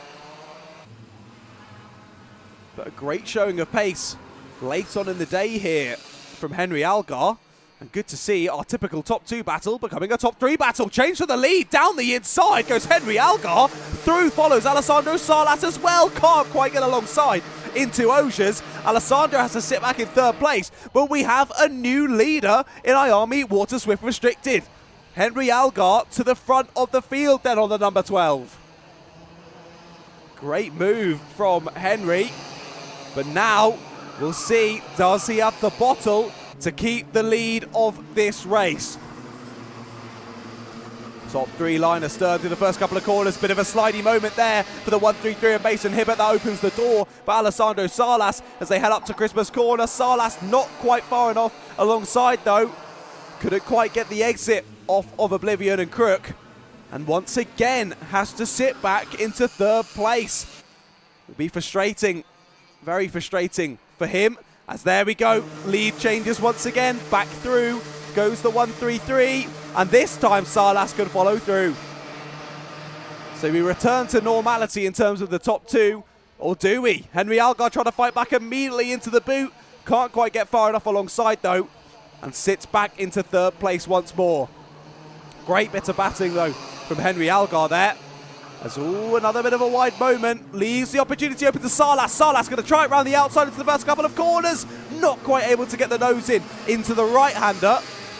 But a great attempt nonetheless from Alessandro Salas. All of these top 3 wanting it from early on in this race. And it's already getting nice and scrappy. We love to see it. In the Rotax Micros, I've seen Finley Beals has dropped down a few positions. Harry Knight has lost his 2nd place. Dewey Hockridge has gone through to 2nd, Finley Beals has dropped to 5th. And Dewey Hockridge is on a bit of a charge, clearly in 2nd place with the new fastest lap of the race. Just as I say that, we switch back to the Rotax Micros and a bit of change to the lead. I said Dewey Hockridge is on a charge, he's taking the lead. Immediately back down the inside goes Charlie Page and Ashby, as he's going to get forced onto the grass on the exit. Driver's getting too close to comfort. Up and under goes Dewey Hockridge. Through follows the 63 of Harry Knight. So Charlie Page, after I believe he won both races today, did he not? Yes, 36 plus 36 is indeed 72. There's a re-overtake down the inside for Charlie Page. So Charlie has won both races so far, side by side through the last corner. Great racing room given by both drivers there. You can often see egos get in the way, not enough room's given, and both drivers go out of the race there at the last corner. But great to see from our younger drivers giving the room there and living to fight for another lap. Back through goes Charlie Page at Christmas corner, but I think these two are realising this is giving the opportunity to Dewey Hockridge to run away with this race. They need to be a bit careful, and this bit of battling has invited James Devereaux to get back involved as well.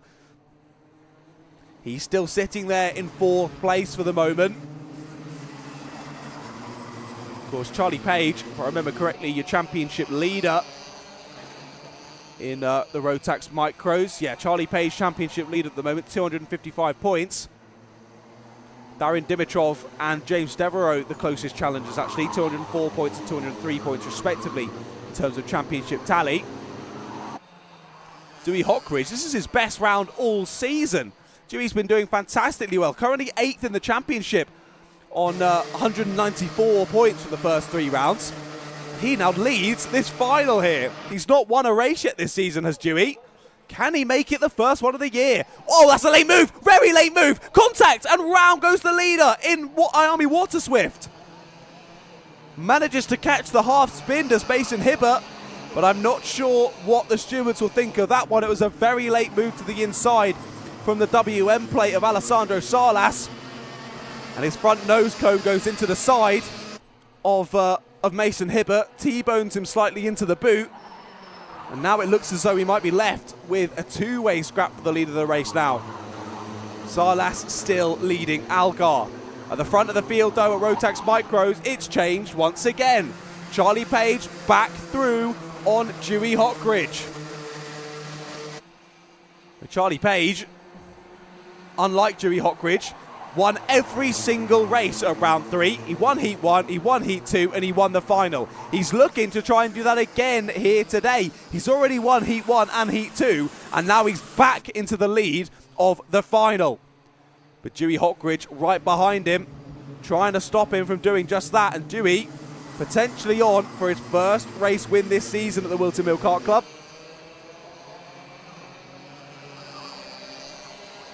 Still 4 minutes left to go in this race. We're 2/3 of the way through the total running time for the IAME Water Swift Restricted and Rotax Micro final. Dewey Hockridge still with the fastest lap of the race. Only driver to get into the 52s across both classes, a 52.99. Battling for third though. Bit of a defensive manoeuvre there from Harry Knight as they head up into Christmas Corner. It's James Devereaux who's applying the pressure. Down into Ashby they go. Devereaux is going to go down the inside this time. Does get it done. He goes a bit deep though. Might not get the best exit.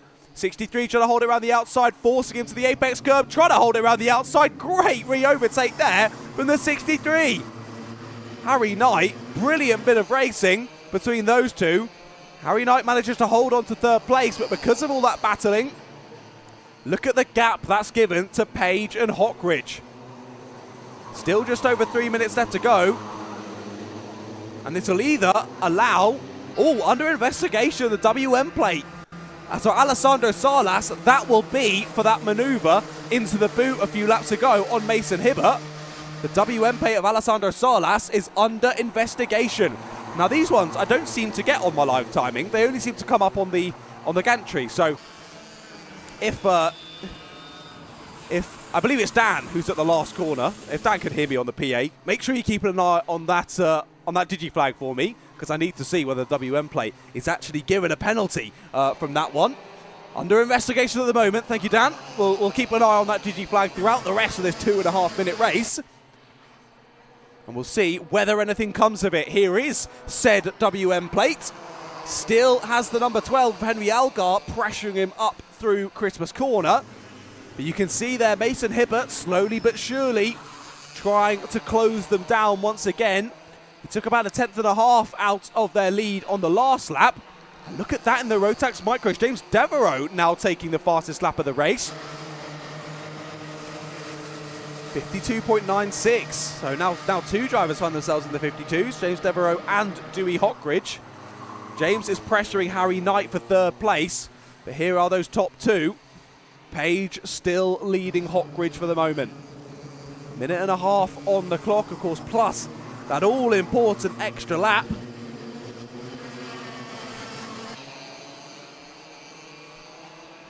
But how will it be when they get to the flag? Not too long to wait now, ladies and gentlemen. There is Harry Knight and James Devereaux flying through the last couple of corners. Great pace from Devereaux, but still unable to find a way past Harry Knight. And both of them dropping off of the back of Page and Hockridge as those two continue to scamper off in the lead. About 1/4 second separating those two now. And what's the gap down to between these three as well? Less than 7/10 now separating Salas, Algar and Hibbert. So although Hibbert had that little half spin, potentially caused by Salas, of course nothing given yet by the stewards, so we'll wait and see if they determine anyone to be at fault for that incident. Despite that happening, Mason Hibbert is closing them back down, lap on lap on lap, and he's almost there. 30 seconds left to go on the clock.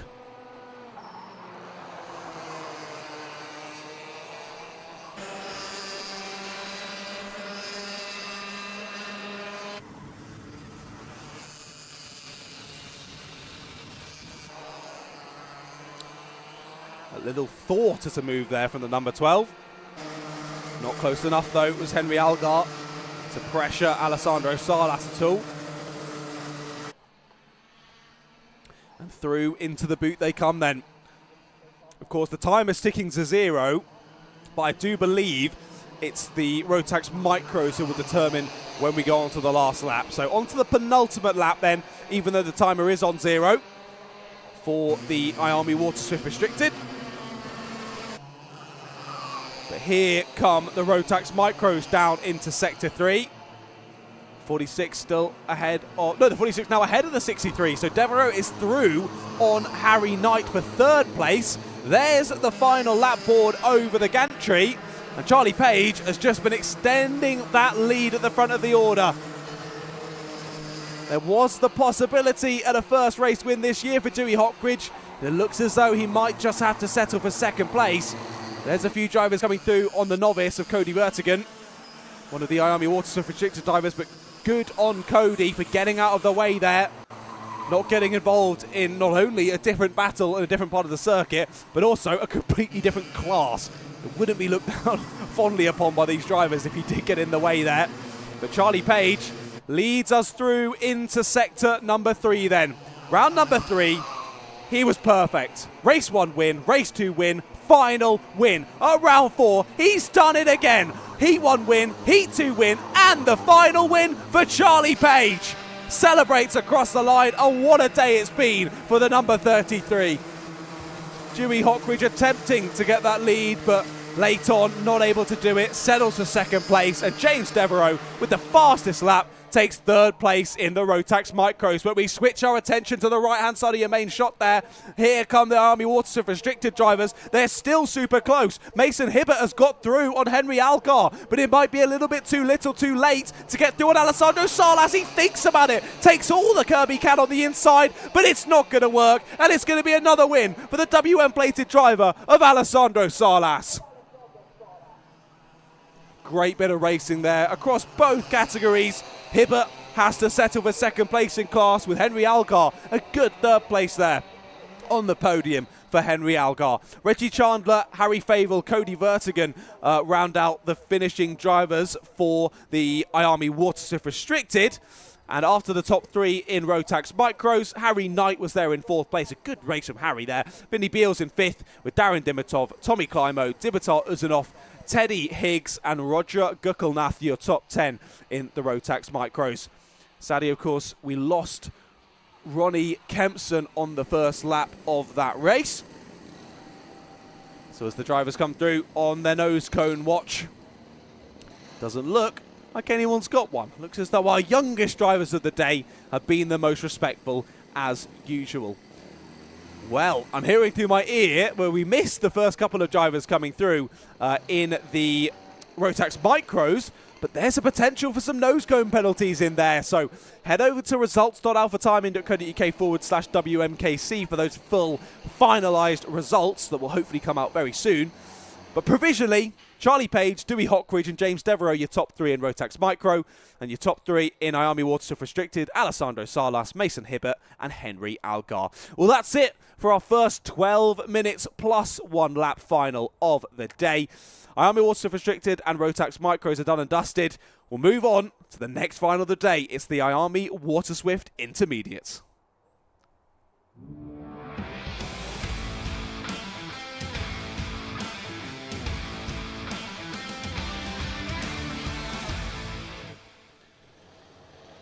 As if by magic, they head out on circuit to get some heat into those tyres. Let's see how the grid shakes up then. Jensen Ackerman and Enzo Butterazzi, what battles it's been between them today. Let's hope that continues across this 12-minute plus 1 lap final. Henry Clark and Jonty Restrick are there on row 2 with Charlie Clough and Night Measures on row number 3.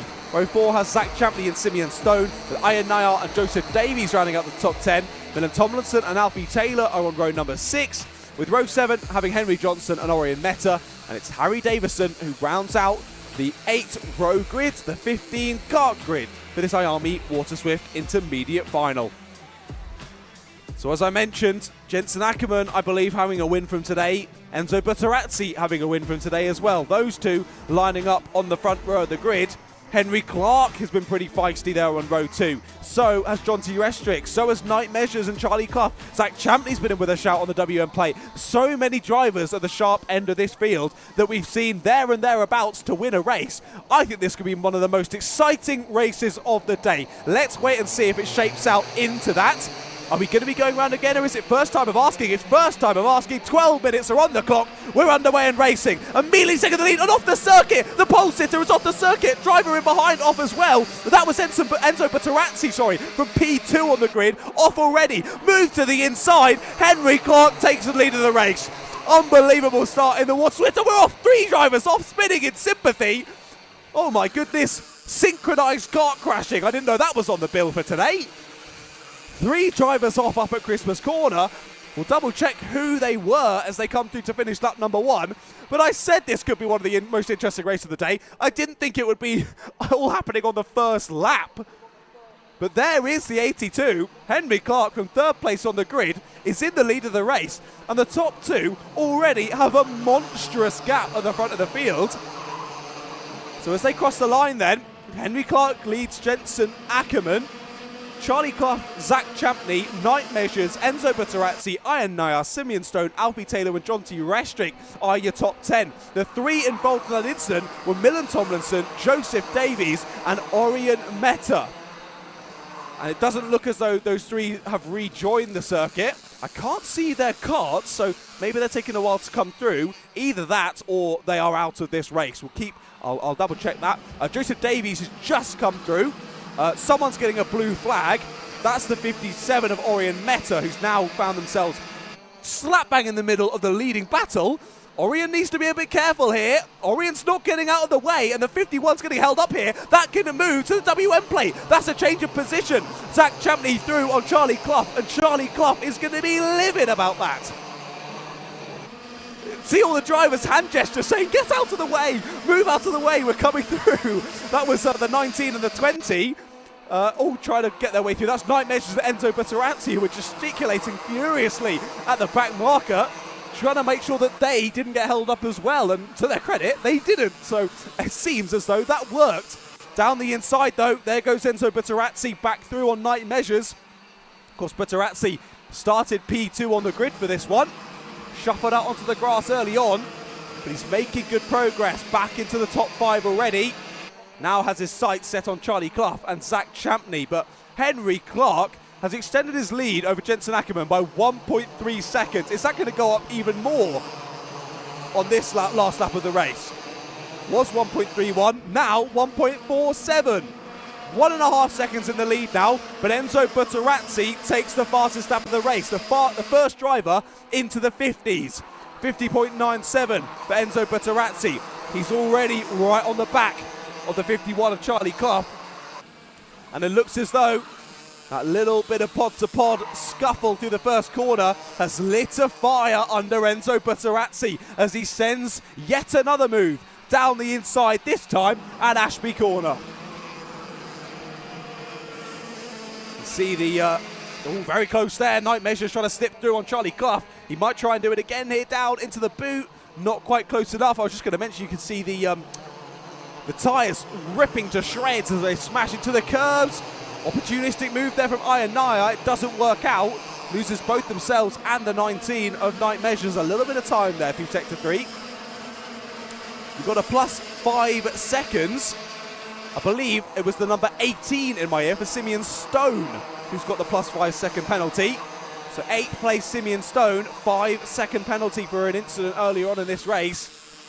We'll see how that shapes up by the end. At the moment, that's going to drop him to P10, but potentially some good pace throughout the rest of this race might allow him to lose a couple of less positions. Not the biggest loss in the world, but equally far from ideal for Mr. Stone.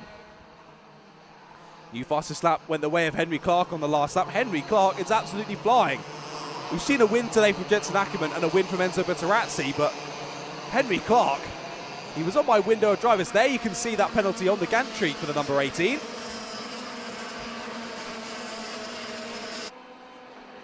But I can't say, out of all the drivers in this field that I thought were going to win the race, Henry Clark wouldn't have been up there for me, but wow, he's proving me wrong. What a race so far from Henry Clark. New fastest lap of the race, though, does go the way of Jensen Ackerman. And just look how close these drivers are on pace. Henry Clark, 50.92. Jensen Ackerman, 50.85. 50.91 for Zach Champney. 50.96 for Enzo Butterazzi. 50.89 for Charlie Clough. And a 50.89 for Night Measures. All of the top 6, their lap on the last lap, separated by 0.07 of a second. If that doesn't show you what talent we have here at the Whilton Mill Kart Club, then I don't know what will.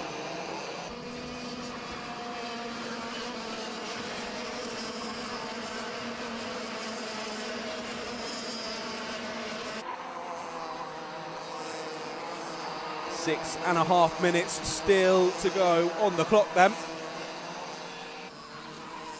1.3 seconds still that gap between Clark and Ackerman at the front of the field. We'll just keep an eye on that. Busarazzi still just ahead there of Charlie Clough. He's made that move a couple of laps ago into 4th place. Looking to chase down Zach Champley now in 3rd. Night Measures going with them as well. As Henry Burdett and myself coined the term the best name in karting for Night Measures, and just as we talk about him, he puts in the new fastest lap of the race. Clearly you can hear me saying how cool he is, and he thought, yeah, I'll show you how cool I am. Here's the new fastest lap for you. Driver ahead thinking he's pretty cool as well. Charlie Clough tried it down the inside. Doesn't work this time at Christmas Corner. He's going to have to wait for another opportunity as Enzo Busarazzi shuts the door, and that loss of momentum for Charlie Clough. You see that time and time again in karting. An attempt at a move that doesn't work often ends up in you being overtaken later on in that lap, and that's exactly what happens as Night Measures takes the fastest lap on the last race and now takes 5th place away from Charlie Clough. Those three still following line astern as they head on to lap number 9 of this race.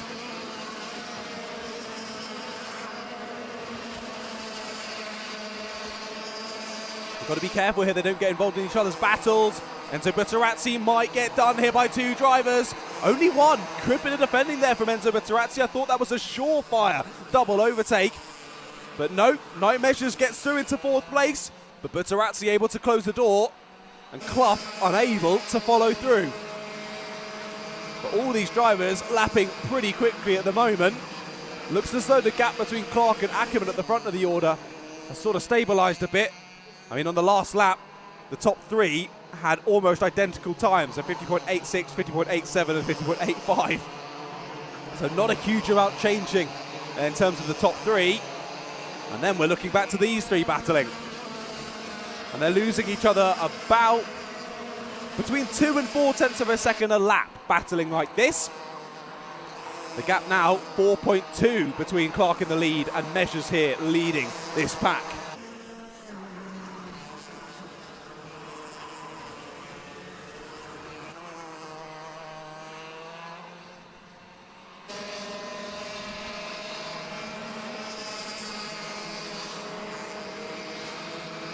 Three and a half minutes left to go then.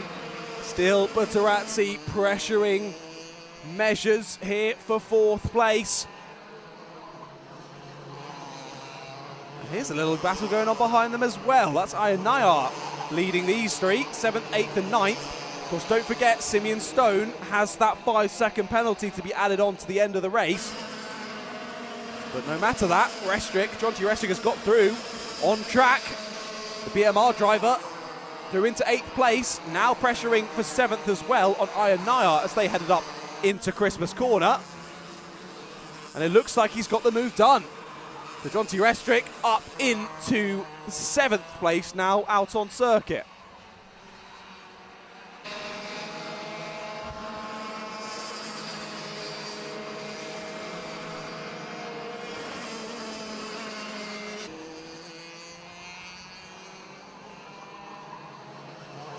Everyone thinking better of a move this time around into the boot. Still as they were in the group ahead as well. And the gap sort of stabilising now. Drivers doing very similar times. All within pretty much a tenth or 2 of each other.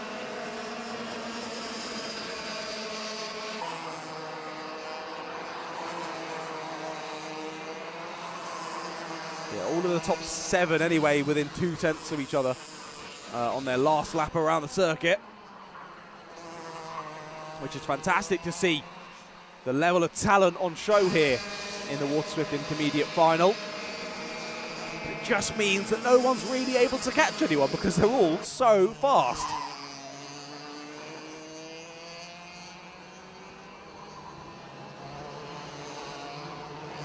As Nayar trying to stick with Jonty Restrick now. They've got about 2.2 seconds between themselves and that group of 3 ahead. Here's the 12 of Jensen Ackerman. He's having to start to think about Zach Champney now. Zach Champney within about 4/10 of the driver in second place.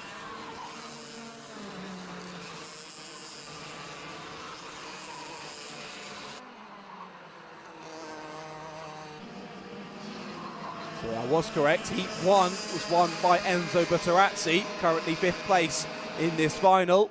Heat 2 won by Jensen Ackerman, currently P2 in this final. It's Henry Clark who's leading us in to the last minute of this race. Henry Clark, P7 in heat number 1, P2 in heat number 2. So it's been an upward trajectory through the day for Henry Clark. From P7 to P2 to potentially P1. Enzo Butterazzi though under pressure. Enzo Butterazzi being overtaken. Charlie Clough gets back through into the top 5.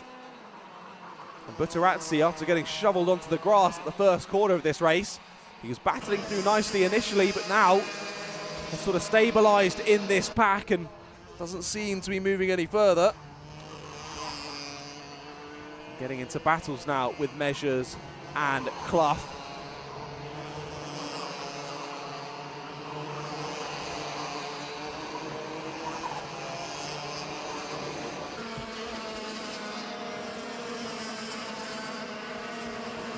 Timer has indeed hit 0. This is going to be the penultimate lap of the race then. Nearly 2 seconds that gap between Clark and Ackerman at the front of the field now. And Ackerman has put in a good last couple of laps, to be fair to him, has extended that gap back up to over half a second between himself and Zach Champney in 3rd place.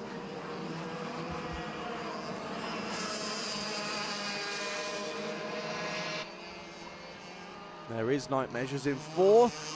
And there is your leader, number 82 of Henry Clark. Around the final corner he comes then with the BMR team.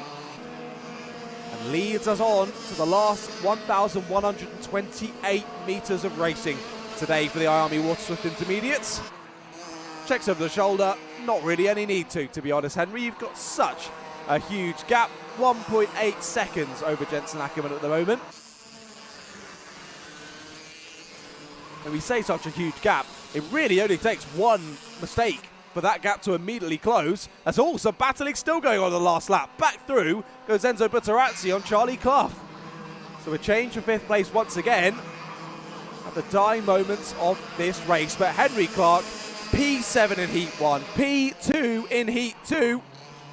We weren't expecting him to come through into the lead, but he was pole position for the heats. Maybe we should have expected it. Henry Clark comes through and takes the win in the IAME Water Swift Intermediate Final. Great race from Henry Clark. As soon as he got to the front of the field, there was no looking back for the number 82. Jensen Ackerman and Zach Champney are the 2 drivers that round out the podium. And after a late charge from Zach Champney to try and close down Jensen, Jensen was able to build up that gap once again and hold on to that 2nd place. Fastest lap of the race went to Night Measures. He'll have to settle for 4th this time around though. No silverware for the number 19. But Enzo Butterazzi, probably one of the favourites in that one, having to settle with 5th place. Charlie Clough, John T. Restrick, Ian Nayar, Simeon Stone and Alfie Taylor, your top 10. And Simeon Stone will stay in 9th place because even with a 5-second penalty, that will still leave him in P9. Now, this is the all-important time when we get to the end of these races. The 82 is waved through. Henry Clark, no nose-going penalty. Neither for Jensen Ackerman in 2nd place. What about Zach Champney in 3rd? All good, pointed through. And it looks as though provisionally your top 3 will be Henry Clark, Jensen Ackerman and Zach Champney. So top 10 was finished by Alfie Taylor. Behind them, Henry Johnson, Joseph Davies, Harry Davison, Millen Tomlinson and Orion Meta. Of course, Joseph Davies, Millen Tomlinson and Orion Meta involved in that first lap collision up at Christmas Corner. Good to see them all carrying on and good to see them all, apart from Orion there, finishing on the lead lap. Impressive stuff. The 24, though, of Alfie Taylor gets himself a 5-second nose cone penalty. And that even more simply puts Simeon Stone there in 9th place. Well, there we go. IAME Water Swift Intermediates are done and dusted then. They're your top 3 as they head back to the pits and they can have a bit of relax as their day comes to a close. We'll move on swiftly to the next final of the day then. It's the Rotax Minis up next.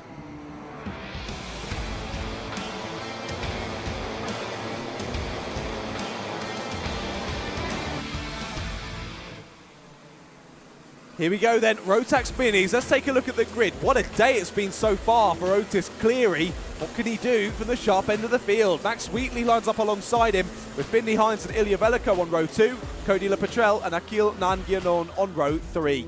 Row 4 has Warwick Milam and Adam Turasek with Adam Yodatis and George Fountain on row 5. Jack Baker and Rian Townsend are on row number 6, with row 7 seeing Ayrton Wright. And alongside Ayrton is Ruben Jenkins. Then it's Jack Freeman and Connor J. Winfield on row 8, with Alex Shepard and Oliver Barton on row number 9. Row 10 is Nathan Ron and Daniel Wisnauskas. They finalise the top 20 with Jensen Smith, Harry Bell, Arthur Brooker and Noah Hobson there, with Harper Das and Lucas Esser, the 13th and final row of this Rotax Mini final. As we say, Otis Cleary has been very impressive throughout today's running. What could he do from pole position in this race? We'll double check everyone's finishing positions in the heats when we have a little bit more time. It looks like we're going to be underway and racing. First time of asking. Yes, we are. 12 minutes plus on lap on the clock. And it's immediately a great start from Otis Cleary. Takes the lead already through the first couple of corners.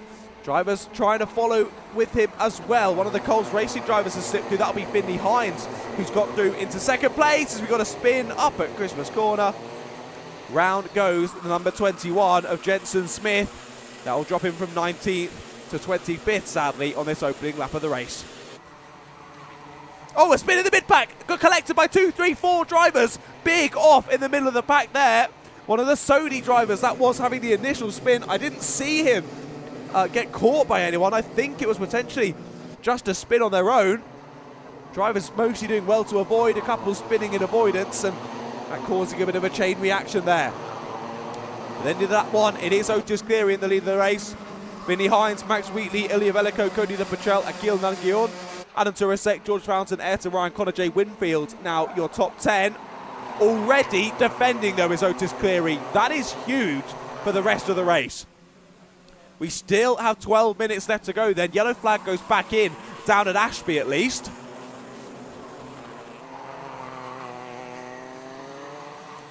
But I can tell you, it was Jensen Smith, Warwick Milam and Jack Baker all involved in that incident. I believe Rian Townsend and potentially Arthur Brooker as well. No, Arthur Brooker's gained a few places. It was Ruben Jenkins who was also involved in that one. All of them have continued, so none of them suffering serious damage, but all dropping lots of positions. 7 places lost for Ruben, 12 lost for Rian, 4 lost for Jensen, 12 lost for Warwick, and 10 lost for Jack Baker. Ilya Veliko, 4th place though, has the fastest lap already in this race. Ilya's been very exciting throughout the day. Well, what can he do here in the final?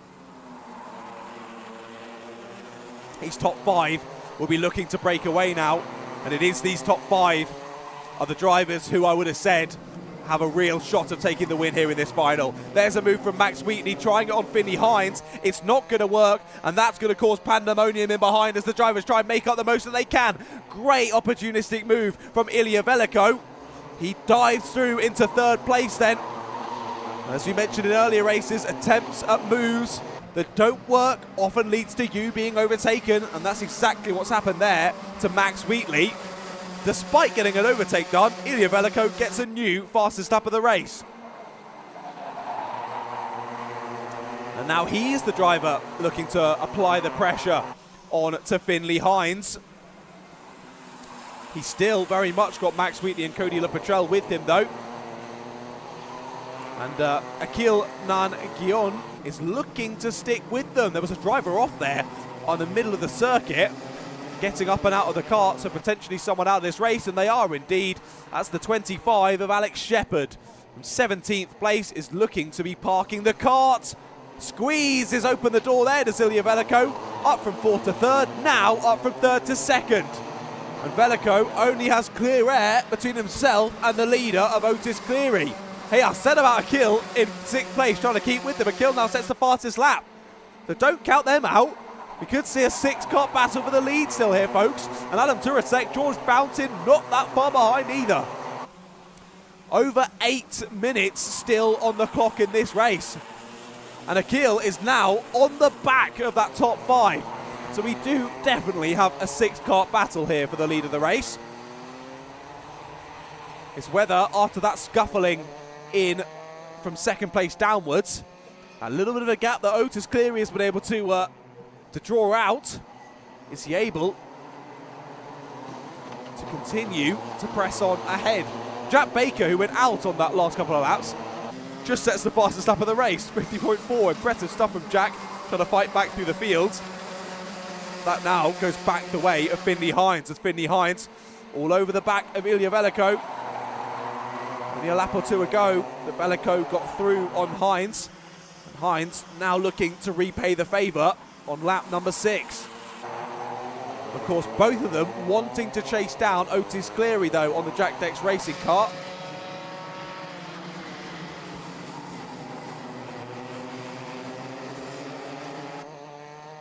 Max Wheatley now all over the back of Finley Hines as well. That momentum keeps swinging one way and back the other. The pendulum of karting. As, a huge amount of inside curve there taken from Otis Cleary. Pretty sure that was 4 wheels off of the track there for a while for the number 11. Manages to hold on to it, but Ilya Veliko has smelled blood in the water. 50.04 for Ilya Veliko, and he's right in the wheel tracks of Otis Cleary now. Otis Cleary pushing as hard as he can, using every part of the circuit to try and chase down, or to try and keep ahead, I should say, of Ilya Veliko. Veliko with the check over the shoulder, working out how much room he's got behind him. Whereas you mentioned, if a move goes wrong, he doesn't want to then be overtaken and have to work lap after lap again to get himself back to this attacking position. Finley Hines has his rear view mirrors totally full of multiple drivers now there in 3rd place. Max Wheatley and Cody LaPatrell trying to find a way through, and Akil is not far behind in 6th place either. Then there's this gaggle coming through the last couple of corners, headed up by the 34 of George Fountain. He's got Adam Turasek, Ayrton Rye, Jack Freeman all to play with. I think as well, Connor J. Winfield, Nathan Ron with them too. That's a good move. Cody LaPatrell down the inside at Christmas Corner. Finally gets out of 5th place, through on Max Wheatley to P4.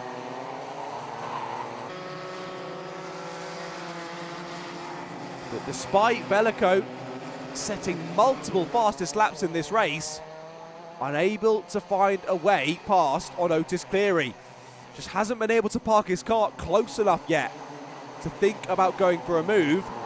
And that nice little gap that they built up over Finley Hines, Max Wheatley and Cody LaPatrell does seem, visually anyway, to be slightly closing. And there you go, new fastest lap from LaPatrell speaks volumes, as he's going to go for the move here for 3rd place. Yes, he is. Hines tries to cover off, but not late enough. LaPatrell almost in the side of Finley Hines there, and Hines is going to lose 2 positions because of it. Max Wheatley slips through as well. Little bit of a late attempt at a defensive boot there up at Christmas Corner for Finley Hines, and that sees him drop into P5, and once again it gives even more breathing room to Cleary and Veliko at the front of the order. But we've still got 4.5 minutes left to go in this race. Anything can still happen. Wait, hold on, how's that happen? Max Wheatley's got through on Cody LaPatrell. How has that happened in Sector 2? I don't know, but he's done it. Cody LaPatrell down to 4th place. Max Wheatley now into P3. Despite all that battling, they're still only 9/10 off of the leader. I think potentially Veliko just working now with Cleary to press on ahead. I think I'm going to say that, and then Veliko's going to go for a move, but we'll wait and see.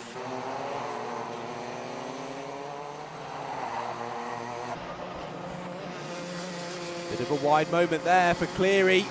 Just getting it on the dust on the outside, jumping over that exit curb. Not losing too much out of it though. continues to lead as they head on to lap number 11 of this race.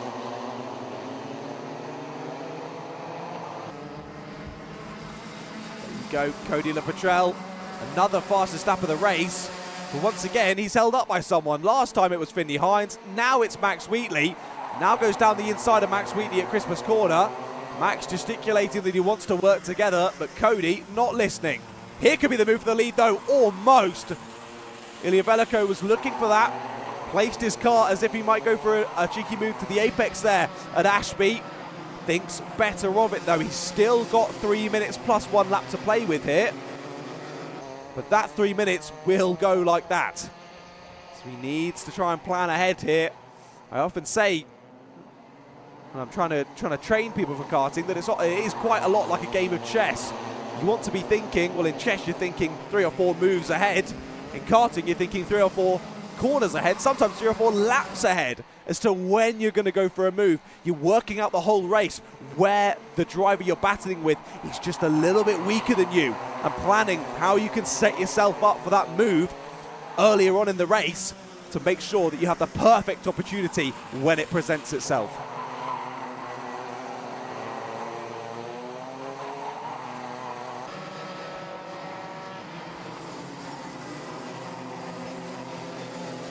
Still only 1.4 seconds separating these top 5. Akil, after setting that really quick lap earlier on, hasn't quite been able to hold on to them, but equally not dropping back into the clutches of George Fountain in 7th. So still a very good race there for the very colourful kart as we catch the 28 flying around the last corner. Ilya Veliko is very close though. Cody and Max still trying to press on towards them, but that gap has extended over a second for the first time this race. It was a 50.05 for Otis last lap, 50.03 for Ilya Veliko. I got a little bit excited because once again at Ashby, Ilya just sticks the nose out as if he might go for a move, but then jinks back in as quickly as he can to open up that corner radius, carry as much speed through as possible.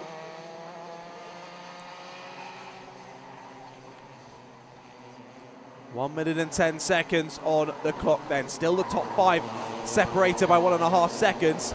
See how much they'll take off over that final curb. And Otis Cleary, new fastest lap of the race. 49.91 for Cleary. Cody LaPetrel is consistently in the 49.9s though. 49.94 again for him compared to his fastest lap of 49.93. Oh, I've just seen a mechanical flag has come through for the 18 of Ayrton Rye. Up in the top 10 in the final for Ayrton. He's going to be gutted about that. Rye House extraordinaire is Ayrton Rye. He was their driver of the season last year, was the number 18. But sadly here at round 4 of the Whilton Mill Kart Club, he won't be going any further. So as the timer continues to tick down, Ayrton Rye will sadly have to return to the pit lane. There are your leaders then. Hold on, who's that? Who's the 21? The 21 has held up the rest of the drivers. That is Jensen Smith, one of our back markers. And how much has that helped Otis Cleary? That might have just given Otis Cleary the win in this race. Ilya Veliko has been all over the back of Otis Cleary this entire race, pressuring, working out when's the best moment to go for a move, but that's all been taken away from Ilya Veliko now. You can plan as much as you want, but you can't plan for suddenly coming up on a back market in a place where you don't want to, and that's it. 0.2 seconds was the gap between the two of them as they came onto this lap. What's it going to be as they come onto the last lap of this race? Well, it's going to be a heck of a lot more than 0.2 seconds, I can tell you that much. 0.62. And now Ilya is under a bit of pressure from Cody LaPetrel as well. The top 3 still within 8 tenths. But look at that.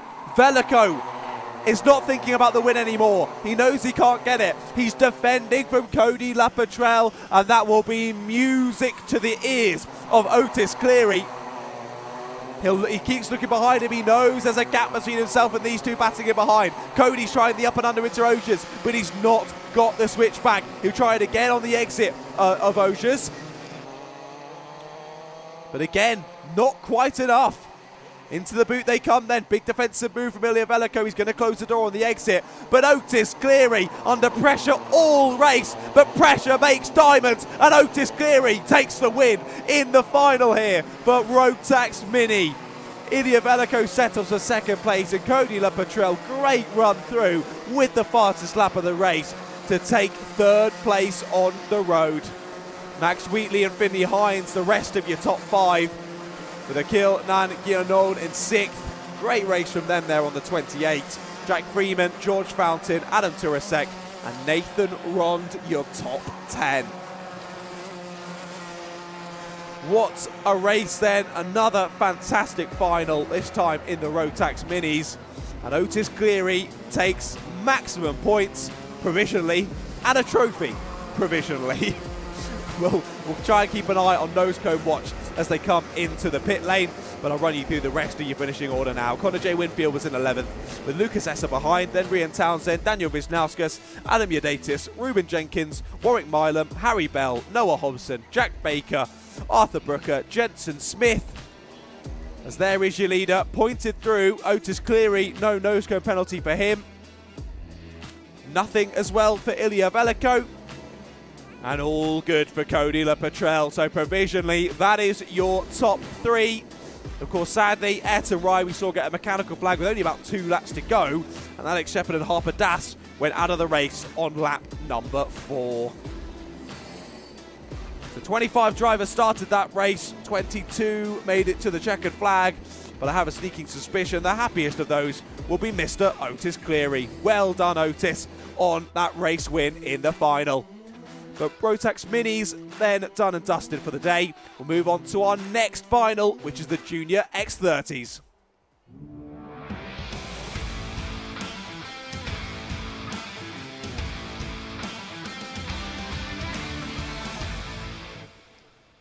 Well then, as we wait for them to head out of the pit lane, let's have a look at the grid. It's Rocco Shenton who lines up on pole position. What's happened to mine and Mayan Patel's results then? Macaulay Guy joins them on the front row.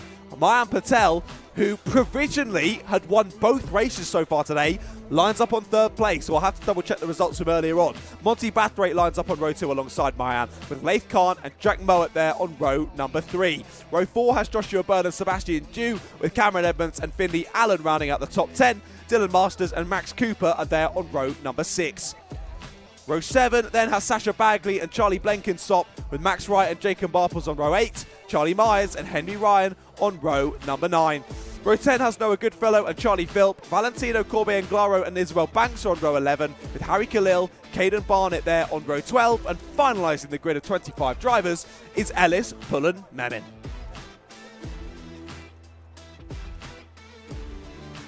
Well, there, as more drivers are getting pushed back towards the pit lane, a couple of stricken drivers. I'm going to take, once again, a very short break from my voice, and I'm going to try and find out what has happened to Mayan Patel.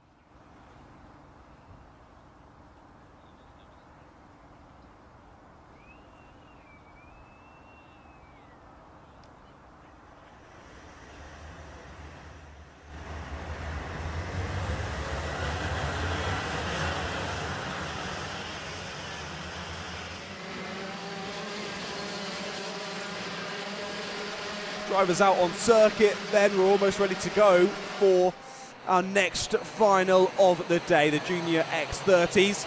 And they head round for, of course, don't forget, 2 warm-up laps. So lots of time for them to get their tyres nice and warm. Let's have a look then. I believe it's going to be Heat 2. It is Heat 2. What has happened? Mayan Patel plus 5 seconds for a nose cone penalty. So that is what has switched up the grid here, as Rocco Shenton was then gifted the win. Mayan Patel dropped all the way to P6 in the final finishing order. So he was 4.09 off of the lead, so he would have won the race by 0.91. Quick maths.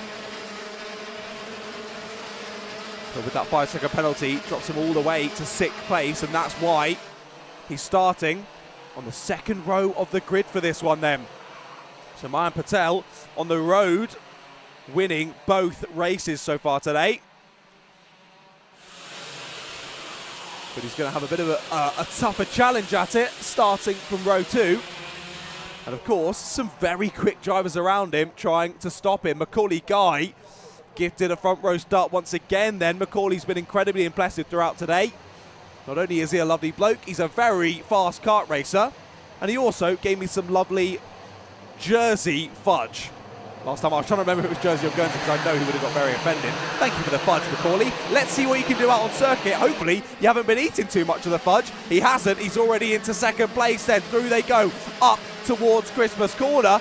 Drivers being very respectful on this first lap of the Junior X30 final. Great to see one of the crop promotion cars there getting a little bit crossed up. One of the Tim Wilson Motorsport drivers getting shuffled to the outside on the exit there of Christmas Corner. I want to say that might have been Sasha Bagley on the 61. We'll keep an eye out for who's where. That was a send from a Tim Wilson Motorsport driver. That would have been Monty Brathwaite on Macaulay Guy into Osiers. Whether that's worked or not, no, it hasn't. Monty Brathwaite remains there in 3rd place, and Macaulay Guy fending off there. On the first lap of the race, someone getting forced out wide and not happy about it at all, and then T-bowed someone as they rejoin. That was the 27 of Charlie Blenkinsop, not happy with whoever had shuffled them out wide there. But a little bit of an unsafe rejoining of the train of karts coming through the last couple of corners, but luckily all carrying on for the rest of this race. So 6 places lost for Sasha Bagley. It was Sasha Bagley on that first lap of the race. I mean, I don't need to go to Specsavers. I can't believe it. I actually saw a number correctly. That's a first here for John Ratcliffe on the Whilton Mill Kart Club live streams. But still, it's Mayan Patel who's in the lead of the race. How did I not notice that? Mayan Patel already scything through to the front. Wait, hold on a second. What has happened to Rocco Shenton? Rocco Shenton's all the way at the back of the pack. So Rocco Shenton on lap number 2 of this race, or it would have been on the first lap of this race, has dropped all the way to last place. So I don't know if that's me missing something or whether we haven't caught that one on the cameras, but either way, Rocco Shenton, your pole sitter for this Junior X30 race, finds himself all the way down in 25th. And it's none other than Mayan Patel who's picked up the pieces and now takes the lead. There's the 27 rejoining the race. Is that Charlie Blenkinsop again? Yes, it is. Charlie in issues around the boot earlier on in this race. Now having issues up at Christmas Corner. It's all a bit too close, and Lathcart spun at the last corner. He's right in the middle of the track. Just about manages to turn the kart around. But he's not going to be happy about that one, I can tell you that much. Laith Khan drops to 10th place, so he was in 4th, so I think we can assume it was Cameron Edmonds, the one who spun him round there, as it was the driver who was behind him. Potentially Brathwaite if he got through earlier on in this lap. But either way, whoever spun him, it doesn't matter. Laith Khan down to P10. So 2 drivers who we've seen up in the sharp end of the Junior X30 grid all day, Laith Khan and Rocco Shenton, both dropping down the order. Oh, that was very wide at the final corner for Mayan Patel. He needs to be a little bit careful there because that will be a track limits warning. And he got the fastest lap on that lap as well. With quite a interesting use of track limits, I think you could say, at the last corner there. So a fastest lap of the race. It was only 100th quicker than Macaulay Guy behind. There's Laith Khan trying to scythe his way back through the order. First place taken back is Max Cooper for 9th. And Max is your top-rated novice at the moment. He's doing a great job there, now in 10th place.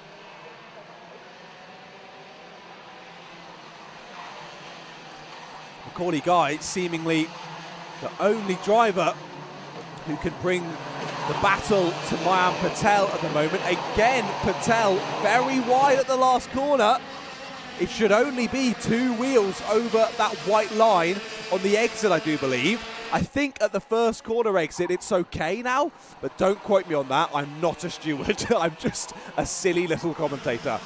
But I do believe you've got to have 2 wheels within those white lines.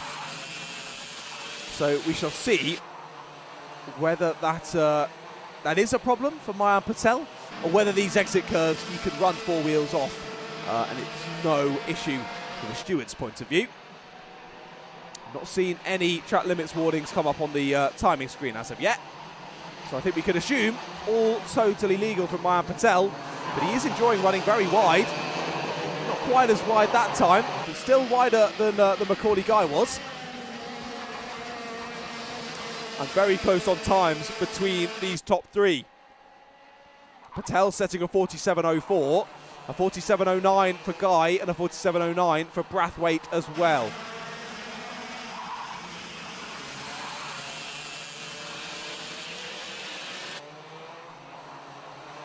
Here is the 98 of Sebastian Dew. You've seen him in a few battles, particularly in Heat 1 earlier on today. Sebastian was getting very much involved with some battles. It was pretty much the whole race. We'd suddenly turn back and be like, oh, it's Sebastian Dew again in another battle with someone. And again, in the final, we look back at Sebastian Dew, and he's fending off Joshua Byrne and Jack Mowat. Finley Allen involved with their little scrap as well. So Sebastian Dew doing a really good job there on the number 98.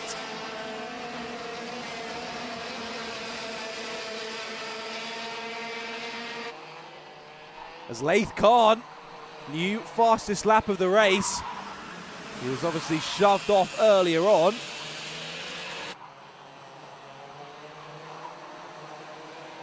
As, oh dear, who's that off? The number 67 out of the race. That's Dylan Masters who's out of the race. He was involved in some good battles through the heats as well, so sad to see Dylan out of this race. Just as we're hitting the sort of halfway mark in this one. Just less than 6 minutes left to go. And there's been lots of support throughout the day for Mr. Jack Mowat. He's in that battle that we were just watching as they fly through the shot. There they are. And there is Jack Mowat on the number 23. 3rd in this little train. And he's had a lot of people in the live chat supporting him today, which is lovely to see. Friends and family getting involved on the live chat and expressing their love and support for Jack. One driver sat down there, so that was Dylan Masters, who's gone out of this race. Harry Khalil on the 69 also seems to be out of this race. He is. I couldn't see his car stricken at the same place, so potentially involved in a different accident, or maybe he's managed to get away from that accident zone but has then come back into the pit. So indeed being confirmed up through my ears, 2 drivers are indeed down at Ashby, so I think we can assume that it is those 2. Harry Khalil and Dylan Masters have come together there a lap or 2 ago.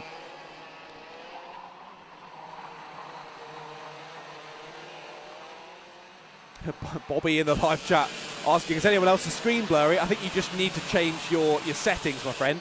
Put it up to 1080p. If you're watching on 144p, that'll be why you've got a couple of pixels basically racing around your screen at the moment. Whack it up to 1080p. We stream in full HD quality here from Alpha Live. So why not make the most of it if your internet connection can support? There are the top leaders going through. Macaulay Guy has kept that leading gap to well, I was about to say 0.3. Whoa! It's dropped below a 1/10 of a second.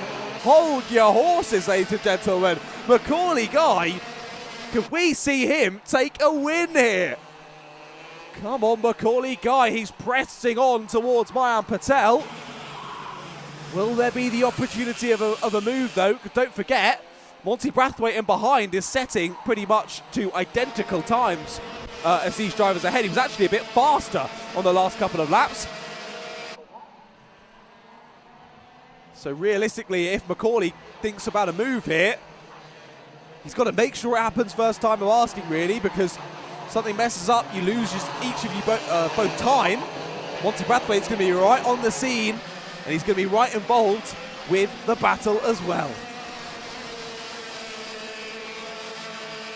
Mayan Patel, new fastest lap of the race then. I did think that last lap from him was surprisingly slow. I mean, like 4/10 slower than what we usually see from him. But again, he answers with a 46.82, over a tenth of a second faster than anyone else has done this entire race. So I think Maya Patel, they're hearing my ask of a potential Macaulay Guy win and saying, no mate, chill out, I've got this in the bag, don't worry about it. 2 minutes and 40 left to go on the timing screen. But again, Macaulay Guy's closed that gap. This is going to be a close one as we head into the last 2.5 minutes. That battle in behind still hotting up. Cameron Edmonds leading Sebastian Dew, Joshua Byrne, Jack Mower and Finley Allen now. So Sebastian Dew at the front of the order has chased down Cameron Edmonds. Or is it Cameron Edmonds that just got through on Sebastian Dew? Check over the shoulder from Macaulay Guy. Trying to work out his placement on circuit compared to the rest of the order. Just making sure that he doesn't lose. Making sure that he has enough time to lose if it all goes wrong, I should say. So it was Sebastian Dew getting overtaken by the 57, I believe, of Cameron Edmonds. Tried the up and under, though. Great move from Sebastian Dew. Fights his way back into 4th place, and what a battle this is becoming. And there's Jack Mower. All of his supporters in the live chat jumping for joy as he's right in the middle of this battle. The Cock Promotion driver checks over the shoulder. He's going to the inside, sort of to attack, but also sort of to defend. He's got 2 drivers ahead of him and 2 drivers behind him. It's the worst place to be, really, in a battle like this. Wide moment for the 57, but he's still all over the back of Sebastian Dew. The space doesn't open up on the apex, though, and Jack Mower in behind after initially thinking about a potential overtake on Cameron Edmonds. Now it's fully looking behind him as he's got Joshua Byrne and Finley Allen filling his rear view. Finley Allen goes to the move up the inside of Joshua Byrne into the boot, and there you can see them coming out of it. It doesn't work out, though. The 14 of Finley Allen immediately shuffled to the back of the chain, and look who is there to join them. Laith Khan, after being shuffled off on the opening couple of laps of this race, Laith Khan has fought back up into this top 10 battle. Laith Khan down the inside of the 14 of Finley Allen, takes 8th place for himself, and he's only got about a second or so between himself and the rest of the drivers in this pack, so still a potential of a 4th place finish here for Laith Khan. But here we look back to our 2 leaders. Still Macaulay Guy chasing down Mayan Patel. He's been close, but not quite close enough. 10 seconds on the timer as we cross the line to start another lap. 2 more laps to go than in this race. And Macaulay Guy just not quite being close enough to think about a move just yet. Will the opportunity present itself over these last 2 laps of the race, though? Not too long to find out, as we do look back to those top 2. But after that issue in heat number 2, a 5-second penalty for Mayan Patel meant he had to start 3rd place in this final. It doesn't look to have affected him too much, does it? Onto the final lap he goes then. The number 20 leads us onto 1 more lap of this Whilton Mill Kart circuit. How's Rocco Shenton doing as well? Rocco Shenton's back to the top 10 as well after dropping down to last on the first lap. Rocco Shenton back up into the top 10. Very impressive from Mr. Shenton. But here we go then. Half a lap. Can Macaulay Guy find something brilliant here over the last lap? He needs to. Mayan Patel has been dominant throughout today. He got that nose cone penalty in heat 2, but he's won both heats on track. He's checking over the shoulder, down into the boot. Macaulay, this is his last chance. He thinks about it to the apex, but Mayan immediately shuts the door. Macaulay hangs onto it, but it's not going to happen this time. Mayan Patel will take the win in the Junior X30 final here for round 4 of the Whilton Mill Kart Club. Great showing there from Macaulay Guy. He tried to plan ahead onto that final lap, but Mayan Patel just had him covered. Had him at arm's length for pretty much that entire final. And Monty Brathwaite, a good finish there in 3rd place as well. Just couldn't quite stick with those 2 leaders. Sebastian Dew with a good result there in 4th. stays at the front of that long train of drivers. Fair play to him. Fends off from Cameron Edmonds, Jack Mower, Joshua Byrne, Leith Khan, Finley Allen, and Rocco Shenton was nearly involved in that battle by the end as well there, finishing in P10. Charlie Myers is there in 11th place. Behind him, Jacob Marples, the top-rated novice in that race. Well done to Jacob. Just ahead of Henry Ryan, the second-place novice in that race. Here we look at nose cone watch then. Is anyone going to fall by the wayside with a nose cone? Mayan Patel, no. Macaulay Guy, can he hold on to that P2? Yes, he can. Well done to Macaulay Guy. His engine nearly decides it doesn't want to work there as he heads into the winner's circle. And through goes Monty Brathwaite as well. So your provisional top three then in Junior X30, Mayan Patel, Macaulay Guy and Monty Brathwaite. Rest of the order after Henry Ryan in 13th was Ellis Pullen-Memon in 14th. Max Wright in 15th, Max Cooper, Sasha Bagley, Charlie Philp, Valentino Corbet and Glaro, and Noah Goodfellow, your top 20. And it was Charlie Blenkinsop, Isabel Banks, and Caden Barnett, your 23 finishers in that race. Sadly, we lost Harry Khalil and Dylan Masters earlier on in that race on lap number 7 it was.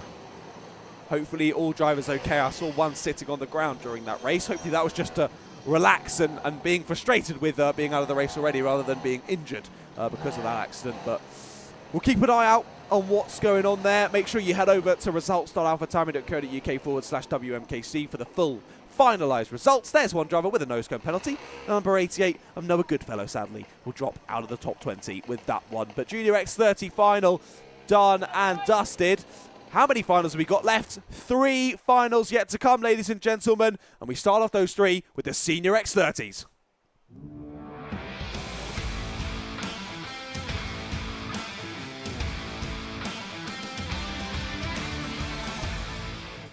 Right then, Senior X30s. Can anyone knock the crown off of Henry Gregory's head? A win in Heat 1, a win in Heat 2, and he starts on pole position for the final. Harry Maynard lines up alongside him on P2 with Morgan Hill and Rylan Ekberg on row number 2. Josh Palfreman and Macy Hitter are there on row 3. Kinley and Gamiel Jensen Pugh on row 4 with Jaden Gregg and Jensen Buckingham rounding out the top 10. Piotr Judovic and Jack Cox just behind them on row number 6. Row 7 has Josh Jones and Katie Ashman, and it's Alfie Richards and Daniel Archer, followed by Micah Taylor and Ollie Keenan on row number 9. Jacob Huang and Natalia Dabek round out the top 20, followed by Archie Heron, Ollie Cook, Jerry Hugh and Oliver Harris. And then it's Donglin Chen who rounds out the 25 kart grid. And once again, as we got a little bit used to in these finals, some karts just being escorted back off of the circuit that have been involved in earlier incidents. But what an afternoon it's been so far. These finals have been fantastic. Let me know in the live chat, what's been your favourite final so far? Honestly, I still think the young drivers take it for me. Some of those younger classes were fantastic, but I want to know, what was your favourite? Let us know in the live chat of the Alpha live stream.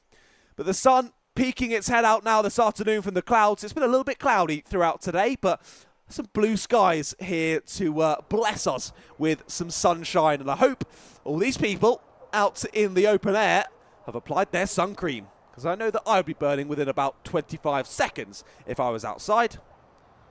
So I hope that you've managed to do that as well. But as we wait for Senior X30 to head out on circuit, as I can hear, they've just done so. And here they'll be coming through the first couple of corners. Henry Gregory leads them. And once again, being an X30 grid, 2 rolling up laps to get those tyres nice and warm.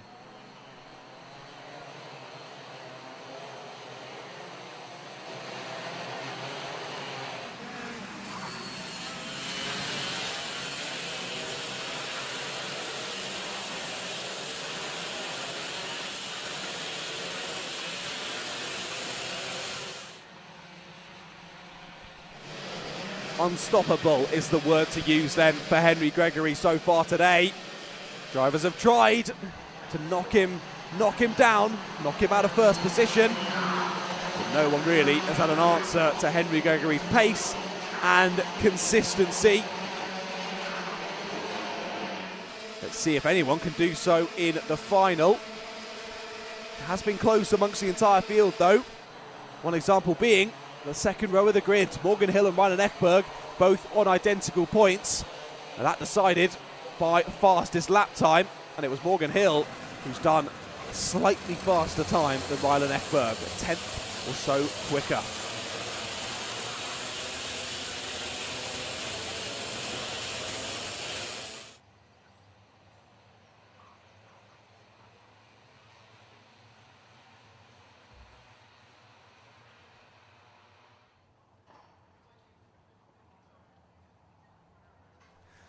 Into the tram lines they come then. Your final opportunity to get those tyres nice and warm. As you can see, the drivers soaring away at their steering wheels, loading onto each tyre, maximising temperature and thus maximising grip, ready for the grid to get started for this Senior X30 final. Henry Gregory's on the right-hand side of your screen. Harry Maynard on the left. They now switch places as we flip over for the start of this race. We're underway in racing for the Senior X30 final immediately. Henry Gregory chops across to take the lead of the race. He gets a little bit slidey though. Up and over, two drivers up and over the front of each other at the first corner. And the 28, he's going to be out of this race. That is Josh Palfreman. It's been a great day for Josh Palfreman so far, but out on the first corner of the race. More drivers off up at Christmas Corner. We've got one spinner who rejoins the pack. But calamity there at the first couple of corners, and I hate to say it, but potentially maybe teammates getting together. Henry Gregory's lost the lead of the race. Henry Gregory's in 4th place. What has gone on at the start of this race? Who leads the way? It's a Jack Dex racing kart. It's the 29 of Morgan Hill, and he's got Harry Maynard for company. What a start from Morgan Hill. He takes the lead of the race early on in this one. Well, well, well. There's a move for the lead. New leader, the 93 of Harry Maynard. Henry Gregory has re-overtaken Keong Leon Gamiao as there goes the Vismo kart of Josh Palfreman back into the pit lane. We knew as soon as we saw that Nassau panel had been detached somewhat, there was no way he was going to be keeping going. He could either come in on his own accord or he could wait for that mechanical flag to come out for him. I think doing the right thing there, coming straight back into the pit lane. There's Keong Leon Gamiao, has got to 4th place on this race start. He's got Micah Taylor for company. What? How's Micah Taylor there in 5th place? Micah Taylor, where did you start in this race, Micah? Micah Taylor started in 17th place, ladies and gentlemen. There's been 2 laps of this race and he is in 5th. That's unbelievable. We've seen some great showings from Micah Taylor here at Whilton Mill Kart Club. And he has seemed a little bit off colour today, Micah Taylor. Just not quite having the pace that we've seen at previous rounds, but he is back to form in this final. Micah Taylor up to 5th place already, only 1.7 seconds off of the leaders.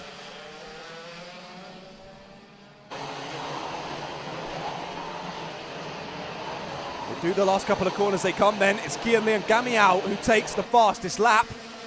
And now the top 4 within a second of each other once more. There are your leaders. Look, Gregory already all over the back of Morgan Hill. Trying to find a way through down at Ashby. Late move to the inside from Gregory, but he makes it work. Morgan Hill gives the room on the inside there. And Henry Gregory back to 2nd place. Unfamiliar territory really for him today. It's been lights to flag victories in both heats. But Gregory finally having to make some overtakes here in the Senior X30 final. Still just less than 9 minutes left to go. Jensen Buckingham now takes the fastest lap of the race at 46.49 for the driver in 7th place. So still a lot to work out in this race.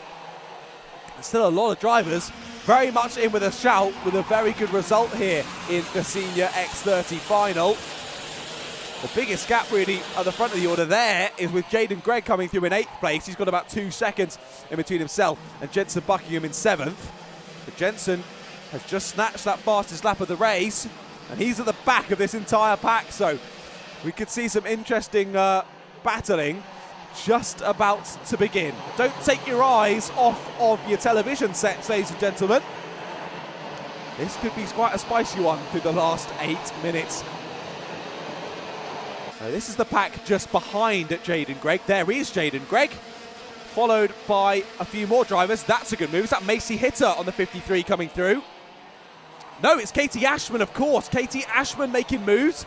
And Katie Ashman up past the 33, 33 overtaken by the 37 as well. So Katie Ashman and Ollie Keenan getting through on Jacob Huang there.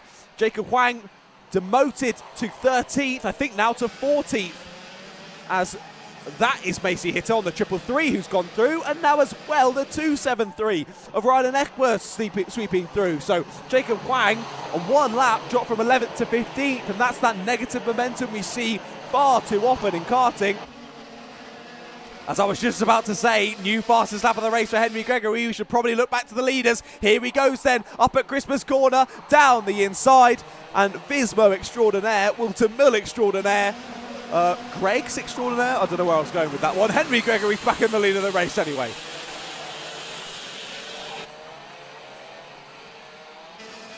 Seven minutes plus 1 lap still to go here. But as we've seen in previous races, once Henry Gregory gets back to that sharp end of the order, there's not really much stopping him from driving away with it.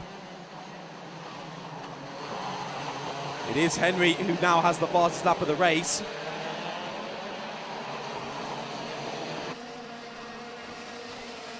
And how long will it take for him to press on ahead of the field, or can the drivers behind work together through the last part of this race? You just see how that line there on the exit of Christmas corner from Gregory benefited on Harry Maynard. You saw visually him pull away from Harry Maynard there through the first couple of corners. And Harry Maynard, if I'm not mistaken, through the rest of the day has been the closest driver to Henry Gregory.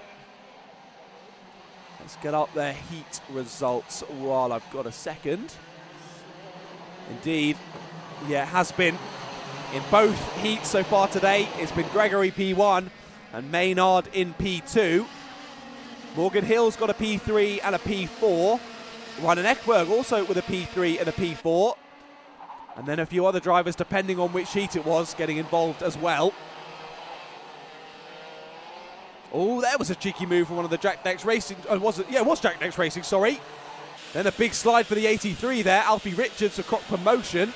So it would have been Jack Cox in front, who's gone down the inside of Jaden Gregg. There's a move down the inside from Macy Hitter, that is, on the 333. And through follows the 273 as well. So Macy Hitter and Rylan Eckberg through on Katie Ashman, demoting her to 13th place. He's again smashing those curves. It was the number 19 of Jack Cox who made that move on Jaden Gregg earlier on in the race. Morgan Hill's under a bit of pressure from Kian Leon Gamiao. Just about holds on to P3 this time up at Christmas corner. But Kian is looking rather feisty there in 4th place.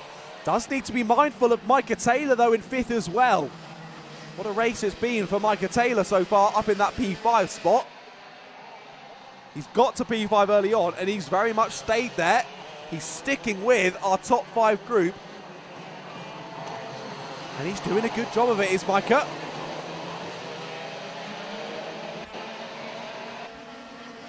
On to lap number 11 they go of this race. Just over 4 minutes on the clock still. Gamiao activating that human DRS up to Christmas corner, trying to just eke any sort of extra lap time out of his kart to put him in a position to think about moves later on in this lap. I will say, Josh Jones in 6th place is going faster than any of these drivers in the top 5. Josh Jones has closed in the gap to Micah Taylor to less than 9/10 on the last lap. And let's wait and see what it is when they head onto lap number 12. Still 3.5 minutes left to go. There's still plenty that can happen in this race. Stays about the same, to be honest, on that last lap. Josh Jones doing a similar lap time to drivers ahead. Here comes Kian, though, down the inside at Christmas corner. takes third place away from Morgan Hill and takes away the last position on the podium. Oh, look at this. Henry Gregory is coming up on a back marker, a fellow Vismo teammate. Cheeky move, Micah Taylor, nice move to fourth place. He's being held up. Oh, they're 3-1 on the exit. Who's off of the exit? That is the back marker, the number 16 of Jerry Hugh. And Henry Gregory's lost out from all of it. Round goes Micah Taylor.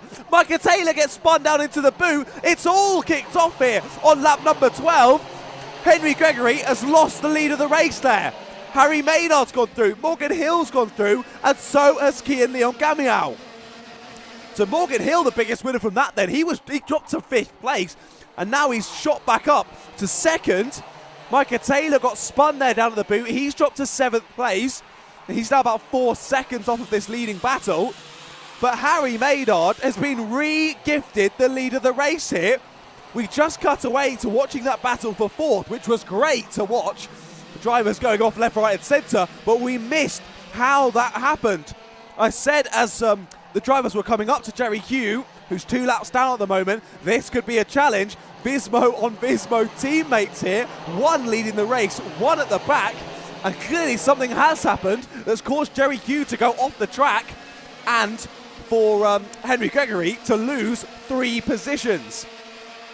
1 minute and 40 still left to go on the timing screen here, but Henry Gregory's 2.5 seconds behind Harry Maynard. And not only that, he's got 2 people in between himself and Harry Maynard in the lead of the race.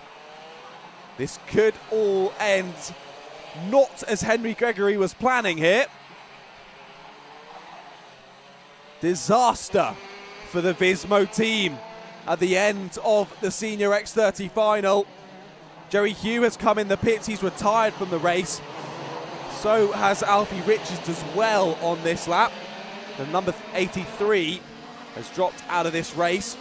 Was in 14th place when he retired the kart. Here comes the 50 of Jensen Buckingham, late down the inside on the 84 of Josh Jones. So that's a change for 5th place then. Buckingham through on Jones.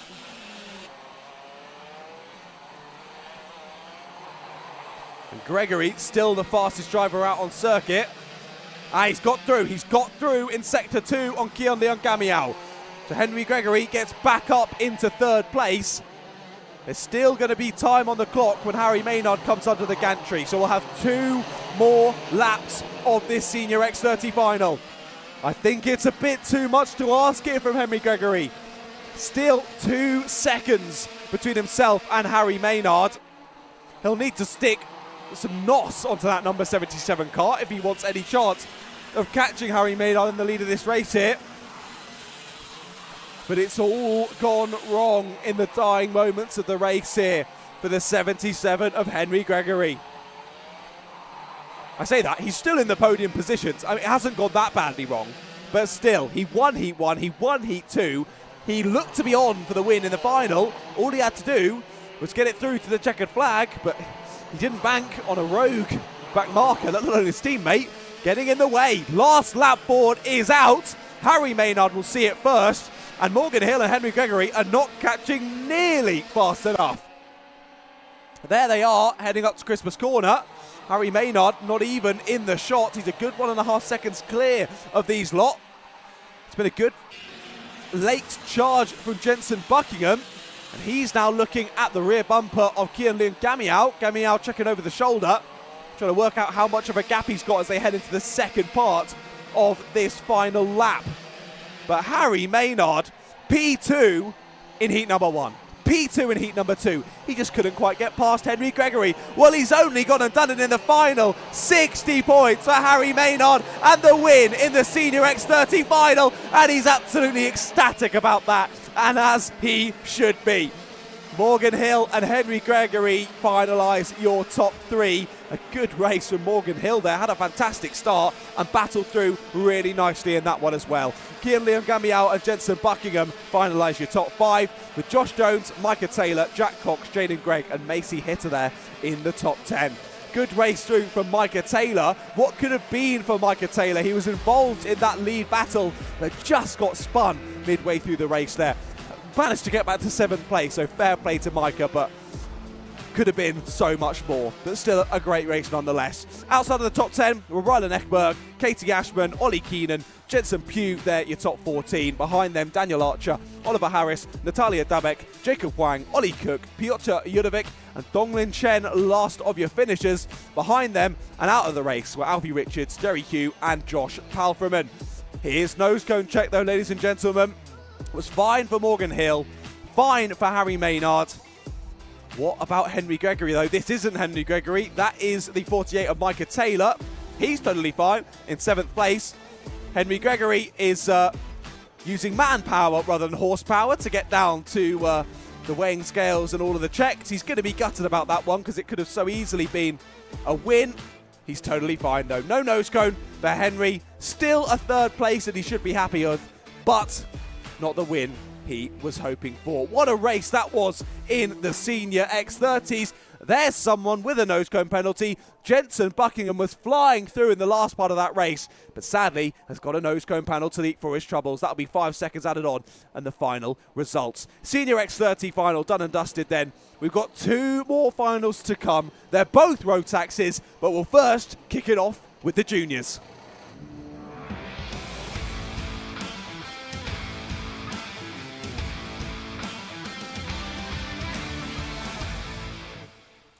Here we go then. What an exciting grid of drivers we've had in Junior Max today. Of course, we've already had the B final. 4 of those drivers coming through into the A final, which is going to kick off very shortly. But who's at the sharper end of the grid? Let's have a look. Thomas Hill and Oliver Smith line up on row number 1, with Joel Dixon-Cohen and Aidan Large on row 2. Harry Freeman and Ollie Ortu are there on row number 3, with row 4 having Finley Jones and Dominic Parabok.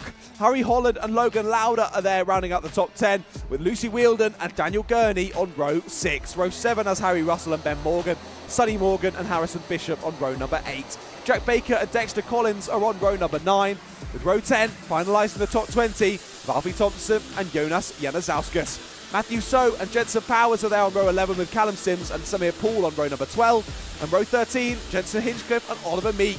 Ellis Snow, DeJourn Bennett, Harry Wilch and Noah Sales round out the top 30. And then we've got our 4 drivers coming through from the B final. William Webb, Daniel Adamatis, Josh Gora and Eddie Klur. Those 4 from the B final rounding out the 34 max capacity grid here for the Junior Max A final.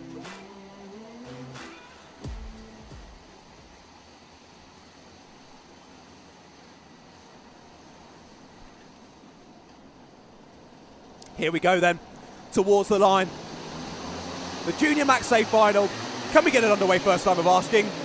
Yes, we can. 34 drivers take to the race here for the Junior Max A final. It's not been a good start for your pole sitter of Thomas Hill, Oliver Smith and Joel Dixon-Cohen, I think it is, to stick through. No, it's not Joel Dixon-Cohen. He's there in 5th place. So who has slipped through at the opening part of this race? Lots of drivers getting checked up there through Christmas Corner as it all slows up. But I think it's one of the Coles Racing drivers. Is it Oliver Smith, who's taken a very early lead? Spin in the mid-pack. 37, hooks it round and spins. That's Ben Morgan, who's gone for a rotation there down at Ashby. That's going to drop him right to the back of the pack. It is the 38 of Oliver Smith, from 2nd place on the grid. What a start it's been for Oliver Smith. He's going to come across the line to finish lap number 1. What is his lead going to be as the drivers fly over that entrance curve there into the new final section? One driver nearly spinning it as he lands. 0.9 seconds already. 9 tenths in the lead as Oliver Smith. And he's got a nice gap between himself and Thomas Hill. Not for much longer though. Down the inside goes Thomas Hill at Christmas Corner. Back to P2 goes Thomas Hill. It's not been the most ideal of starts for the number 196. But he's trying to make up for it early on in this race. Relegates Aidan Large back to P3. And it is Joel Dixon-Cohen who's with them in P4. Behind Ollie Ortu. Then Harry Freeman, Finley Jones, Dominic Parabok, Logan Lauder and Daniel Gurney are your top 10 at the end of lap number 1. Attempt to the move there for the 899. That might lead them open to a move in behind. Who was that? Having a little play. It was William Webb, of course. The 899 of William Webb started P31 in this race, thanks to him winning the B final. Of course, we didn't expect him to be there. He got a DSQ in an earlier race. So we sort of expect him to come through the field in this one. Move for third place then. Harry Freeman down the inside of Aidan Large.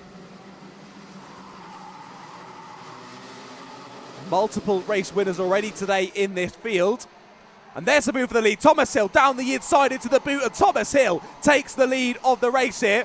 Up and under attempt to Oliver Smith doesn't work out. An aggressive driving from Thomas Hill. Perfectly placed manoeuvre, I will say. Sees him take the lead of the race. Lovely weighted on the brakes, confident into the braking section. Pointing forward from Oliver Smith, but Harry Freeman isn't going to listen. Harry Freeman and Thomas Hill had a great battle in the first race of the day. And long may that continue through this final. 9 minutes plus 1 lap still to go. And it's Jack Baker in 10th place who takes the fastest lap. 48.20 for Jack Baker. And he's pretty much at the back of this train. There's then a further second behind him to Harry Holland in 11th place, with the top 10 separated by 2 seconds. Not much longer than 3 wide through the last corner. That's never going to work. And one driver nearly finding the wall on the exit there at the last corner. That was the 17. Jack Baker, it was, getting shuffled out wide. New fast step of the race for Harry Freeman. He's gone for it up at Christmas corner. Change to the lead again. This time Harry Freeman to the front of the order. A change to second two, not quite. Too late on the brakes there for the 38 of Oliver Smith. He can't get it done. That's going to lose him and Thomas Hill a bit of time there.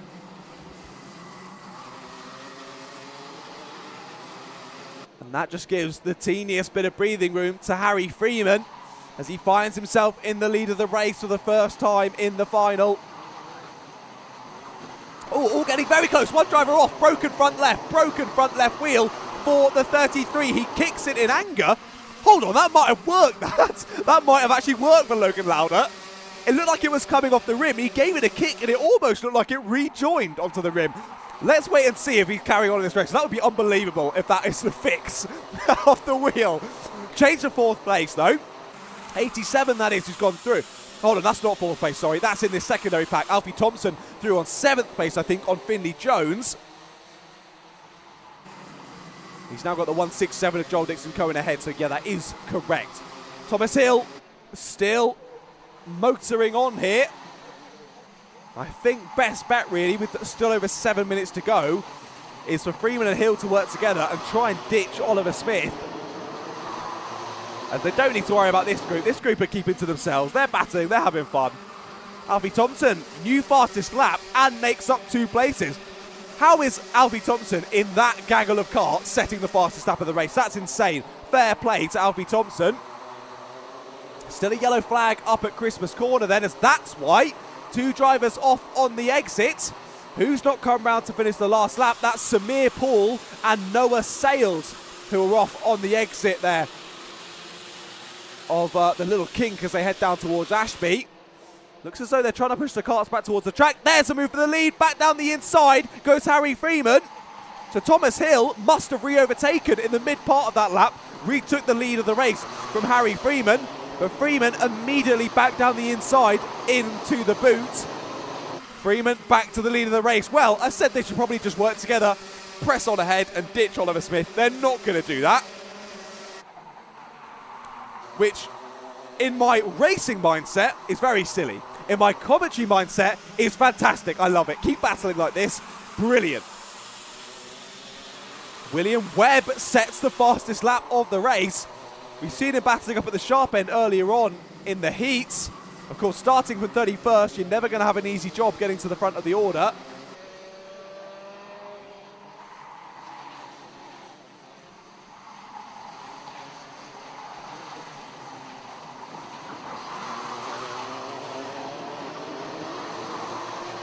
He's doing a good job of it at the moment. He is doing a good job of it at the moment. 19th place for William Webb. With just over half race distance completed. Harry Freeman, though, fastest lap of the race. Still a yellow flag up to Christmas corner. So one of the best overtaking opportunities neutralised for quite some time now. as there's still a kart stricken on the exit curb.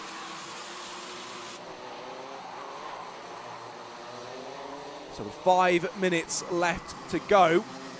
This is the battle for 4th place at the moment. Still Aidan Large ahead of Ollie Ortu, ahead of Joel Dixon-Cohen. There was one of the drivers involved in an incident up near Christmas Corner. Noah Sales, that is, who has made it back round to the pit lane. So the kart that's still stricken on the exit curb is Samir Pauls. New fastest lap of the race this time for Thomas Hill. Although it goes the way of Alfie Thompson down in 8th place once all said and done. 47.49 for Alfie Thompson. That's a fantastic lap. Move up at Christmas Corner for the 127 though. Ollie Ortu takes 4th place away from Aidan Large. Large manages to hold on to 5th place ahead of Joel Dixon-Cohen and Jack Baker. But for how much longer? Dixon-Cohen down the inside, off onto the grass. Goes the 127 of Ollie Ortu. Or is it the 127? No, it's the 133 of Aidan Large, sorry. Aidan Large shuffled off out wide. There's Ollie Ortu still involved in the battle. And it's difficult to know where to look here in this Junior Max A final. Scraps going on up and down the field. The top two still going at it as well. But here is that next pack from 4th place downwards. Harry Russell on the 25 has a mechanical flag. That's Harry Russell in 32nd at the moment. Will have to return to the pit lane and won't be going anywhere quickly. There were definitely moves up at Christmas Corner there in our secondary pack. And now Freeman and Hill have the issue of trying to get past some back markers. You hope that they, as the racer in the lead, you hope that they will obey the blue flags, but you have to assume the worst. You have to assume that they're not going to, and you need to find your way through. How much will they hold up Freeman and Hill? There you go, they do indeed pull out of the way. That's Harry Russell, who now has that mechanical flag, so Harry will be heading back to the pits shortly. Joel Dixon-Cohen to 5th place in that gaggle. The 17 of Jack Baker, with the fastest lap now, has broken away from that pack.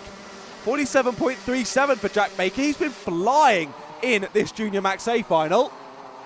There's a move in the background up at Christmas Corner. The 11 of Dominic Parabok through on Ollie Ortu. So Ollie Ortu just dropping down a few places over the last couple of laps.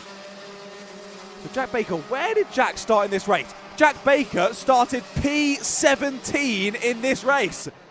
Unbelievable drive through the order from Jack Baker so far in this one. As oh no, two drivers have come together. The 25 and the 227. That's Harry Russell, who was supposed to be coming in for a mechanical, who has collided with him. That's Sonny Morgan who's collided with him. So from 12th place, the top-rated novice, Sonny Morgan, has collected the mechanical flag given back marker of Harry Russell. So we didn't see how that all happened, but either way, Sonny Morgan dropping down the order to P27. Gutting for Sonny Morgan then as Harry Russell finally makes his way back into the pit lane. That radiator is destroyed. You can see why he's been forced back into the pits.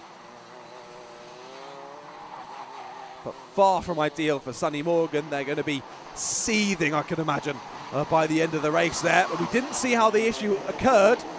We don't know who's to blame for that. But either way, Sonny dropping down the order. 1 minute and a half left to go on the timing screen then. 4 tenths now between Freeman and Hill at the front of the order. As Jack Baker's going even faster. Now on the back of Oliver Smith.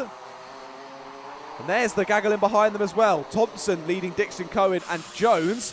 5th, 6th and 7th respectively, those three. And then they've got Parabok, Ortu and Large not far behind them either. Here is the 38 of Oliver Smith now defending from Jack Baker.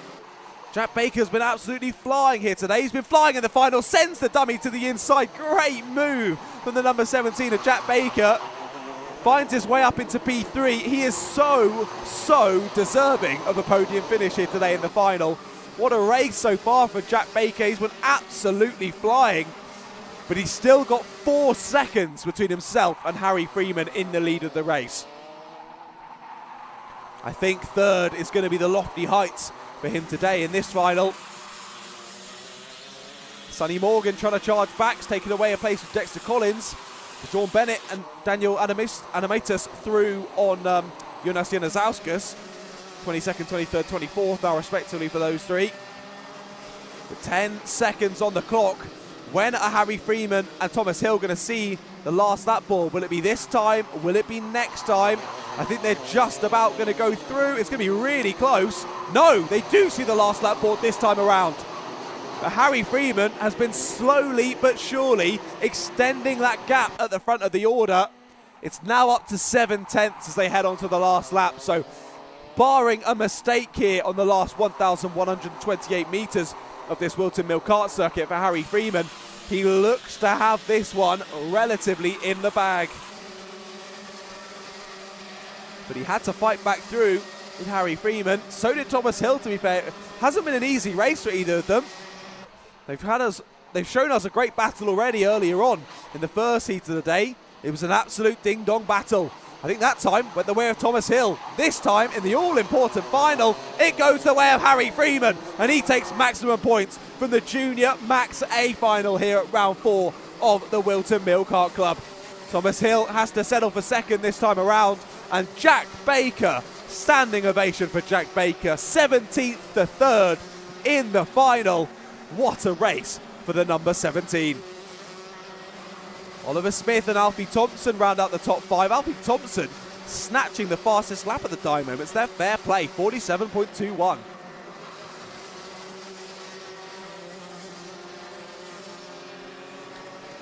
And let's, before we have a look through the results, I do believe I'm being told in my ear, we have a little look, another little replay of the tyre kick. We saw the tyre nearly fall on this driver. Now I'm trying to remember who it was. Okay, that driver, a little nudge. It was the 33. Now, did the 33 continue or did they park up? They did continue. Logan Lauder in 15th. Logan Lauder finished 15th there. That's unbelievable. Logan Lauder makes contact with another driver, knocks the tyre off of the wheel itself, and just gives it one almighty kick. It goes back on the wheel, and he carries on and finishes the race in 15th. Unbelievable. What a clip that is from Logan Lauder. Logan, I want to see that on your socials tonight. That is unbelievable. What a clip. Well, there we go then. Let's run you through the rest of the finishing order then. After the top 5, Joel Dixon-Cohen was in 6th place with Finley Jones, Dominic Parabok, Aidan Large and Ollie Ortu, your top 10. William Webb just behind. What a run through. 31st to 11th as well for William Webb. Fair play to the number 899 there. Jensen Powers was just behind him with Lucy Wielden and Harry Holland, your top 14. And it was Logan Lauder there with the incredible wheel-kicking clip, followed by Callum Sims, Oliver Meek, Harrison Bishop, Daniel Gurley and Matthew So, your top 20. Then it was Jensen Hinchcliffe, Deshaun Bennett, Daniel Adamatis, Jonas Janizauskas, Sonny Morgan, Josh Gora, Ben Morgan there in 27th, followed by Eddie Clure, Dexter Collins, Ellis Snow and Harry Wilch, the last of your 31 finishers. Sadly, we lost Harry Russell, Noah Sales and Samir Paul during that Junior Max A final. Well, one more race to come then, ladies and gentlemen, for round number 4 of the Whilton Mill Kart Club. Coming up next is the Senior Rotax Final.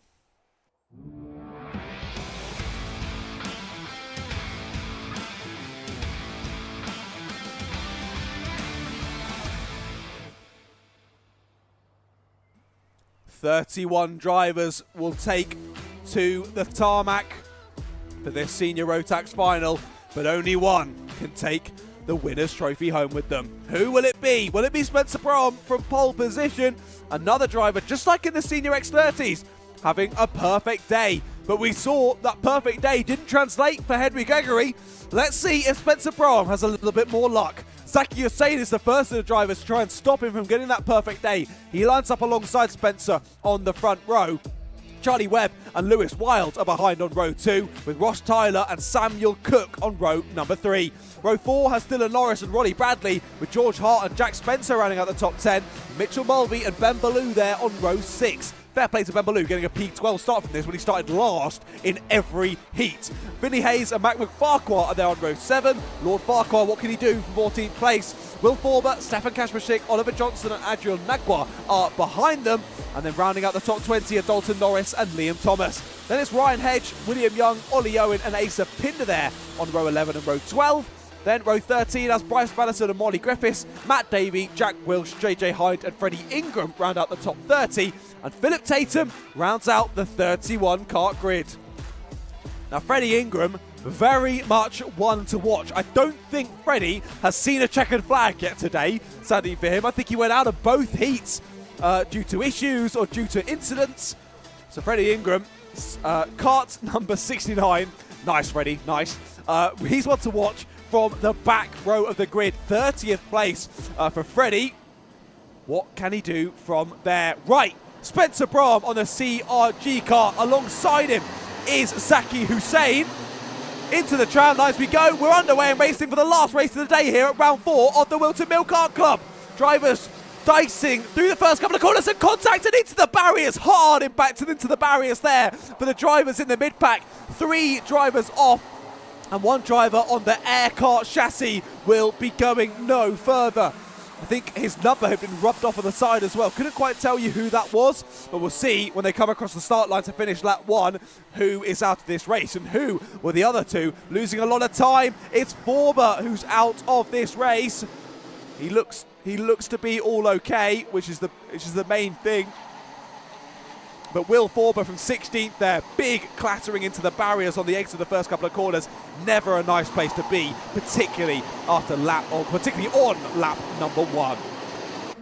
End of lap 1 then, Brom still in the lead of the race, followed by Webb, Tyler, Norris, Hussein, Wild, Cook, Spencer, Bradley, Ballou, your top 10. Down the inside, there's a change of position. The number 50 of Dylan Norris loses out to Zaki Hussein, so it wasn't a good first lap for Zaki Hussein then. Change to the lead of the race. Down the inside goes Charlie Webb, takes it away from Spencer Brom, and one of the Jack Dex racing drivers in the background getting all crossed up on the grass on the exit.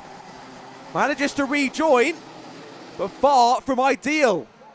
Yeah, we were saying Zaki Hussein, not a great first lap. There's the re-overtake immediately from Spencer Brom. You saw it happening. I think they got a little bit crossed up with each other there. They got a little bit connected there, front bumper to rear bumper between Spencer Brahm and Charlie Webb. It was quite a cute moment, actually. It was quite sweet. But equally, they then disengage and carry on. Whoa, Zaki Hussein, what a send that was up at Christmas corner. He's pulled that one out of the wallet. Spencer Brahm has been re-overtaken though. How's that happened on the exit of Christmas corner? Webb back through into the lead. Brahm under pressure from Ross Tyler, that is now. Brahm round the outside. Brahm contact and Brahm off. Brahm onto the grass. Is his car okay? Can he carry on and more contact? William Webb's now off. Oh, hopefully his left shoulder's okay. That was a big wallop with the right rear tyre of the driver around him. It's all kicked off here in the senior Rotax final. And into the lead of the race goes Zaki Hussein. Wow, what a third lap of the race that was. Ben Ballou is in second place. 47.16, fastest lap of the race. He now leads the charge to Zaki Hussein in the lead. 225 has come in the pits, I'm hearing in my ears. Sorry, 235, Adriel Ngwa is out of the race. Of course, we lost Will Forber earlier on as well. And I'm gutted to see as well, Matt Mofarqua down at the bottom of the timing sheets too. The 87 has had an incident on those opening couple of laps of the race. And he's dropped down to the bottom end of the order too. So I think we can assume it was Liam Thomas and Matt Mofarqua involved in the incident with Will Forber on that first lap. They were all spun down at the first corner. More contact for Spencer Brahm. He's in for a fight in this final, isn't he? As crossed up over the curb there for the 13. You can't hate the man for trying. Ross Tyler trying to get the power down as early as possible. Nearly loses it there through the final couple of corners. And what a race this has been. I told you to stick around for the last race of the day. Fantastic racing in senior Rotax. Back down the inside goes Spencer Brahm and Ross Tyler. He gets back to 6th place then. And Ben Ballou is still chasing down Zaki Hussein. Another fastest lap of the race on the last lap, but it was only about half a tenth quicker than Zaki Hussein's time on the same lap. So not taking huge amounts out of his lead gap at the moment.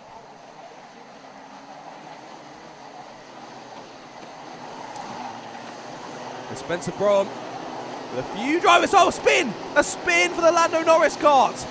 That's Lewis Wild, the number 89, who spun there at the final corner. Hold on a second. Freddie Ingram is in the top 10. Freddie Ingram's 5 seconds off of the lead. He's in 9th place. What is going on in this team? I just found more incidents up at Christmas corner. A driver up and over the front of another. He lands and I think carries on. This has been the most unbelievable race of the day. If you tuned in to the end, thank your lucky stars that you did, because you've been treated to some incredible racing here. A little bit too close for comfort at times, and that nearly was again for the number 22. That was William Young trying for a move this time. Anyone going for a send into the last couple of corners? A little bit more argy-bargy as one driver's off on the exit as well. But look at this. Practically the entire field line astern now. Top 10 still only separated by 5 seconds here. Brought him down the inside. This time the 50 of Dylan Norris is the one that has to relinquish the position.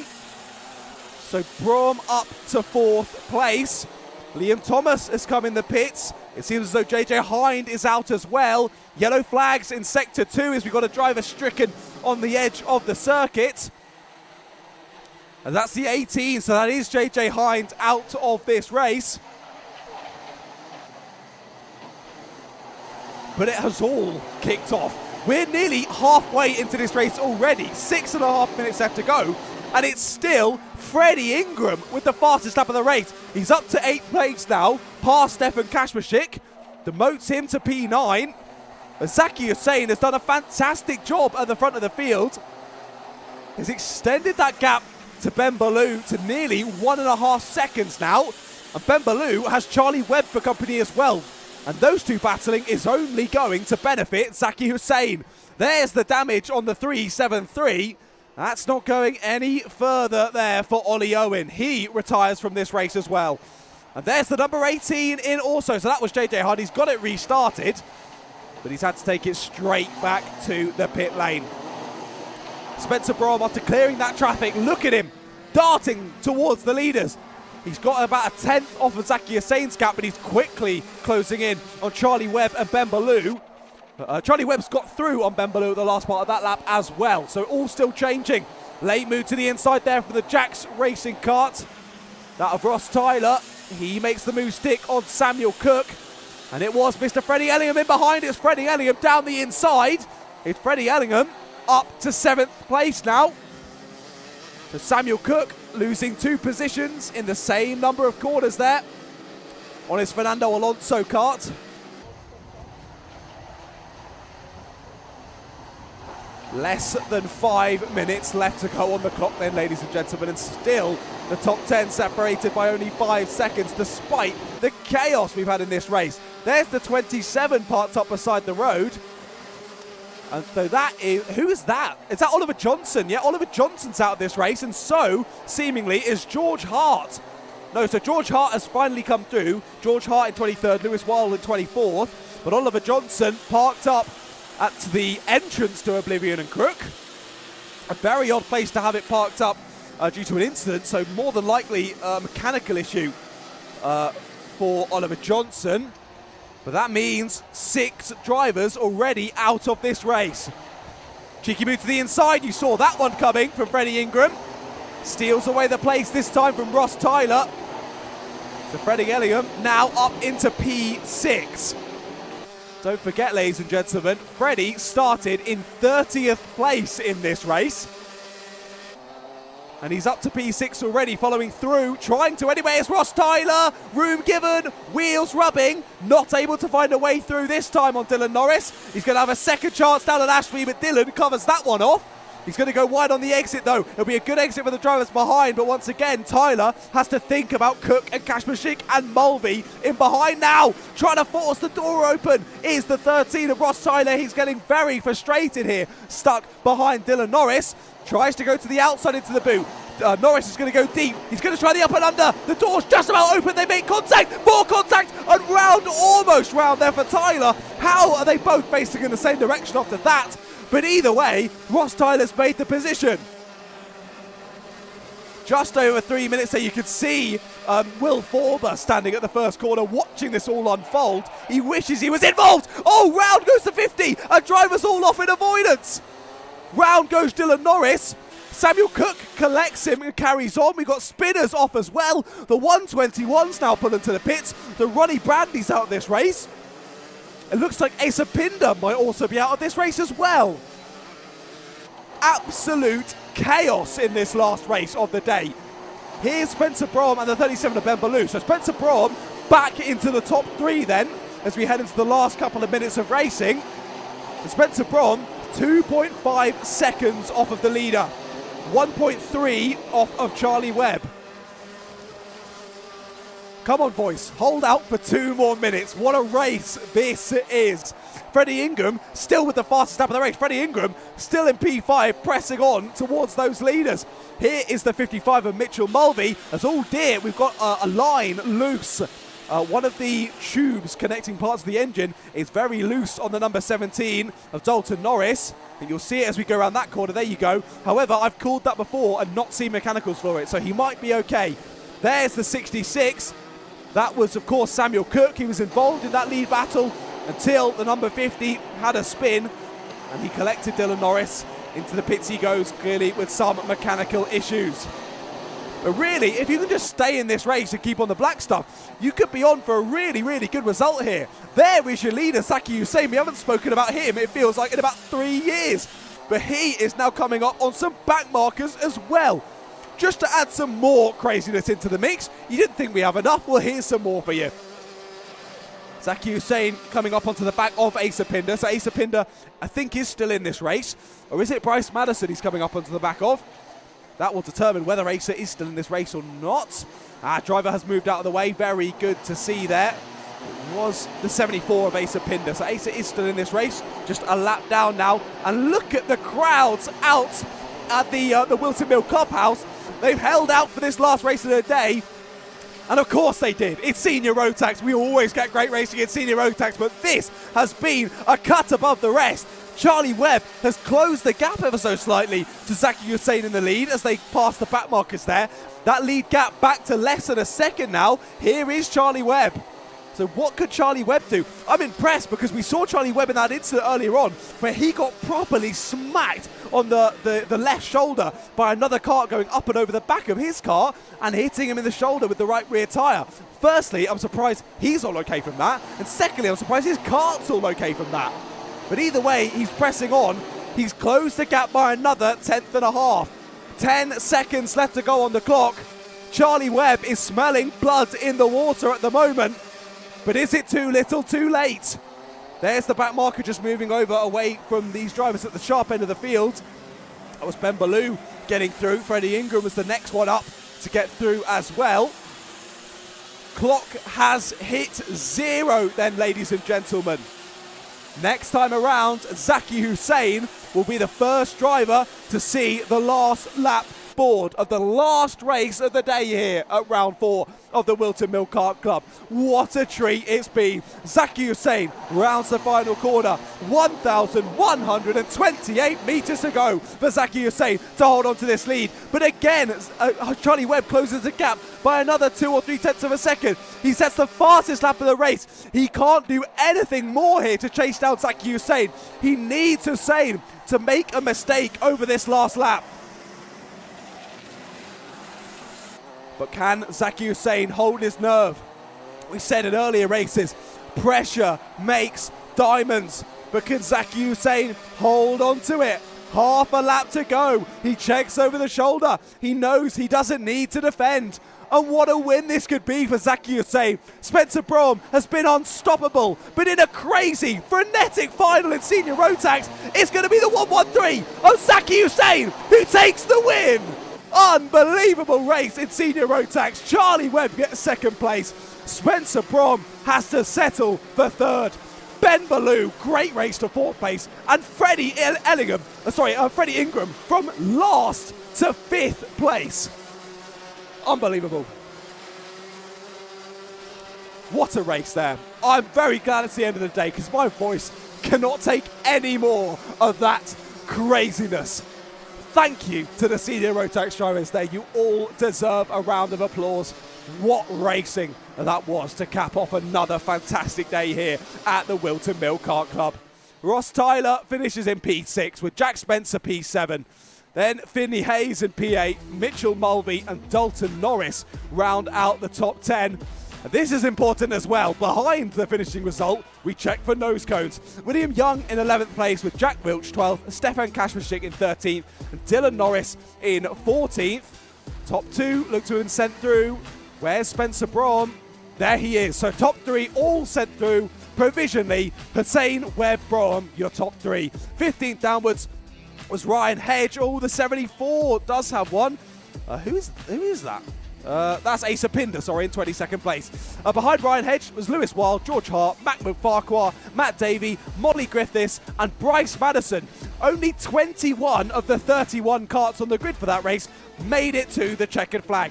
10 drivers we lost there. Asa Pinder did make it through, sorry, so 9 drivers we lost there. Samuel Cook, Ronnie Bradley, Oliver Johnson, Ollie Owen, JJ Hines, Liam Torres, Edgiel Nugua, and Will Forber. There's the 89 getting a penalty as well. That's Lewis Wild. His 16th place. We know more after that one. But what a race to cap off today's running. I knew that solo commentary was going to be difficult, but when you're chucking races like that at me, it's impossible to keep up with what's going on.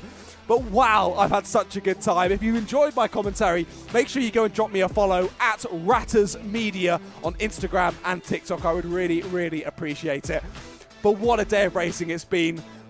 Make sure that you subscribe to Alpha Live because we'll be covering the whole rest of the season for the Whilton Mill Kart Club. And with racing like that, you don't want to miss any of it. So drop a subscribe on the Alpha Live channel right now and like the stream for what an amazing race that was to finish off the day. Unbelievable stuff. People in the live chat freaking out as well.